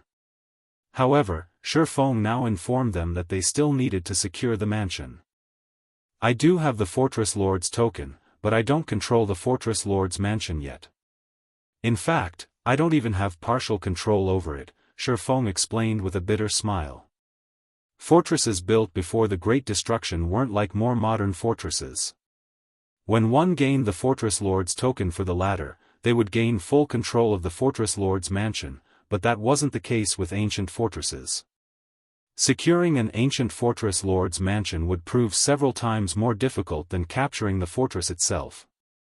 The true value of these fortresses didn't lie in the resident monsters' loot nor the items that the Guardian bosses dropped. Rather, the truly valuable items were the ancient legacies, that were stored in the Fortress Lord's mansion. Items such as weapons and equipment were only secondary compared to these ancient legacies. Most of the legacies ancient humans had left behind to reach Tier 3 had been lost to time, and as a result, present-day humans had a far more difficult time completing their Tier 3 and higher promotion quests. Since ancient fortresses like the Starlight Fortress had existed before the Great Destruction, they, more or less, still contain Tier 3 and higher legacies. These legacies were the true treasures within ancient fortresses. At this stage of the game, players only knew that it was difficult to reach Tier 3. They weren't aware that Tier 3 was only the beginning of their journey in God's domain. Once they completed their Tier 3 promotions, growing stronger would become many times more difficult. Why was this the case? The reason was very simple. After reaching Tier 3, players wouldn't receive any guidance from the system regarding ways to increase their strength. Take Tier 3 skills and spells, for example. These were the foundation for Tier 3 players' power. If players only relied on legacy skill points to acquire Tier 3 skills and spells, they wouldn't be considered a true Tier 3 player. To be a true Tier 3 player, one would need at least 10 Tier 3 skills or spells in their arsenal. One also needed a way to control their mana body, which was also a crucial legacy. These methods were even more important than Tier 3 skills and spells. Although Feng was already a master magician, and his control and understanding of magic arrays were far superior to other players, he only had basic control of his mana body. This was also the case for the Western Continent's experts, who were particularly skilled at controlling mana. Their mastery with their mana bodies was still in the infantile stages. This was why current Tier 3 experts were no match for Tier 3 NPCs. Many of the legacies within ancient fortresses were related to mana body control, offering methods that allowed humans, who had no physical advantages, to survive in the dangerous environments that had survived the Great Destruction. Guild leader, how are we supposed to secure the Fortress Lord's mansion? Aqua Rose asked. She realized that Feng wasn't joking when she saw his serious expression. If they could not secure the Fortress Lord's mansion, the Starlight Fortress would remain ownerless. If that didn't change before the fortress automatically opened to the public, Zero Wing would be left in a very awkward position. It's simple. All we need to do is pass the legacy trial in the Fortress Lord's mansion. If we fail, we'll only control the fortress on the surface, even with the Fortress Lord's token, Feng replied. To put it simply, the Starlight Fortress Lord's token was a ticket to obtain the Starlight Fortress's legacy. How much of the fortress players controlled would depend on how much of its legacy they could activate. The various ancient fortresses' legacy trials differed in difficulty. The known difficulties were normal, hard, hell, Azura, and God mode. The more challenging a legacy trial was, the greater its rewards would be, but clearing the trial would also require more players. Moreover, all legacy trials had a 1-week cooldown. Feng then led Aqua Rose and the rest of his companions toward the Starlight Fortress's Fortress Lord's mansion. A magic array currently enveloped the mansion, and not even mythic monsters could break through the barrier, let alone players. Only the player that held the Fortress Lord's token and those that player granted access to could pass through the barrier. Read latest chapters at Wuxia World. After walking up to the mansion's entrance, Feng retrieved the Fortress Lord's token and started to chant an incantation. Silently, he prayed, "Please, don't let the Starlight Fortress's legacy trial be too high of a difficulty." He hadn't just chosen to capture the Starlight Fortress because its monsters were easier to deal with, most of his reasoning was based on the fact that it was one of the few small fortresses in Star Valley that had a Fortress Lord's mansion with a weak mana signature. This meant that the legacy the Starlight Fortress protected wasn't particularly powerful, and the legacy trial shouldn't be overly difficult. If he had tried to capture a fortress with a powerful Fortress Lord's mansion, he would have wasted his effort if he couldn't secure control of the mansion after capturing the fortress. When Feng finished the incantation recorded on the token, a dark purple, fourfold magic array appeared on the mansion's main door. A set of gigantic, golden doors then emerged, and as the doors slowly parted, an ancient aura gushed between them. Crap! Isn't this just a measly small fortress? Why does it have an Azura mode legacy trial? Feng was utterly dumbfounded when he saw the golden doors. Chapter 2462, Gold Gate. Aqua Rose and the others couldn't help their surprise when the set of golden doors appeared before the entrance to the Fortress Lord's mansion. Although the doors were only 8 meters tall, they radiated a sacred aura that tamed the nearby ambient mana. This aura even affected the mana within Zero Wings members. Although the divine runes and images had been engraved on the doors, these runes and images were indiscernible when players tried to examine them. Even so, the blurred runes and images felt somehow heavy and inspired curiosity. What are the markings on the doors? I tried to examine them for a moment, but it made me feel even more exhausted than using advanced combat techniques multiple times in a row, Aqua Rose wondered aloud. After examining the engravings, she pried her gaze away from the doors. She had seen plenty of amazing items in God's domain, but this was the first time she had encountered something that could deplete her concentration so drastically after looking at it for a few seconds. She didn't doubt that if she had stared at the doors for a few more moments, her mind would have been overloaded. Fire Dance and the others also turned away from the doors, afraid they'd pass out if they continued to stare. God's Domain's players rarely fainted from concentration depletion, but if it happened, the results would be even more severe than from stamina depletion. When a player's stamina depleted, they'd lose the ability to move, but when they lost all of their concentration, they'd be forced into a deep slumber, which took an incredibly long time to recover from.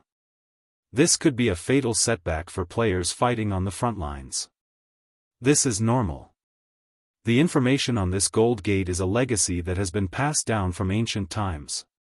Moreover, this is a relatively complete legacy and far more complex than the combat techniques we've seen thus far.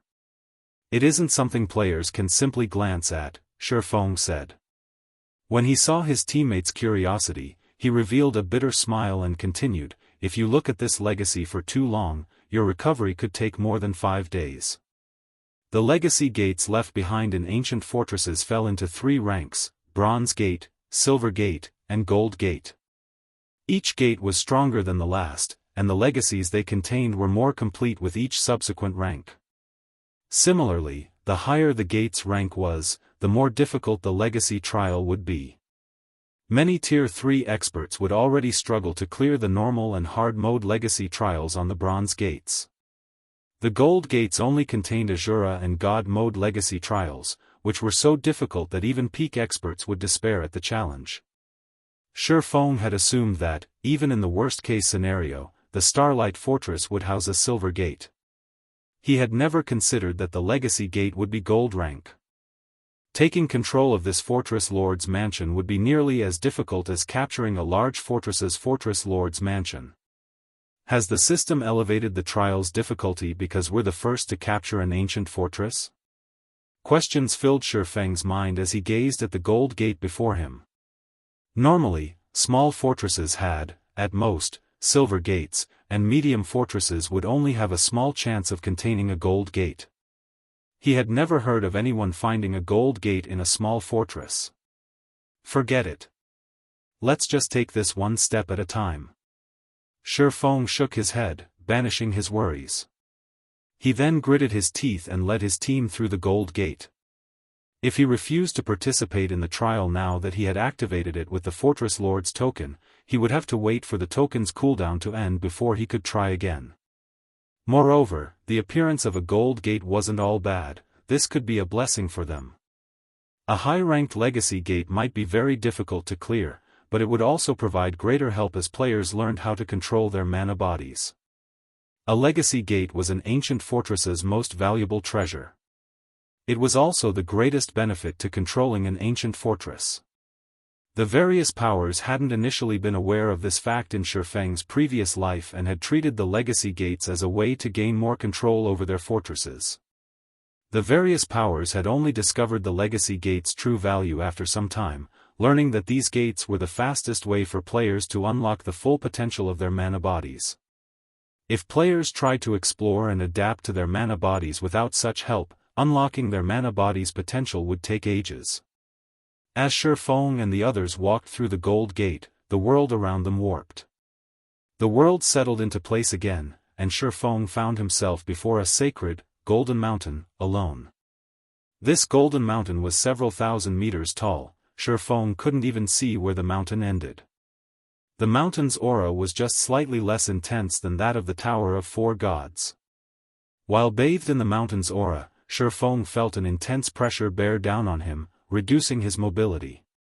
So, this is a gold gates trial? Feng looked around him, shocked. During his previous life, he had only ever entered a bronze gate, and he had only acquired the entry slot after paying a huge sum. Even so, he had paid the price gladly.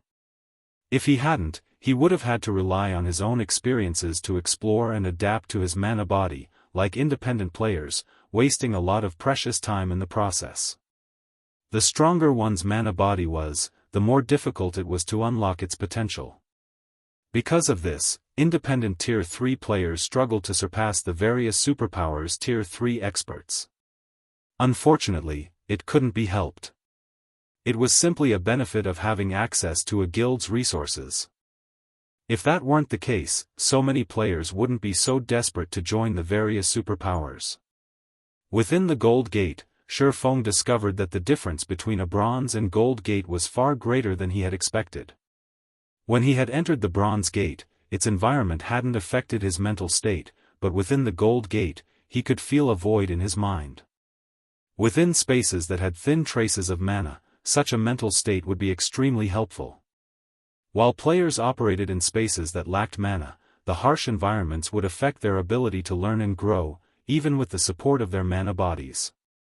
While Feng and the others quietly observed their surroundings, the phantom of a goddess in dark blue armor appeared before them all. "I am this legacy gate's creator, Eliade. Trial taker, you have 2 days to climb the sacred mountain and pass the trial. If you fail, you will be removed from this place. Only if 3 or more of you reach the sacred mountain's first shrine, will you obtain the Starlight Fortress's bronze mark, securing your hold over the fortress. Remember, this is your only opportunity. You will not be allowed to reach this place again for another month," Eliade explained, watching Feng carefully. The moment Eliade finished speaking, she vanished as if she had never existed. Read latest chapters at Wuxia World. Fortunately, we have 2 days. Feng breathed out a sigh of relief after listening to the trial's introduction. He had only been given 1 day to ascend the sacred mountain when he had challenged the Bronze Gate in the past, but now, he would have 2 days to complete the trial.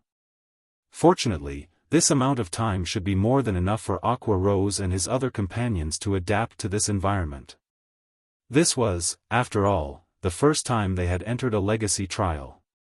Before Feng could celebrate his good luck, however, 3 knights in exquisite armor appeared on the sacred mountain. Each of the knights carried swords, and the weakest among them was level 110 and tier 3. The moment these knights manifested, they charged toward Feng. The knights were quick, and despite the lack of mana in the area, dense mana surrounded each of them. 3 knights with fully unlocked mana bodies, right off the bat. Feng was stunned as he watched the approaching knights. Chapter 2463, Basic Unlock. Sensing the intense amount of mana that coated the NPC knight's swords, Feng wasn't willing to take unnecessary risks. He immediately unsheathed both of his swords and prepared for battle. He might not have been as worried if his opponents had merely been new Tier 3 NPCs or Tier 3 NPCs below level 100, but against 3 level 110, Tier 3 NPCs with fully unlocked mana bodies, he'd lose his life with the slightest mistake. The difference between a locked mana body and one that has been unlocked was like the difference between a refinement realm expert and an ordinary player. This was why some Tier 3 NPCs could serve as magistrates in the various kingdoms and empires, while others could only serve as a town or city's guard captain. Some weaker Tier 3 NPCs were even limited to guarding a palace's entrance. These different statuses were a result of the state of the NPC's mana bodies. Any Tier 3 NPC that could unlock their mana body's full potential would be an elite among those of the same tier. They were no longer ordinary NPCs, but experts. These Tier 3 NPCs could beat expert players to a pulp as easily as ordinary players. Reaching their target, the 3 NPC knights slashed their swords at Feng from different directions. The knights were perfectly in sync as if they had been comrades in battle for over a dozen years. 2 of the knights attempted to distract Feng, while one attacked his blind spot. Furthermore, their attacks were powerful enough to throw great lords of the same level. If any other Tier 3 player stood in Feng's place, it wouldn't be long before they were defeated. Unfortunately, the 3 knights couldn't fool Feng. As a domain realm expert, he quickly determined their attack trajectories. Feng instantly countered the knight attacking his blind spot, forcibly altering the knight's attack trajectory and guiding the weapon to collide with the other 2 knights' swords. Pung! Pung! Pung! The 3 knights stumbled back as a result of the collision, but Feng didn't get off scot-free. He also stumbled half a step back, and his right arm trembled slightly from the impact. So, this is a Golden Gates trial? Feng glanced down at Killing Ray, which vibrated with a low hum, astonished. He couldn't help but worry for Aqua Rose and the others. There was almost no mana in this world, and because of that, Aqua Rose and his other companions would be lucky if they could exhibit half of their normal combat power, even with the help of their mana bodies. Feng's first clash with the 3 knights had been brief, but he could tell that his opponent's combat standards were on par with the Trial Tower's 5th floor. Their combat standards might not be very high, but he was sure they had silver rank mana bodies. Otherwise, there was no way a single clash would cause his arm to go numb with his basic attributes. If even he struggled, it was easy to imagine how the others might fare. Moreover, he was only at the foot of the mountain. He hadn't even started to climb it yet. Ascending the mountain was the goal of this legacy trial, and as players climbed higher, they'd face stronger opponents. Fortunately, they weren't actually required to kill their opponents. As long as players survived against the mountain's residents for 30 minutes, they'd be allowed to pass, but that was still a challenging task. PvP fights rarely lasted more than 10 minutes, not to mention fights against NPCs, since such high-intensity battles required a lot of stamina and concentration. However, during his first clash with the knights, Feng sensed the NPCs' mana circuits and how they used the mana within them. Normally, Sensing such things in the outside world was quite difficult due to the abundant mana in the area, but the legacy gate space had barely any. As a result, the flow of mana within the NPC knights was easily noticeable. Feng wasn't a magical class player, but he could clearly sense their mana flow. Only, because these knights only possessed silver mana bodies, their mana bodies construction was far simpler than Feng's epic ranked mana body. He wouldn't gain much insight from watching these knights fight. Even so, he'd gain more information than he had from unlocking his past bronze mana body. After Feng had shoved the three knights back, they quickly regained their postures and launched another attack, giving Feng no time to catch a break. This time, however, the knights opted for a different approach. One of the knights focused on attacking Feng, while the other two consolidated their mana and waited for an opening. The knights now knew that they were no match for Feng's techniques, and they had decided to overwhelm him with brute force. It left Feng in a difficult position. His basic attributes were definitely higher than the Tier 3 knights, but with their mana empowering their swords, Feng couldn't block the weapons without repercussions. He had no choice but to dodge and retreat. Fortunately, the mana only increased the force behind the knights' attacks, it did not increase their damage. 10 minutes. 15 minutes. 20 minutes. As the battle progressed, Feng's excitement grew. He had learned and mimicked the method the knights used to conduct and use the mana within their mana bodies. It was like learning to draw a new magic array. The knights charged at him again, and Feng silently guided the mana in his body outward, enveloping his sacred sword. This should be enough. He then swung killing ray at the Tier 3 knights' mana-coated swords. Boom! The sound of an explosion echoed from the foot of the mountain. The impact from the blow shoved the three Tier 3 knights stumbling back a step. In contrast, Feng remained steady in his original position, and his arm no longer shook. Suddenly, the sound of a system notification reached Feng's ears. System, you have unlocked 5% of your epic mana body. I've finally grasped the method to unlock my mana body. Feng was ecstatic as he glanced down at his weapon. He had finally learned to mimic the way these knights conducted and used their mana. Of course, he could not mimic the knights' methods perfectly, since they weren't compatible with his mana body. He needed to modify his approach.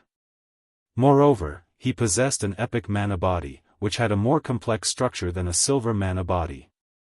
This was why he had only unlocked 5% of his mana body with that attack. It's no wonder why so many experts fought to enter gold gates in the past. I've made more than a fortnight's progress in less than half an hour. Seeing the three NPCs eye him hostilely, Feng realized how astoundingly effective it was to train within a gold gate's legacy trial. If an expert with a silver mana body stood in his place, they would have likely unlocked all of their mana body with one trip. These knights had offered a perfect example of how to do so, after all, and this environment was the perfect place to observe others' mana bodies. This simply wasn't possible in the outside world.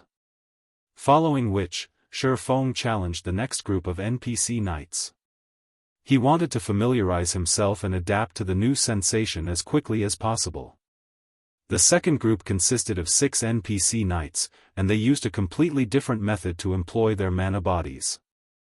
Individually, they were about as strong as the first 3 knights, but in the end, they were nothing more than lab rats for Feng as he further optimized his epic mana body. Read latest chapters at Wuxia World. Not only did Feng encounter more knights as he climbed the mountain, but the knights also had higher ranked mana bodies. The first knights only had basic silver mana bodies, but eventually, Feng faced NPCs with intermediate silver and advanced silver mana bodies. As a result, Feng was able to continue refining his epic mana body. 10%. 15%. 20%. After more than 7 hours of combat and completing his challenge against 6 Tier 3 knights with peak silver mana bodies, Feng finally reached the Sacred Mountain's first shrine. After Feng entered the first shrine, Eliade, the goddess in dark blue armor, appeared before him again. Eliade radiated an aura that was even beyond that of Tier 5 beings. Trial Taker, you have proven to be quite skilled. You have reached the first shrine within 9 hours. As a reward for your effort, I will present you with 2 options. The first option consists of surviving 3 moves against me. Not only will you clear this trial and enter the mountain's 2nd level by succeeding, but you'll also receive 1 legacy guidance. If you choose the second option, you will have to face this shrine's guardian.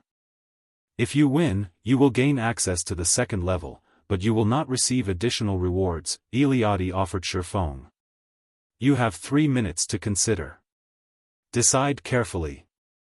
Chapter 2464, 3 Divine Swords. Once Eliade finished speaking, she closed her eyes and waited for Feng's reply in silence. She showed no intention of speaking further.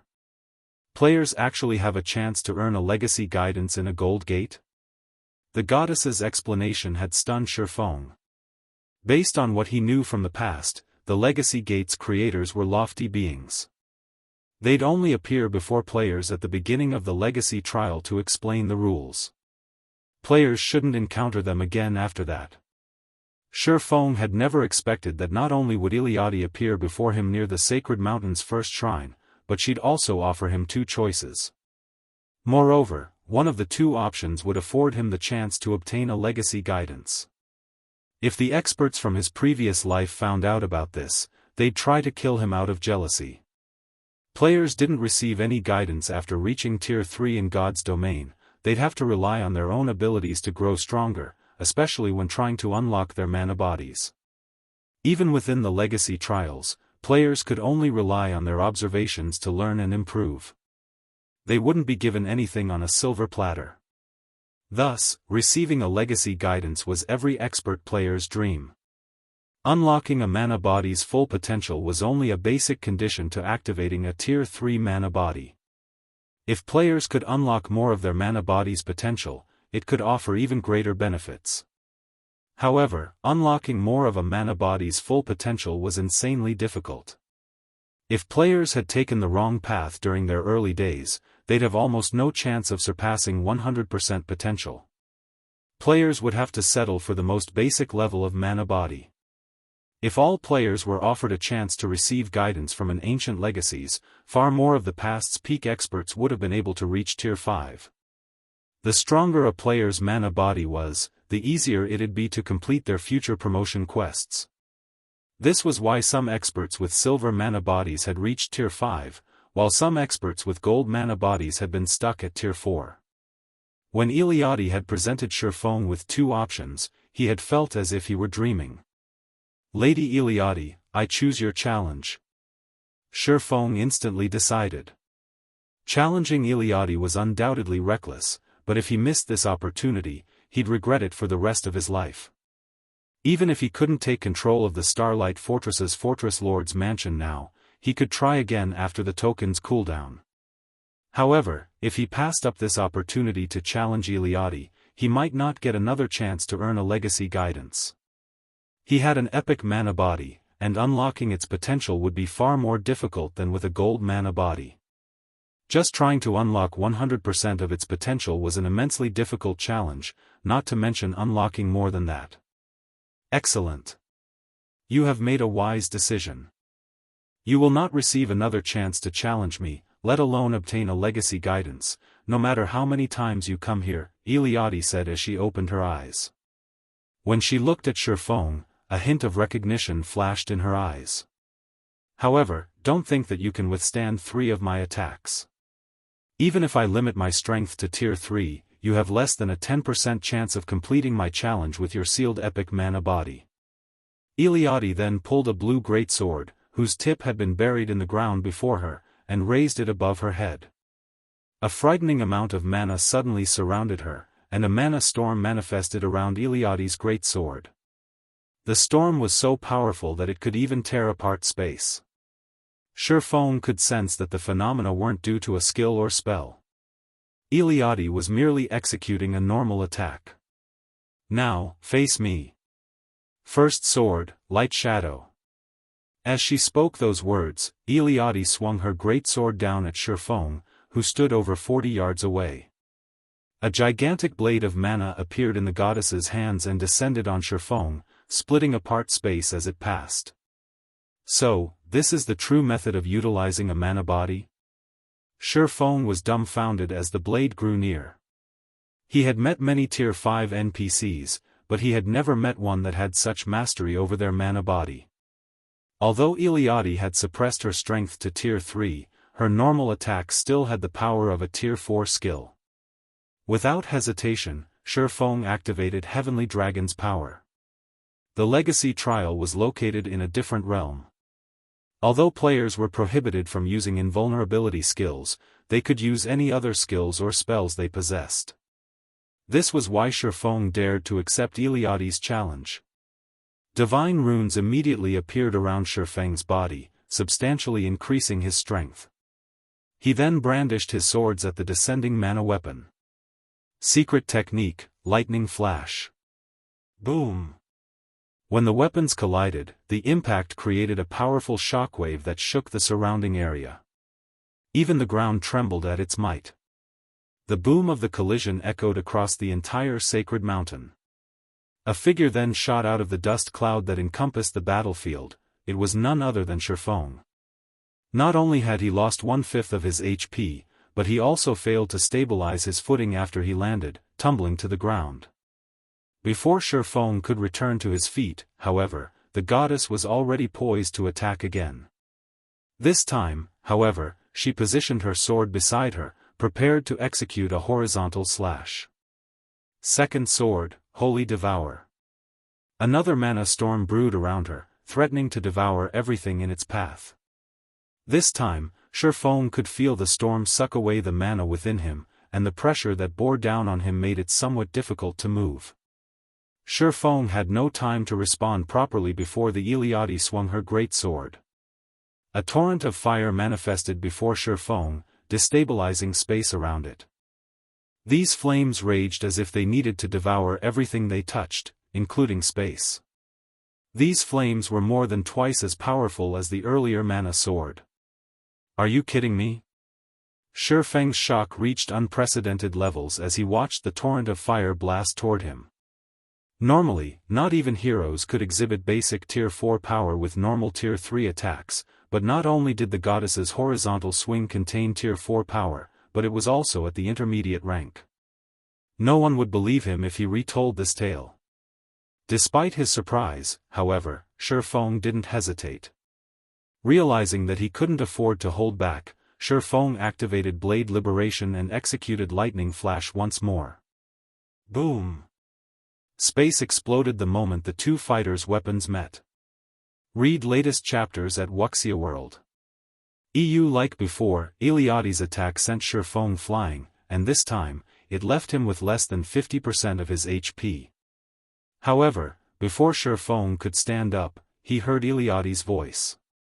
Third sword, Holy Annihilation. Iliadi showed no intention of slowing her assault. Leaping into the air, she rose above Feng and swung her greatsword downward.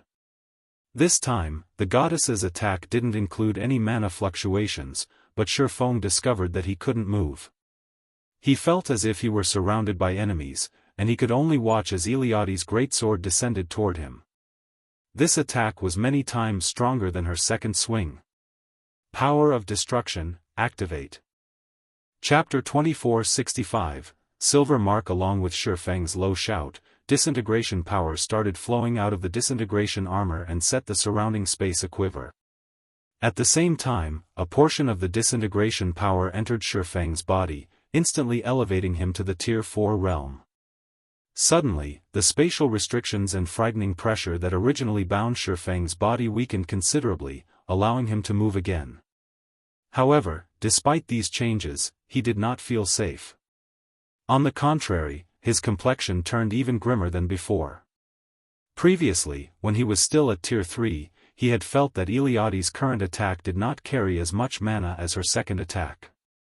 However, after reaching Tier 4, he realized just how wrong he was. Currently, the space within 50 yards of Iliadi was actually filled with mana as dense as steel. In God's domain, mana's existence was akin to air.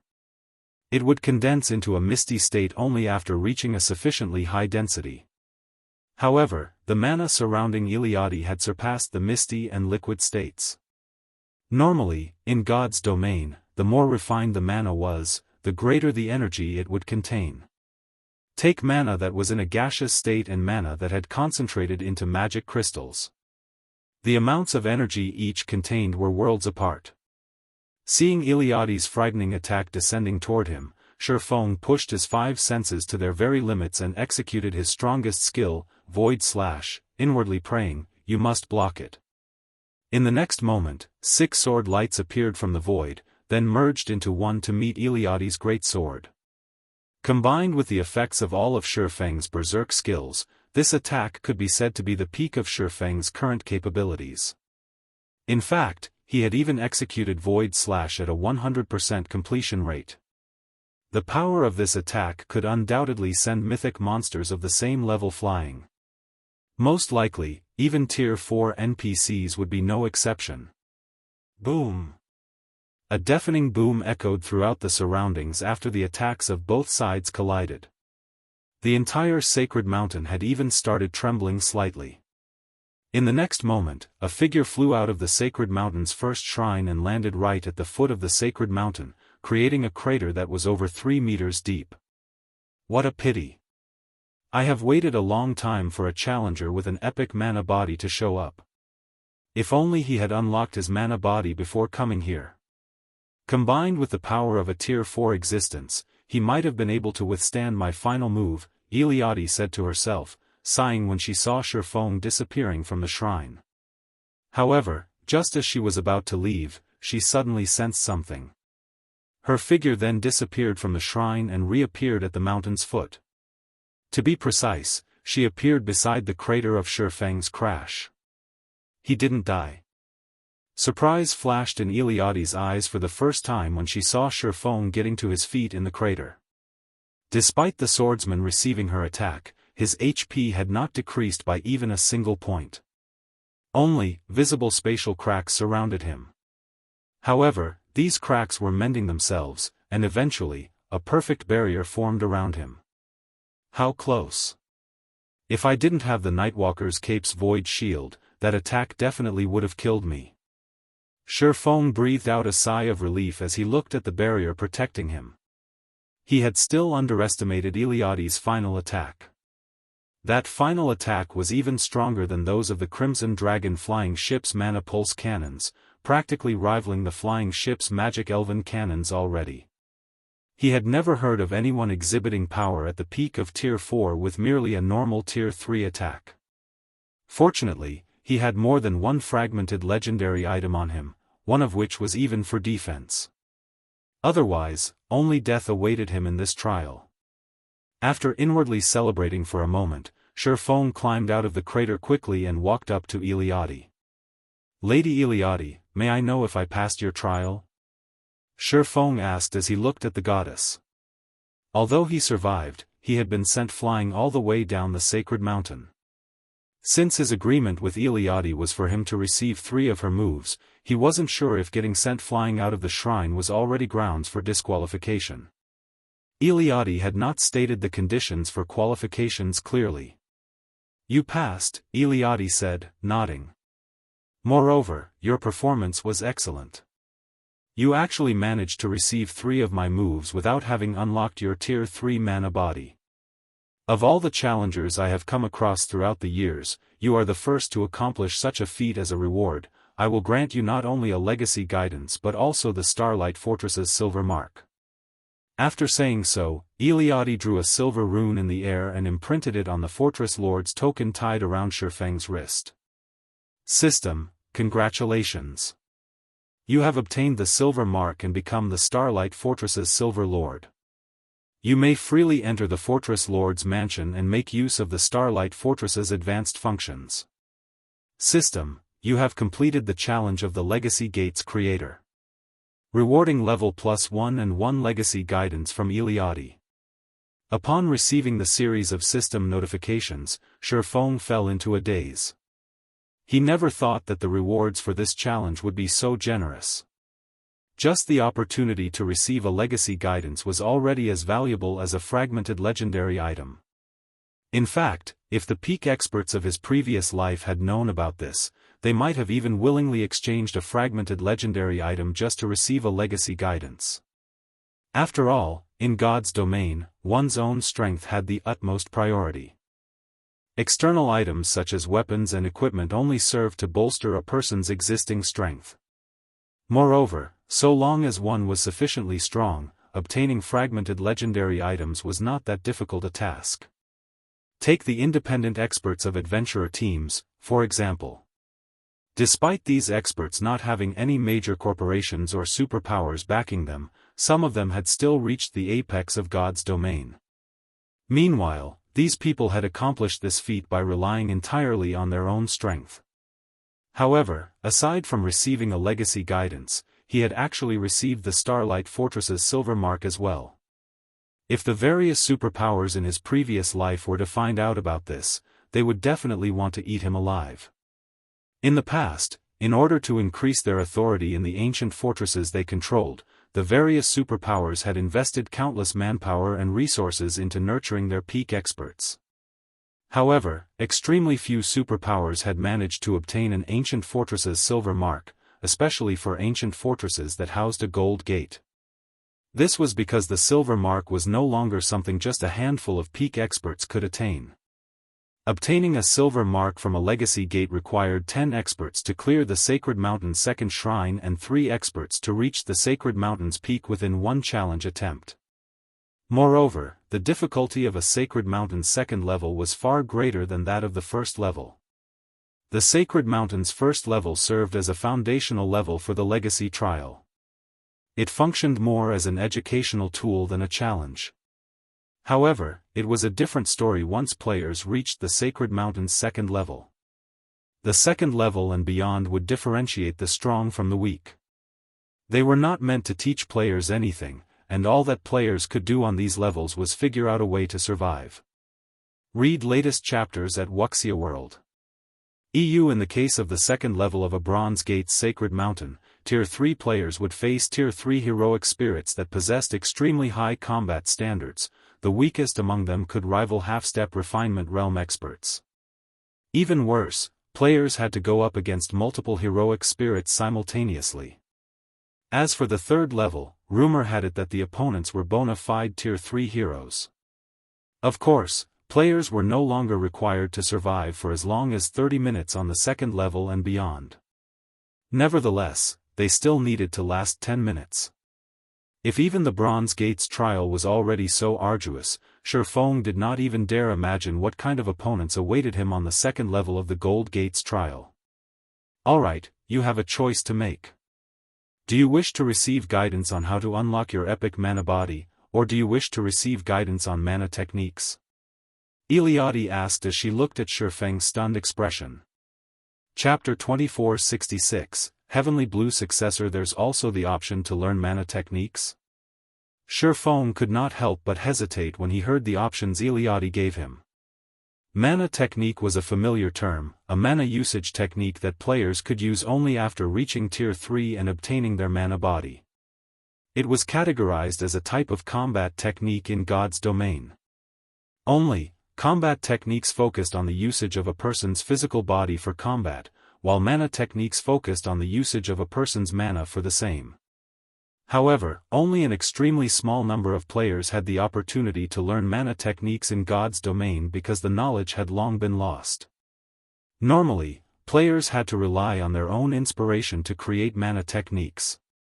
As for Feng, even after playing God's domain for a decade during his previous life, he never managed to learn a single mana technique. If it were before he had witnessed Eliade's 3 attacks, he would have most likely chosen to receive guidance on how to unlock his epic mana body without any hesitation. This was because the mana techniques he had seen experts use in his previous life hadn't been particularly powerful. Those mana techniques only bolstered the strength of existing skills and spells slightly, not even as useful as combat techniques. However, from the goddess's attacks, it would seem that he had been under a misconception. After all, Eliade's mana techniques allowed her to exhibit strength at the peak of Tier 4 despite having suppressed herself to Tier 3. The strength of her mana techniques was many times superior to bronze combat techniques. Of course, part of the reason why she could exhibit such strength with her mana technique was her high comprehension of the technique. Even so, this had still allowed Feng to get a general idea of the power of mana techniques. If he could master Eliade's third sword, Holy Annihilation, then he really would be able to move unhindered through the entire God's domain. Normally, players had to rely on legendary items to transcend tiers. Moreover, the higher one's tier was, the more difficult it would be to transcend tiers. Just the gap between Tier 3 and Tier 4 was already massive. Even with a legendary item, the best a Tier 3 player could do when fighting a Tier 4 player of equal combat standards would be a draw. It would take more than just a legendary item to win against a bona fide Tier 4 player. Eliade's mana techniques, on the other hand, only needed one to unlock their mana body to transcend tiers. Meanwhile, given sufficient time, players could unlock even epic mana bodies to 100% potential. You have 30 seconds to consider. If you don't make a decision, I will take it as you giving up the opportunity to learn. You have only this one chance, so I hope you consider your decision well, Eliade said as she looked at Feng. As soon as Eliade finished speaking, a system timer appeared before him, the timer counting down the seconds. 30 seconds. 25 seconds. 20 seconds. The ticking sounds were like a countdown to death, and they stimulated Feng's mind. He had only this one opportunity to learn a mana technique. After he mastered it, he could even teach it to others. This mana technique would be a great help for Zero Wing's future.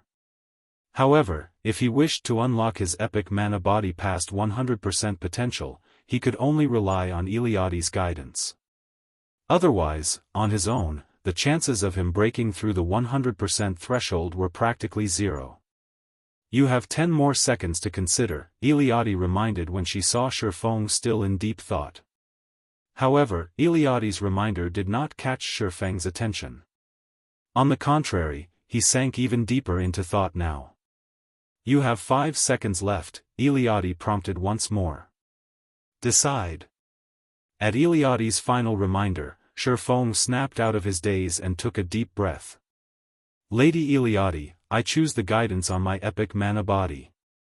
Feng said with determination. Are you certain? Eliade asked, gazing at him seriously. I am very certain, Feng confirmed, nodding. In his opinion, a mana technique was indeed amazing. In fact, the value of Eliade's mana technique surpassed even the value of legendary items. However, gaining the ability to unlock his epic mana body past the 100% threshold was much more important since a player's mana body was the foundation for everything.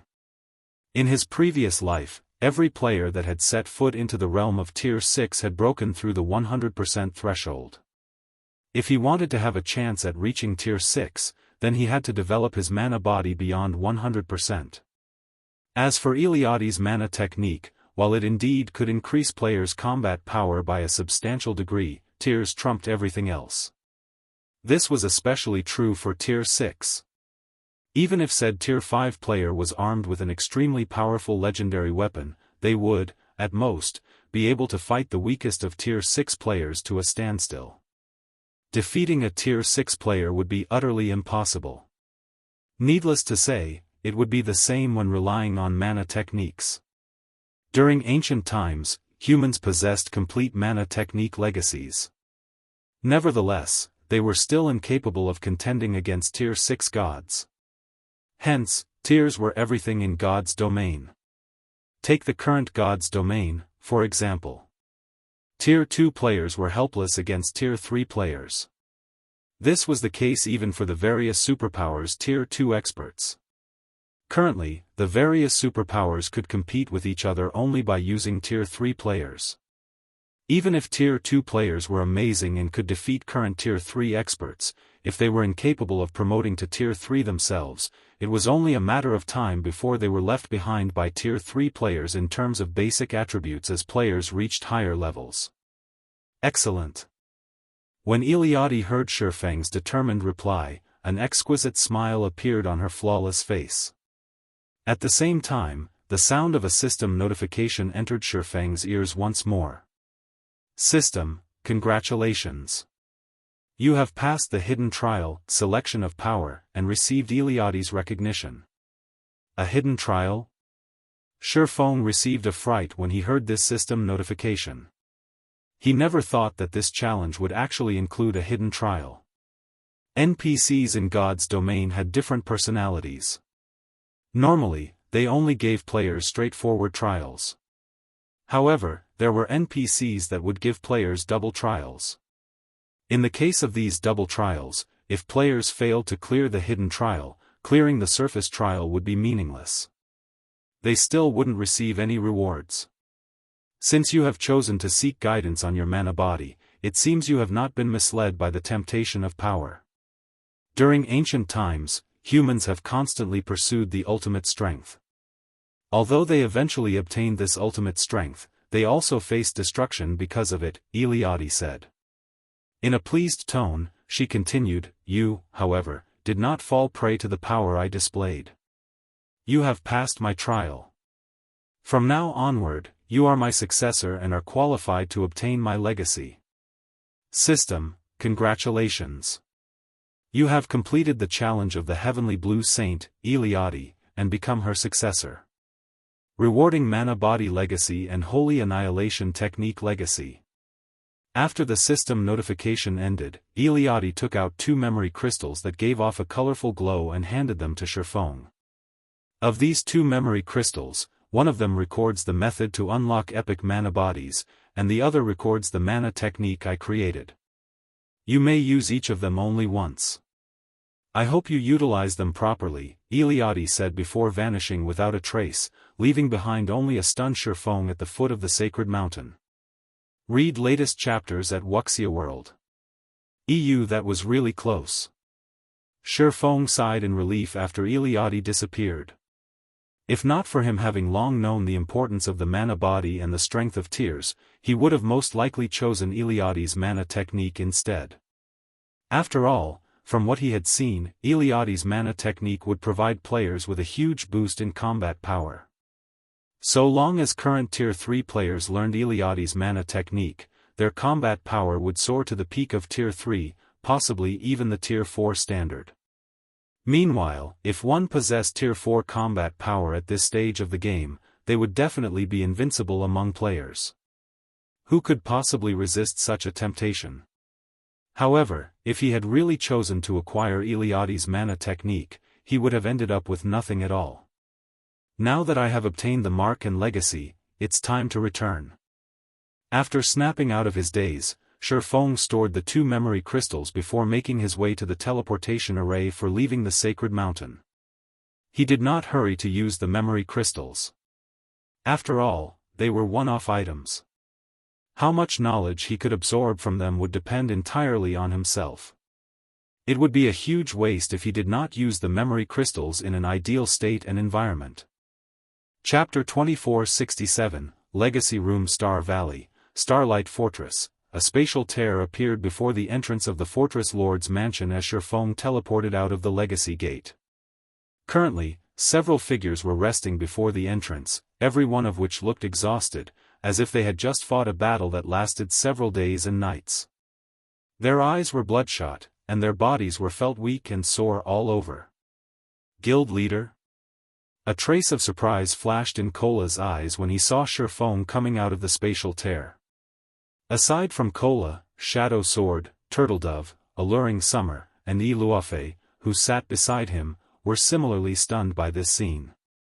They knew what the situation inside the Legacy Gate was very clearly.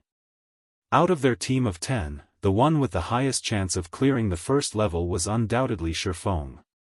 Now, however, Feng was actually the 6th person to come out of the Legacy Gate. This development boggled their minds. After all, in terms of combat standards and basic attributes, Feng was the strongest among them. Even the standard of his mana body was unmatched. Theoretically, even if Feng failed to conquer the Sacred Mountain's first level, he still should have been the last one to come out of the Legacy Gate. Ignoring the strange gazes Cola and the others were giving him, Feng asked, "Only the 5 of you have come out?" "Emichim. Big Sis Fire and the others are still inside." Cola nodded stiffly. They made such huge improvements during this period? Feng was surprised by this situation. The fact that Fire Dance and the others remained inside the Legacy Gate until now meant that they were close to clearing the Sacred Mountain's first level already. The first level of a Gold Gate's Sacred Mountain. Feng had personally experienced the difficulty of the Gold Gate's trial. From his experience, everyone, aside from Tiexin, shouldn't have much of a chance at clearing the Sacred Mountain's first level. After all, the Gold Gate's trial placed much more importance on players' combat standards than on basic attributes. No matter how powerful their basic attributes were, their attacks couldn't be stronger than those of Tier 3 NPCs that had fully unlocked their mana bodies. Meanwhile, of those that had come to the Western continent with Feng this time, Aqua Rose, Fire Dance, and Violet Cloud, 3 of the 4 players that had entered the Tower of 4 Gods, remained inside although he had already exited. Gentle Snow was staying in the Black Dragon Empire to handle the guild's affairs. Feng never thought that Aqua Rose, Fire Dance, and Violet Cloud would last this long inside the Legacy Gate. Although he had already known that all 3 of them had reached the Void Realm standard and that Violet Cloud had even learned a bronze combat technique, they still shouldn't be capable of surviving until now. However, Feng quickly shook his head, not dwelling on the matter. After all, the stronger Aqua Rose and the others became, the better it would be for Zero Wing. Following which, he looked at Cola and the others and asked, "Right, what kind of gains did you get inside? How much of your mana body did you manage to unlock?" The real treasure hidden inside an ancient fortress was the mana body legacy. Hence, it did not matter whether players managed to clear the fortress's legacy trial or not. The crucial part was how much players learned from the legacy trial. If players simply focused on clearing the trial and failed to learn anything, then it would be a huge loss. "I've already unlocked it to 75%, Cola replied in a slightly prideful tone. Although he was the first person to exit the Legacy Gate, he had unlocked the most potential out of their group of 5. In fact, had he managed to push through one more batch of opponents, he might have been able to unlock 80% of his mana body's potential. It should be known that every 10% potential unlocked in a mana body would enhance one's normal attacks, skills, and spells significantly. Upon hearing Cola's prideful tone, Shadow Sword and the others eyed him with contempt. Cola had unlocked merely 5% to 10% more potential than they had. That was nothing for him to boast about. Shortly after Shadow Sword and the others finished reporting their progress, 4 spatial tiers suddenly opened up before the Fortress Lord's mansion, one after another. A figure then walked out of each spatial tier. These 4 figures belonged to none other than Aqua Rose and the rest of the Zero Wing contingent. At the same time as Aqua Rose and the others exited, an additional bronze mark appeared on Feng's Fortress Lord's token. The knights on the 2nd level are simply overpowered. Every one of their attacks rivals mythic monsters. Who could possibly block those attacks? Tiexin's expression turned ugly when he was teleported out of the Legacy Gate. "You cleared the 1st level?" Feng asked as he took in Tiexin's miserable state. But the 2nd level is far too difficult. Those knights are basically at the Tier 4 standard already, and they're even more difficult than mythic monsters, Tiexin replied, nodding with some disappointment at this outcome. Not bad. The 2nd level's knights all possess gold magic bodies. Their magic bodies are not the slightest bit inferior to yours. Moreover, their magic bodies are fully unlocked while yours is not. If multiple knights gang up on you, it is only natural for you to get defeated, Feng said, not the slightest bit surprised by this outcome. He then swept his gaze over Tiexin's group of 4 and asked, how far have you gotten in unlocking your mana bodies? NPC knights that possessed gold mana bodies simply had too large an advantage over current players like themselves. Even Feng would have to activate Heavenly Dragon's power to block their attacks. I currently have it unlocked up to 90%, Tiexin reported, slightly disappointed. It would be great if I could have continued fighting for a little while longer. Kola and the others gazed at him enviously, upon hearing that. They never thought that the second level's NPC knights actually possessed gold mana bodies. Gaining the opportunity to observe these knights would definitely provide them with significant help. I'm just a little ways off myself. I managed to unlock mine up to 95%. If I could continue observing for 20 more minutes, I might have been able to unlock my mana body completely, Aqua Rose said, thoroughly bummed. The mana that the second level's knights exuded was simply too frightening. Every one of their attacks carried power close to the Tier 4 standard. Moreover, they also possessed very high combat standards, basically rivaling Refinement Realm experts. Worst of all, her ability to wield mana was restricted due to the harsh environment. Fire Dance and Violet Cloud similarly shook their heads in frustration. Although both of them had unlocked 95% of their mana body's potential, they still couldn't contend against the second level's knights. Right, guild leader, Divine Tribe contacted me previously. They said that there is something they need to discuss with us.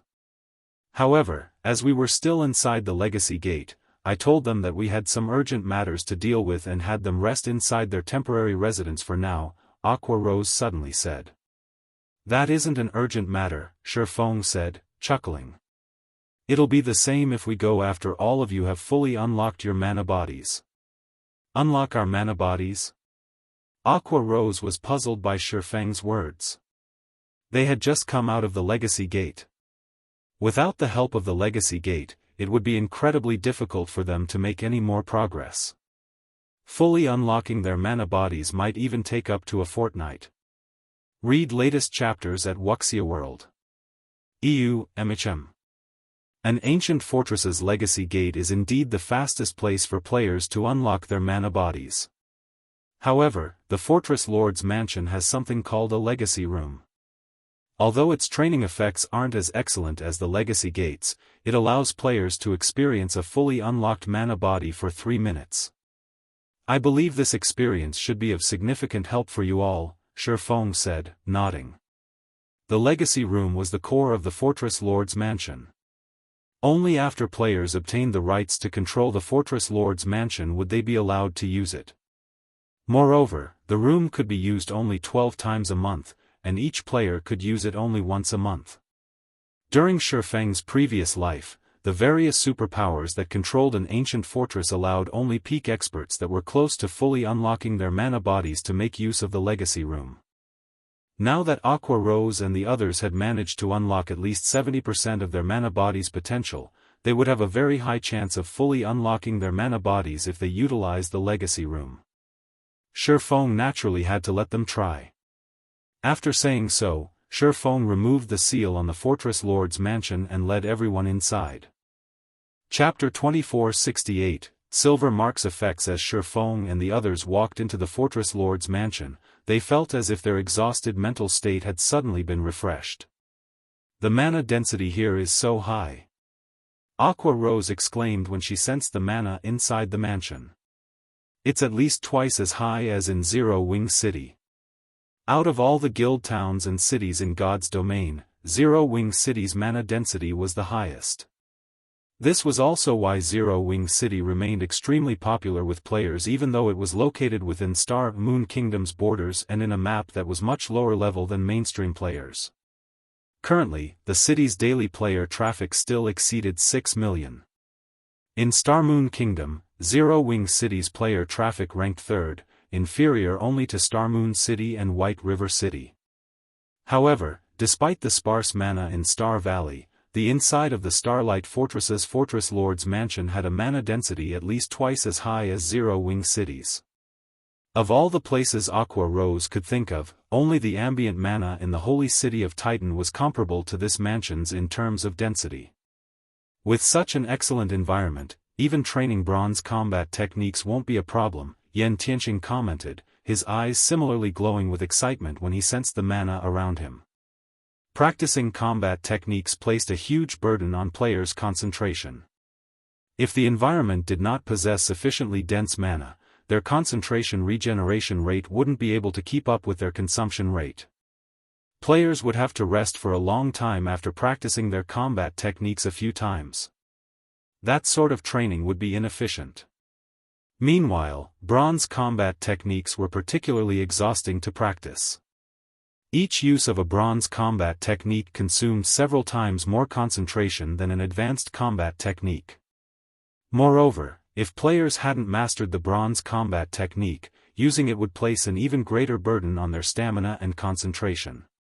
Hence, the various superpowers had very few peak experts that had successfully learned a bronze combat technique even now. This was also the case for Zero Wing. This place isn't just useful for practicing bronze combat techniques. Looking at the excitement on everyone's faces, Feng pointed at a nearby locked room and explained, there are also mana training rooms here. In there, players can practice not only combat techniques but also mana control. The efficiency of training inside one of these rooms is several times higher than training in the outside world. It is no exaggeration to say that these rooms are one of the best places for training. As a fortress that had existed since ancient times, the Starlight Fortress was not as simple as it appeared to be. The standard of magical technology that the fortress possessed was something that current kingdoms and empires could only admire. This was also why the various superpowers during Feng's previous life had contested over ancient fortresses desperately. Unfortunately, the Starlight Fortress was only a small fortress. Its fortress lord's mansion also wasn't very large, with only 5 floors in total, 3 above ground and 2 underground. Meanwhile, every one of these floors was enhanced by all sorts of magic arrays that increased the density of the ambient mana, as well as accelerated the concentration recovery rate of players. Players could also accumulate the double EXP buff while within the Fortress Lord's mansion, so they wouldn't have to worry about falling behind in terms of levels, even if they spent a long time training within the mansion. As for the mana training rooms, the mansion had only 32. A medium fortress's Fortress Lord's mansion would have double the number, whereas a large fortress would have 150. The training capability of a large fortress was several times greater than that of a small fortress. With the Starlight Fortress, Zero Wing would be able to nurture only a small number of the guild's experts. However, this was the best Feng could do right now. After all, the difficulty of capturing medium and large fortresses was many times higher. Generally, large fortresses had superior mythics guarding them, while medium fortresses also had a small chance that a superior mythic would appear as its final guardian boss. Medium fortresses would also have over a dozen other mythic monsters inside. A medium fortress simply wasn't something a few players and a Tier 4 hero could capture at this stage of the game. In fact, during Feng's previous life, the various superpowers had managed to capture Star Valley's medium and large fortresses only after Tier 4 players had come into existence. After Feng gave everyone a simple introduction, he brought them to the mansion's second basement floor. The second basement floor was not very large and had only 2 rooms. One of these rooms was the core room responsible for controlling the fortress's magic array, while the other room was sealed shut by a large door made out of magic crystals. The room with the magic crystal door happened to be the most precious location in the entire Fortress Lord's mansion. The Legacy Room. This place was second only to the Legacy Gate in terms of helping players unlock their mana bodies. In the past, it had also been the most important location for the various superpowers for nurturing guild experts. In God's domain, the mana body might be considered merely a tool to support players, since it was only a matter of time before players fully unlocked their mana bodies after reaching Tier 3. However, the speed at which players unlocked their mana bodies would give rise to a marked disparity. This was because players' control over their mana bodies and combat styles would undergo significant changes after they unlocked their mana bodies. Meanwhile, they would need time to adapt to these changes. In addition, if players wished to improve their mana bodies further, in other words, break through the 100% threshold, they would first need to unlock their mana body's full potential. Only after doing so could they start attempting to break through the 100% threshold. The player's success would depend on whether they had taken the correct path or not. If players discovered that they had made a mistake, they could still change their method of approach in unlocking their mana body. Hence, the sooner one unlocked their mana body in God's domain, the better. Of course, the legacy room had a flaw. It could only allow players to experience what it felt to have a fully unlocked mana body based on their current foundations. It would not point out a clear path for players to take. Even so, having the help of the legacy room was still many times better than randomly experimenting in the outside world. After arriving before the 4-meter-tall and 3-meter-wide crystalline door, Feng held up the Fortress Lord's token and chanted the incantation recorded on it to trigger the magic array etched into it. In the next moment, the token's magic array released a silver glow that resonated with the magic array carved into the crystalline door. The door's magic array likewise released a silver glow. Immediately afterward, the tightly shut door started opening, and everyone instantly felt mana of much greater density flowing out of the legacy room. When bathed in this mana, everyone felt their mind clearing up, invigorated like never before. At the same time, the sound of a system notification entered Feng's ears. System, you have activated the Silver Legacy Room. This room can be used only 12 times a month, and only one player may enter each time. Players will be able to experience what their current mana body feels like at 100% potential for 5 minutes. Once the session ends, players will not be allowed re-entry into the Legacy Room for 1 natural month. The silver mark also provides such a benefit? Feng gazed at the token in his hand in astonishment. The difference between 3 minutes and 5 minutes might not be very long, but being able to experience the sensation of a fully unlocked mana body for even a second longer meant that players could better familiarize themselves with that feeling. Meanwhile, the silver mark had nearly doubled the duration that players could carry inside the Legacy Room. At this moment, Feng more or less understood why the various superpowers had desperately invested into a select few peak experts and continuously had them challenge the legacy gate of the fortresses they controlled. They hadn't done so just to unlock more of their fortresses' functions but to better develop their guild experts. After all, guild experts were the capital of guilds. Everything else was secondary. Alright, which one of you will enter first?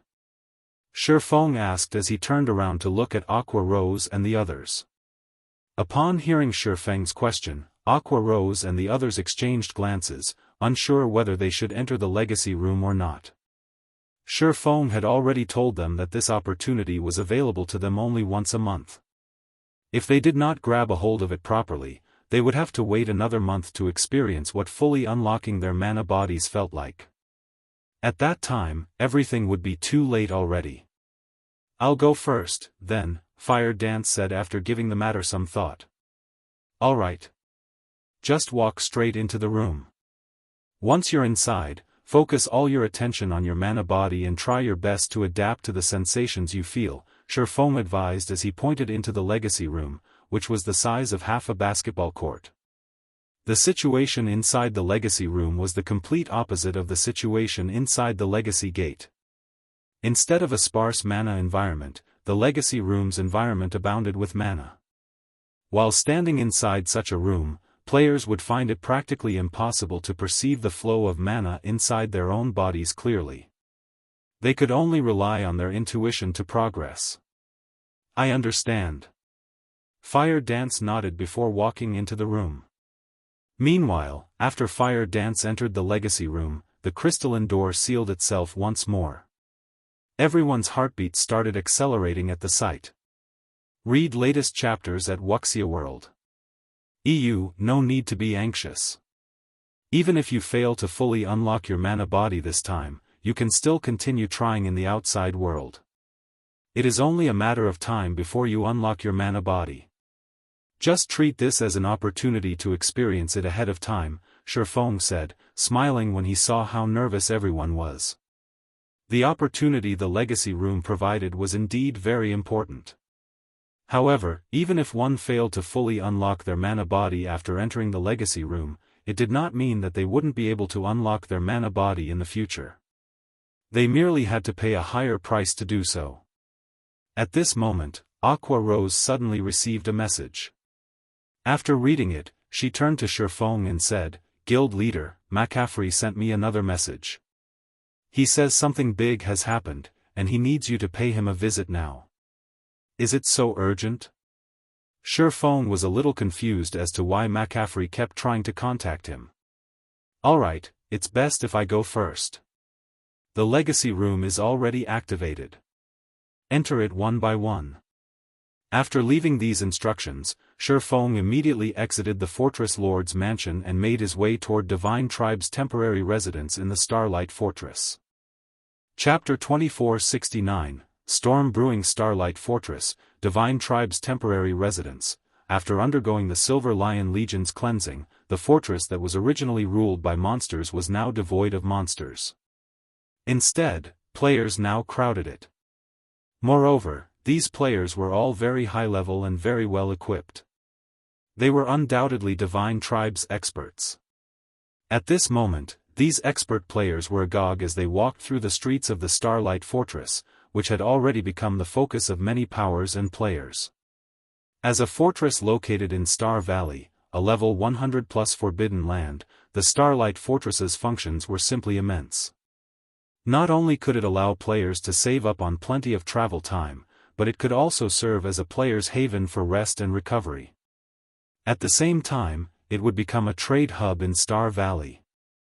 After all, Star Valley was massive. Moreover, players had nowhere to rest in the surrounding maps. Besides, Star Valley was rich in resources, a place where players could obtain leveling resources. Hence, as the only trade hub available in Star Valley, the resources the Starlight Fortress could acquire in the future would be immeasurable. As a fortress that had existed since ancient times, the Starlight Fortress's ambient mana was incredibly dense. None of the present fortresses found in the outside world had anything similar. On the western continent, which suffered from a dearth of mana, the Starlight Fortress was a rare training ground. Feng could sympathize with the excitement Divine Tribe's members felt. After players captured an ancient fortress, not only could they concentrate a large amount of mana inside the fortress, but this mana would also be very gentle. Even players with subpar control over mana would have their control artificially improved by a significant margin while inside the fortress. Although this improvement was only temporary, if players could immerse themselves in such an environment long-term, they could use this experience to achieve a permanent improvement. To the Western Continent's players, who prioritized control over mana before control over their physical bodies, the Starlight Fortress was an absolute gem of a training ground. Guild leader Black Flame, the vice commander and the others are all waiting inside the reception room.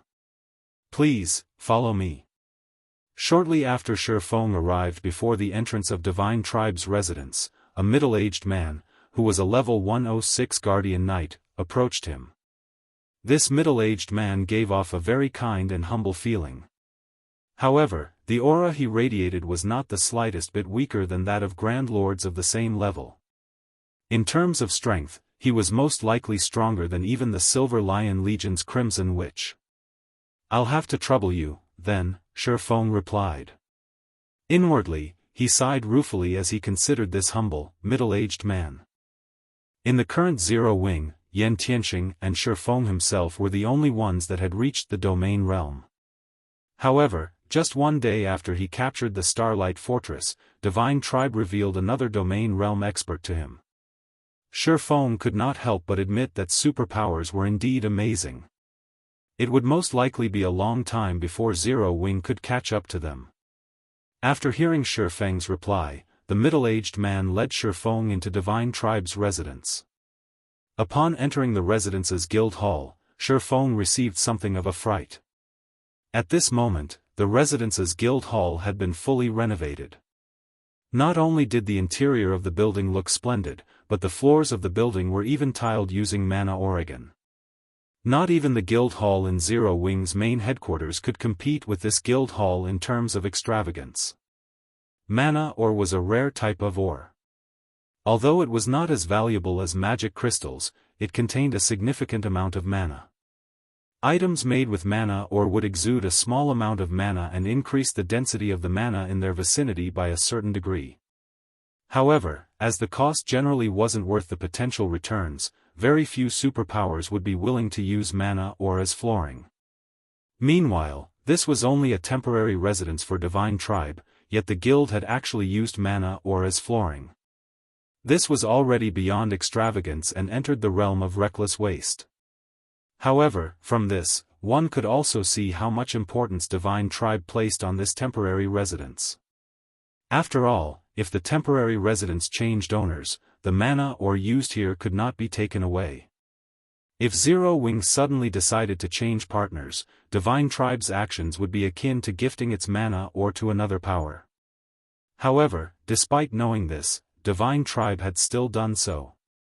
A short moment later, under the middle-aged man's lead, Feng arrived at the top-floor reception room.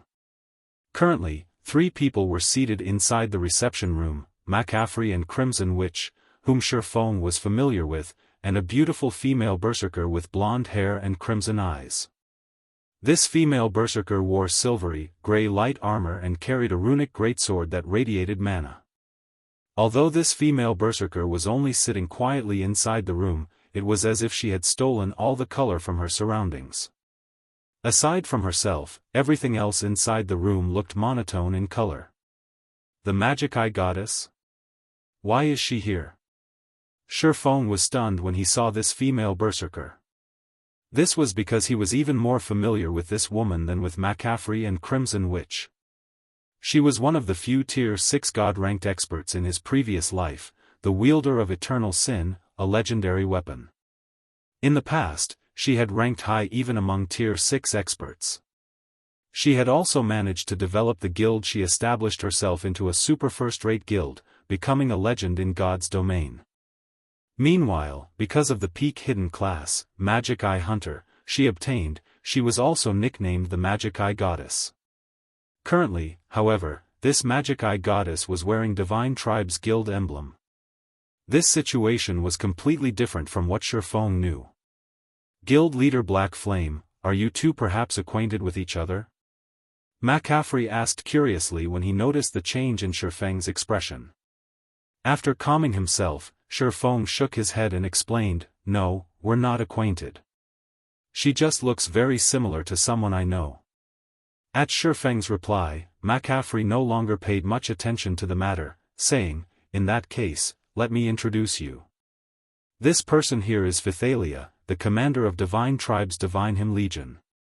She will also be in charge of the Divine Tribe forces that will be garrisoned in the Starlight Fortress from now on. Greetings. I am Zero Wing's guild leader, Black Flame." Feng introduced himself as he looked at Phythalia. "Greetings as well, guild leader Black Flame. I had heard plenty about you from Crimson even before I came here. However, after seeing you in person, it seems you're even stronger than what I heard. You are actually unaffected within my illusory domain. It seems you have already unlocked your mana body to a considerable extent," Phythalia said, a flash of surprise appearing in her eyes as she looked at Feng. After obtaining her Magic Eye Hunter hidden class, she had gained a naturally occurring domain that grew stronger the higher her tier became. After she reached Tier 3, even Crimson Witch, who possessed a peak gold mana body, was not immune to the effects of her illusory domain. Within her illusory domain, not only would players' control of their own body's mana decline significantly, but players would also lose the ability to control the mana around them. At this point, only experts that had unlocked their mana bodies by a certain extent were capable of resisting the effects of her illusory domain. "You have started unlocking your mana body already?" Crimson Witch blurted out when she heard Phythalia's words. She had been researching how she could unlock her mana body's potential all this time. However, even now, she still hadn't found any concrete information. She had never imagined that Feng had actually unlocked a portion of his mana body's potential already. "It's just a portion. I'm still far from fully unlocking it," Feng admitted truthfully. "So, that's the case. No wonder your attacks were so powerful before. Realization dawned upon Crimson Witch when she heard Feng's reply. Previously, she had felt that the skills and spells Feng had used were ridiculously powerful. They looked nothing like Tier 3 skills and spells used by the current Tier 3 players.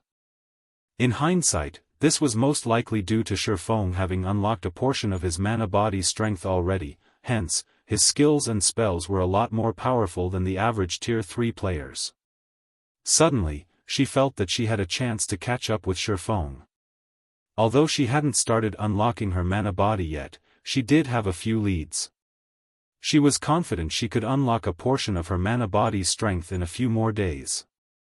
At that time, she would no longer lose to Feng so easily. "May I know why you asked me to come here?" Feng asked, not bothering with additional explanations on his mana body. "It's an urgent matter," Phythalia replied, her expression suddenly turning serious. "Before I arrived at the Starlight Fortress, I received word that plenty of superpowers are making their way to the Starlight Fortress. Even Netherworld Empire, one of the 5 great super guilds, is interested. In fact, Netherworld Empire has dispatched one of its trump card legions. We might be able to deal with the other superpowers, but Netherworld Empire is a different story. Although Netherworld Empire's trump card legion has very few members, those players can no longer be referred to as humans. They are complete and utter monsters. Setting aside the high likelihood that they are coming to contest for the fortress's ruling rights, if they decide to make a fuss inside the fortress, no one will be able to control them. Even if we continue holding on to the fortress's ruling rights, we will only be rulers in name. Normal operations would be impossible. Hence, I asked you to visit in hopes you can sell a portion of the fortress's shares, Guild Leader Black Flame. Divine Tribe will help Zero Wing as a middleman in this matter. If we include the Crimson Dragon flying ship you have in the Starlight Fortress's defenses, I believe Netherworld Empire will not go too far." In regard to Phythalia's suggestion, neither McCaffrey nor Crimson Witch found anything wrong with it. Read latest chapters at Wuxia World. EU. On the Western continent, there was nobody that did not know how frightening Netherworld Empire was.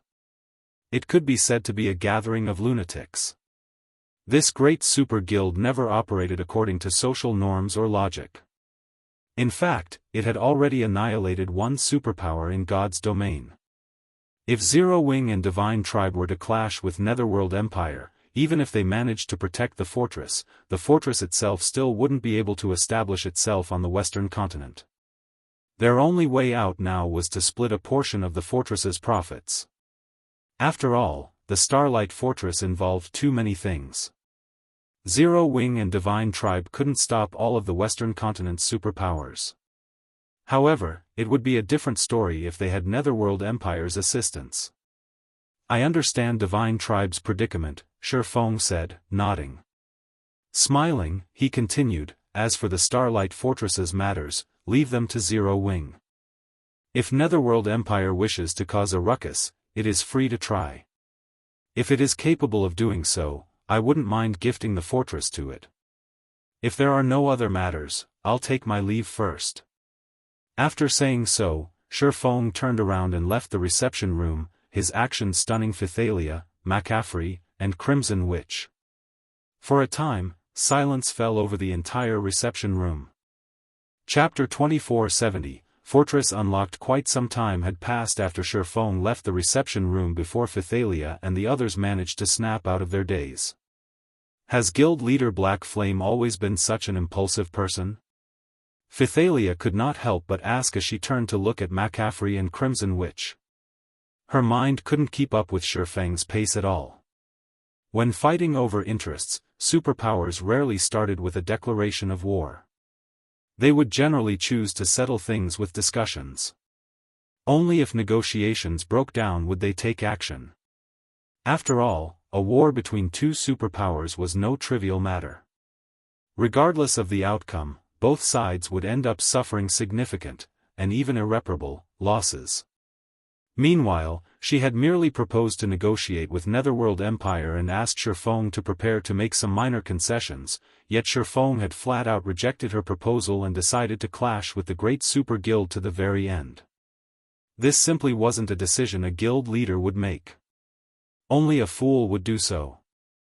Of course, she also found Feng's decision understandable. Zero Wing had gone to great lengths to capture the Starlight Fortress. However, just as it was about to start harvesting its profits, a bunch of people suddenly appeared to claim a share of these profits. Any normal person would get enraged by this matter. However, such a situation frequently occurred in both the real world and the virtual world. In a situation where one was weaker than the other party, opting for a frontal clash was an extremely unwise decision. This was especially true now that more than a dozen superpowers were targeting the Starlight Fortress. So long as one of these superpowers took the lead, they would attack the Starlight Fortress without hesitation. At that time, even if these superpowers failed to capture the Starlight Fortress, they would still cripple its operation. Unlike other fortresses, the Starlight Fortress did not have any NPC soldiers to assist in its management. Players had to rely entirely on themselves. Moreover, the ruling power would have only partial authority over the fortress and was incapable of prohibiting entry to certain players by manipulating the fortress magic array. If the ruling power wished to prevent entry to certain players, it would have to rely on its own players to do so. This was also the case when it came to settling fights that occurred within the fortress. Meanwhile, over a dozen superpowers were targeting the Starlight Fortress, including Netherworld Empire. So long as these superpowers dispatched experts to cause a ruckus inside the Starlight Fortress, stopping them would be impossible with the manpower and strength Zero Wing and Divine Tribe possessed.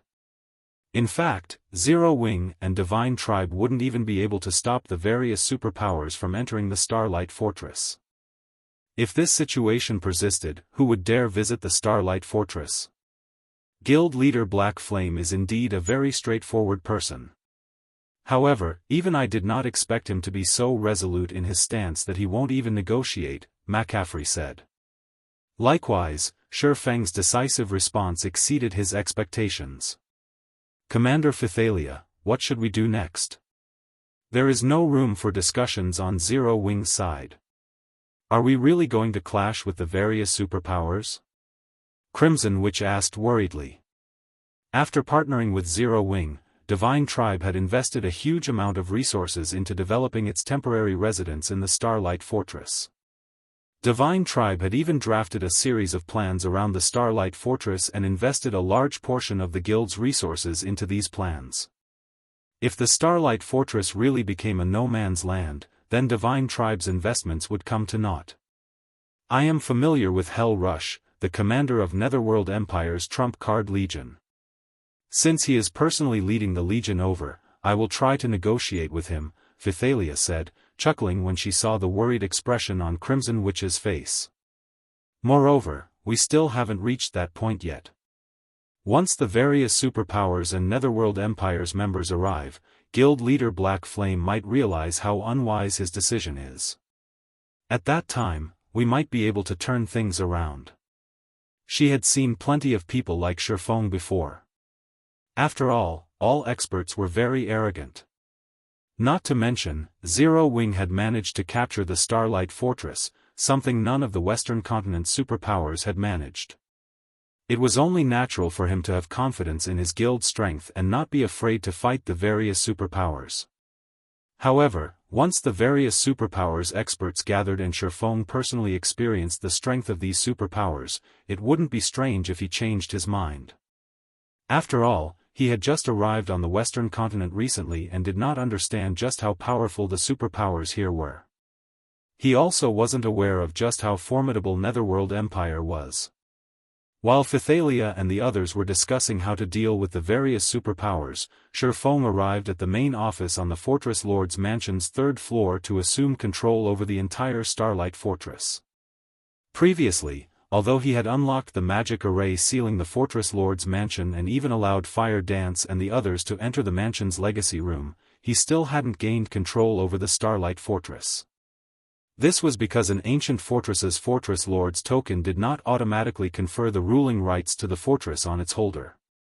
Players still needed to go through a simple takeover procedure. When Feng opened the doors to the main office, he was greeted by the sight of an elderly man in butler attire standing inside the old and obsolete office. Although this elderly man was only a phantom and radiated no aura, he was a near-invincible existence while inside this Fortress Lord's mansion. At the same time, he was the true ruler of the entire Starlight Fortress. Wielder of the Fortress Lord's token, I am Osset, the Starlight Fortress's administrator. How may I be of service? Osset asked respectfully when he saw Feng enter. I wish to receive control over the Starlight Fortress, Feng said, declaring his intentions. Ancient fortresses were different from other fortresses. All authority over the fortress was vested in the administrator. Hence, ancient fortresses would always remain in a semi-controlled state. If players holding the Fortress Lord's token wished to gain any control over the ancient fortress they captured, they had to get it from the fortress's administrator. Meanwhile, an administrator would pass on their authority only if players possessed the Fortress Lord's mark obtained from the fortress's legacy gate. Otherwise, they would only be a fake Fortress Lord, who could be replaced at any given time. Before players gained authority from the fortress administrator, the entire fortress would acknowledge only the Fortress Lord's token and not its holder. Moreover, the Fortress Lord's token offered no protection to players.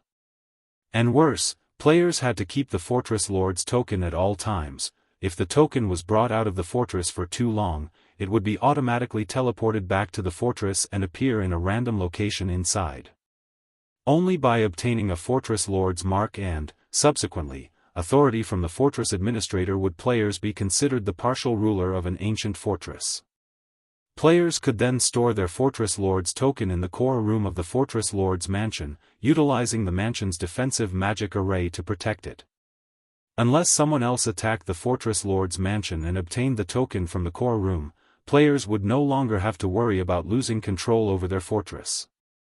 Moreover, after obtaining the authority to rule an ancient fortress, players could also activate some of the fortress's functions. Among them, the most important would be the fortress prison. This was an incredible function that none of the newly constructed fortresses possessed. This function was incredible because it allowed the ruler of the fortress to imprison players. So long as players were captured, they would suffer a fate even worse than death. Unless players had fulfilled their sentence or someone outside destroyed the prison itself, imprisoned players couldn't come out of the fortress prison. It wouldn't matter even if the imprisoned players killed themselves, they would respawn right back in their cell.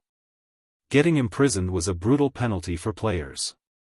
After all, in God's domain, time was money, especially for frontline players. Being jailed and prevented from doing anything for several days would cause them to fall behind significantly.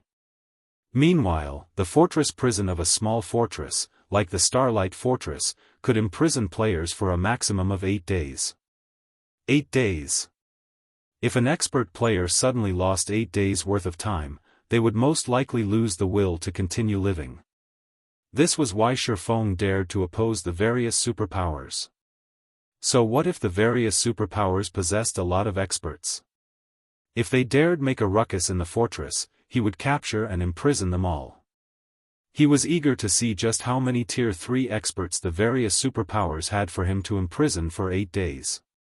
As for destroying the fortress prison and freeing the imprisoned players, the various superpowers would be dreaming if they thought they could accomplish this feat. The fortress prison possessed an incredibly powerful defensive magic array. Once it was activated, even Tier 5 existences shouldn't think of breaking into the fortress prison. In fact, breaking into the Fortress Lord's mansion would be even easier than breaking into the fortress prison. Very well. Osset summoned a fourfold magic array beneath Feng's feet. He then continued, after inspection, it seems you possess 1 bronze mark and 1 silver mark. You have automatically gained the Silver Fortress Authority. You may activate 1 bronze fortress privilege and 1 silver fortress privilege. Do you wish to choose which privileges to activate now? Yes, Feng said, nodding. Here is a list of all the bronze and silver privileges available. You may choose one from each category, Osset said, waving his hand. Immediately, a translucent screen appeared before Feng. In the next moment, 2 columns of choices appeared on the screen. The first column was a list of the available bronze privileges. There was a total of 3 options: Fortress Prison, Fortress Restaurant, and Fortress Hotel. The second column listed the available silver privileges. Similarly, there were 3 options available: Manification Tower, Object Creation Tower, and Summoning Tower. So, these are the Starlight Fortress's silver privileges? Surprise flashed in Feng's eyes as he looked at the 3 entries under the silver privileges column. He had seen many silver fortress privileges before. However, the Starlight Fortress's silver privileges could definitely rival those of large fortresses. The Manification Tower was something that could further increase the density of the fortress's ambient mana. Although the Starlight Fortress's mana density was already very high, if the effects of the Manification Tower were included, then its mana density would most likely surpass even Zero-Wing cities. The Object Creation Tower was a sacred training ground for lifestyle players because it housed advanced meditation rooms and intermediate research rooms. Even a player with subpar talent would have a high chance of becoming a master lifestyle player if they could constantly work inside the Object Creation Tower. The Summoning Tower was something Feng had seen only once before inside a medium fortress. However, the Summoning Tower was categorized as a gold privilege back then. As its name suggested, the Summoning Tower had only one function: the summoning of creatures. Once provided with the appropriate medium, the Summoning Tower could summon creatures of a similar race to act as the fortress's guardian. The stronger the medium, the stronger the summoned creature would be. Only 1 creature could be summoned in a month, and only 1 creature could be maintained in existence at a time.